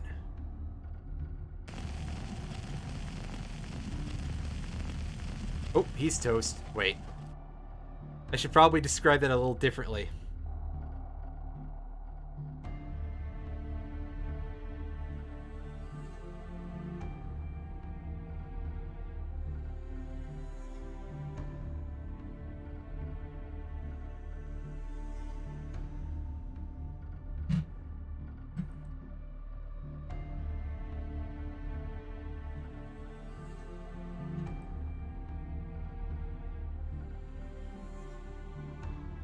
Steak, wow.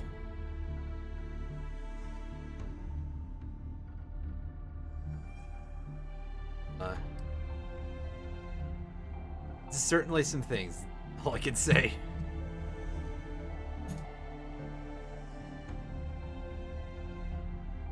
Them all the attributes of Berserker. So that means hopefully that they're weak to everything.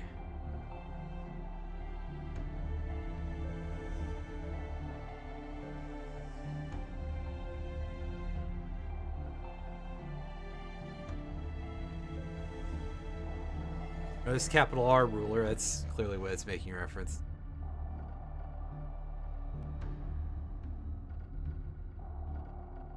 Interesting. I don't actually know a lot about Fate Apocrypha out of, like, any of them, so...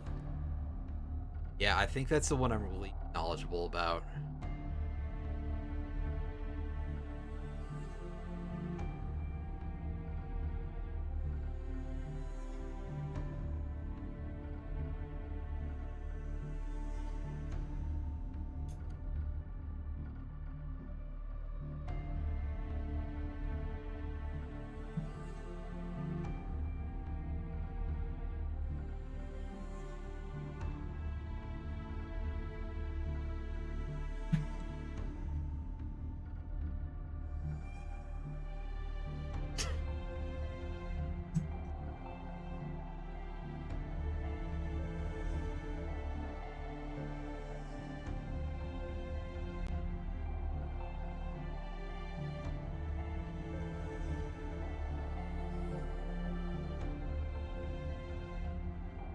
And I mean, there is sort of a point here, but it's not not really to much of a good end, because, like, yeah, the life of Joan of Arc was kind of messed up in some ways. It's just that the conclusion doesn't necessarily suit the premise.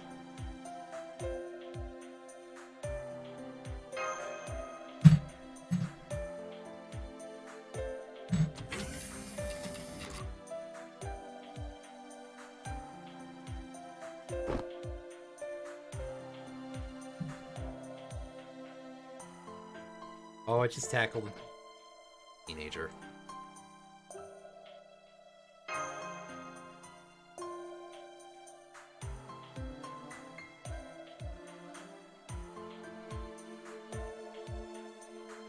Alright, let's see what's up.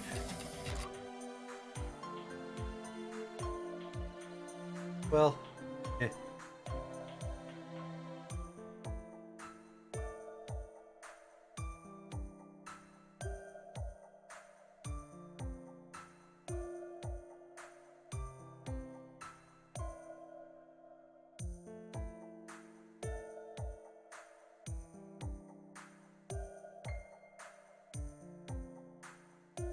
Definitely seems like a pretty big change for quite a few reasons.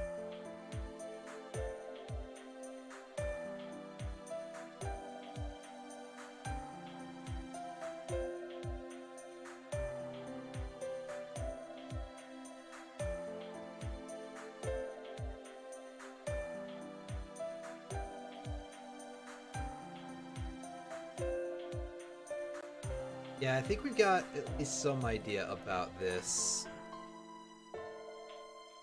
Well, it must have been pretty clear, at least from the last time when it broke down after we got the Grail. Or, in any case, defeated the servant defending it.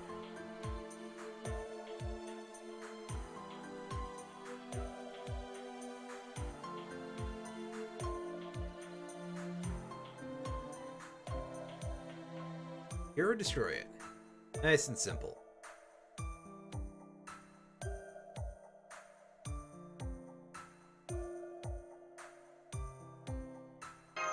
Yeah, let's not get any beats there, Kapora Gabora. He'll probably just be like, nah, forget it. I don't feel like it. I'm tired. Fair enough. Blame him.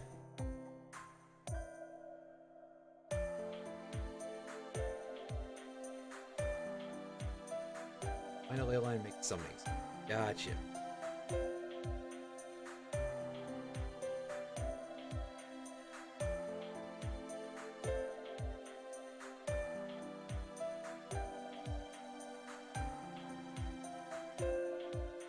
Loaded.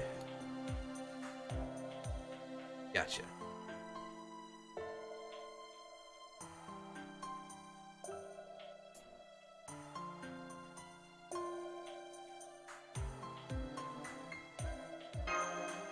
Yep, that's alright.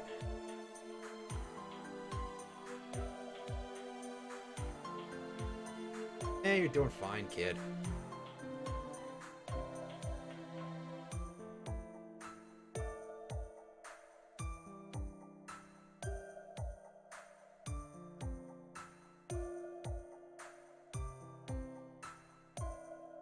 Jeez, listen to this guy. Just don't say anything if you don't know anything.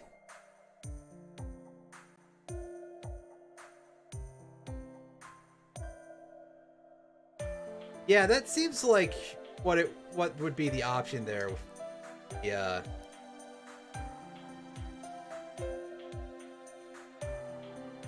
That they would have Spartacus as Goliath, because it's pretty big.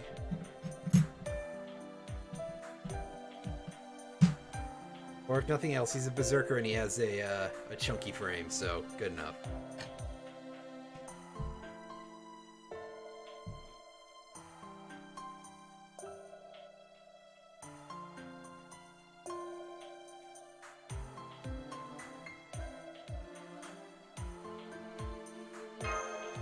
And we're all just sort of confused over here.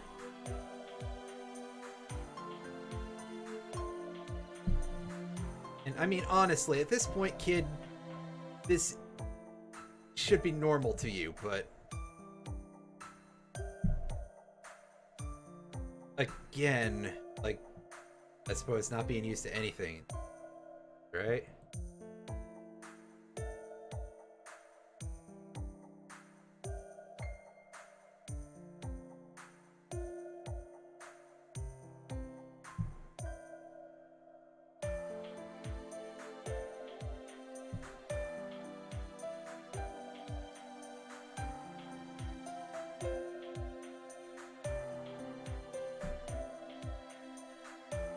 I mean, we are getting there, at least on that, which is good.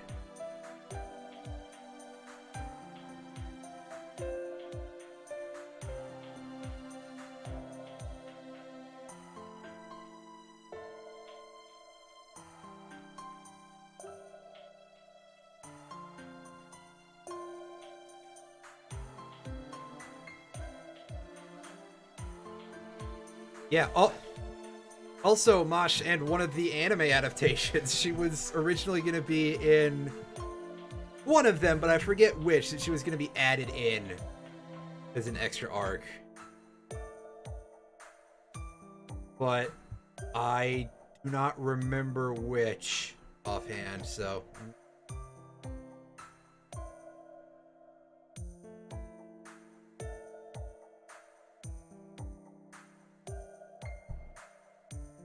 Oh, is that spoiling that we may technically be able to summon Da Vinci at some point?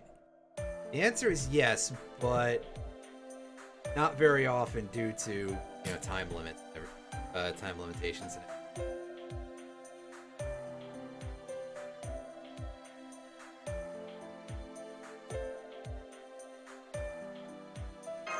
Alright. Get on out of here.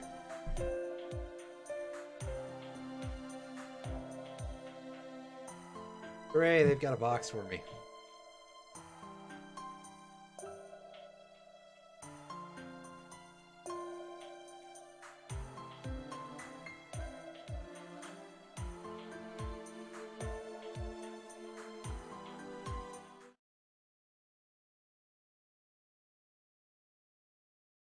Let's go for it, and there we go. To France.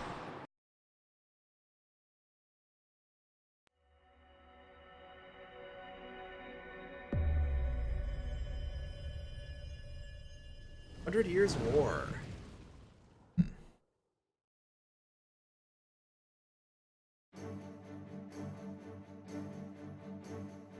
Here we are. We are indeed in France.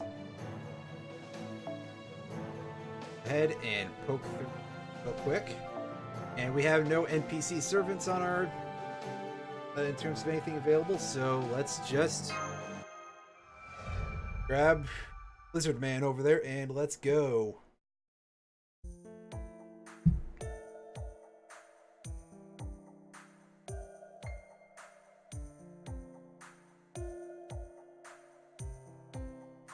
Alright, well, we should at least not be nothing too terrible this time.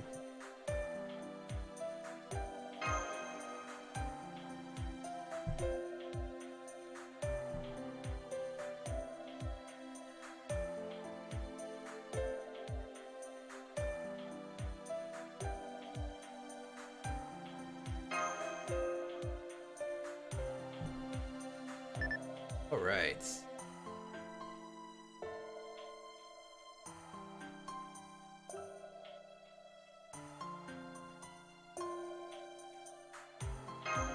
Respite period, gotcha.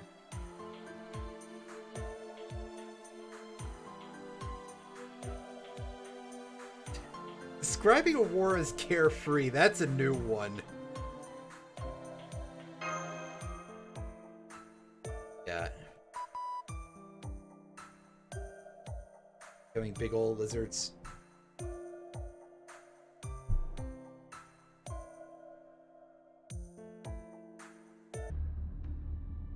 Oh, this is the... This guy we got. Big as North America.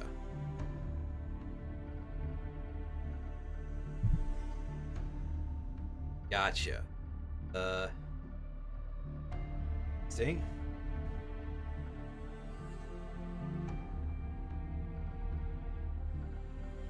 Okay. Let's roll. Cutscene.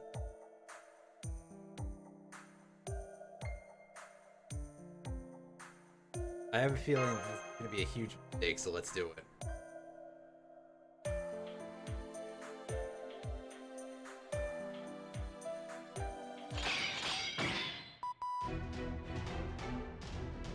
I told you that. There.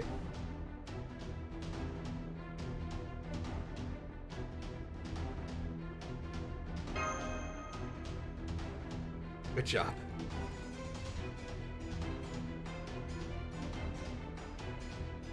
Mush, do you even speak French?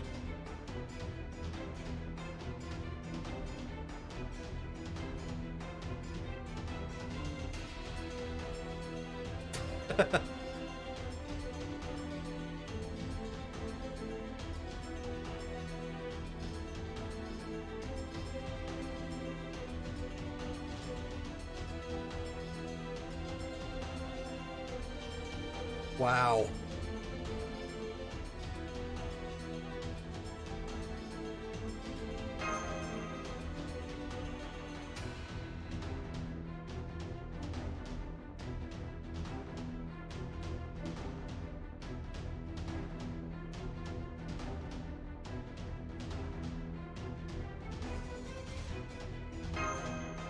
Yeah, I have no idea what else they're gonna make with the rest of that.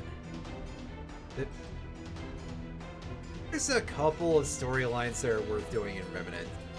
And by that, I mean the first one. And I guess the CCC event, but, you know, we're never going to see anything with that. That would not be allowed. I love hearing what people say about why the game never show up. It's because the company died, I'm pretty sure. The company responsible.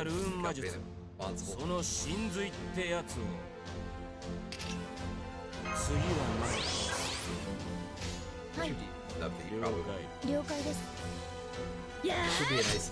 Yeah, this is gonna be a really easy fight. There's only 2 waves of enemies here.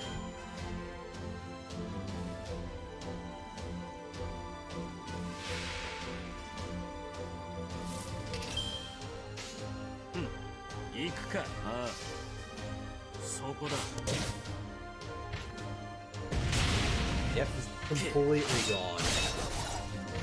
I'm very much not used to how simple this is, especially with this. Yeah, they toned down a lot of parts of that in the US, as far as I know. I'll just go ahead and say it. I skipped over all the story of that section. I didn't even want to see how they would fail to make that not terrible. Well, anyway, we just beat up a bunch of French people, and yeah. Oh wow, that's pretty intense from the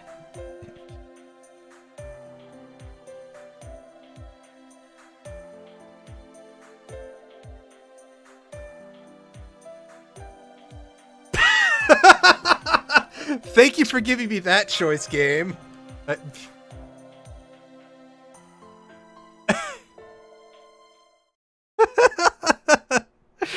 Excellent.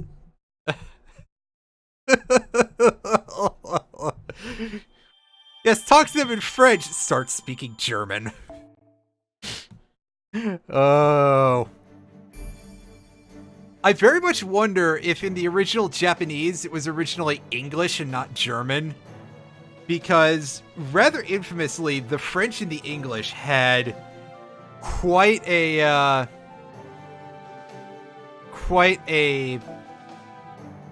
bit of dislike for each other. We'll put it that way. And actually, seeing how long I've been streaming, I think I'm going to wrap up for the day. But not before I go ahead and take another quick draw here. We're not going to go on this banner. We're going to go on the story summon banner here. And see if we can't get ourselves a couple of interesting folks. Because this is a narrower draw pool. This might actually help us get certain characters. Oh wow, look at somebody who's in almost nothing. That's... and somebody else. Amazing. That is, again, not the Lancer I'm looking for, but thank you anyway, game. This man doesn't have sleeves. I have one of those already. Hey, it's Julius Caesar. Nice. So that was interesting.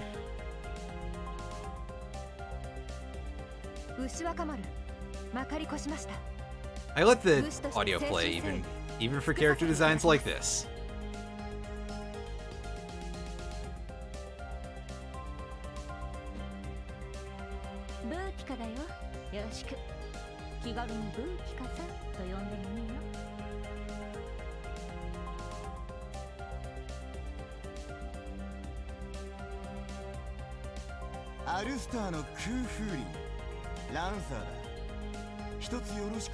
His pronunciation is way better than in other versions.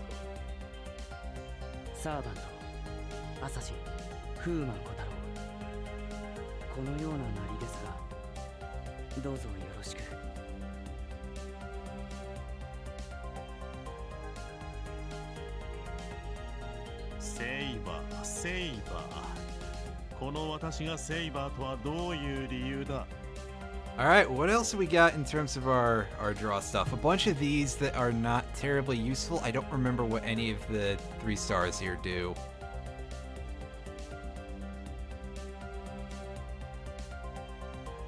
Are you gonna actually show me, or am I gonna have to... Okay, it's just 1 click. Okay.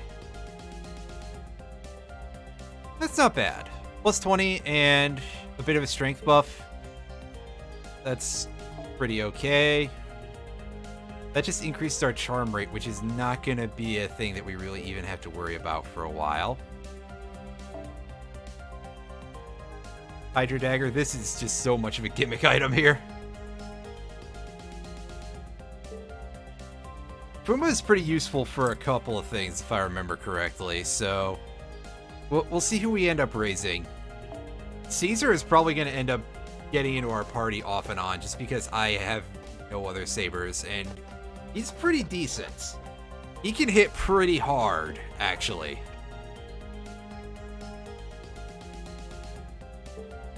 Alright. So, with that... thank you all for joining me for the first stream of this. I'm not sure if this is what I will stream the next time I stream, but I will definitely stream more of it in the future. So until next time, thank you, and have yourselves, multiples of you, have a nice day, and yeah, later. I'll try to stream more.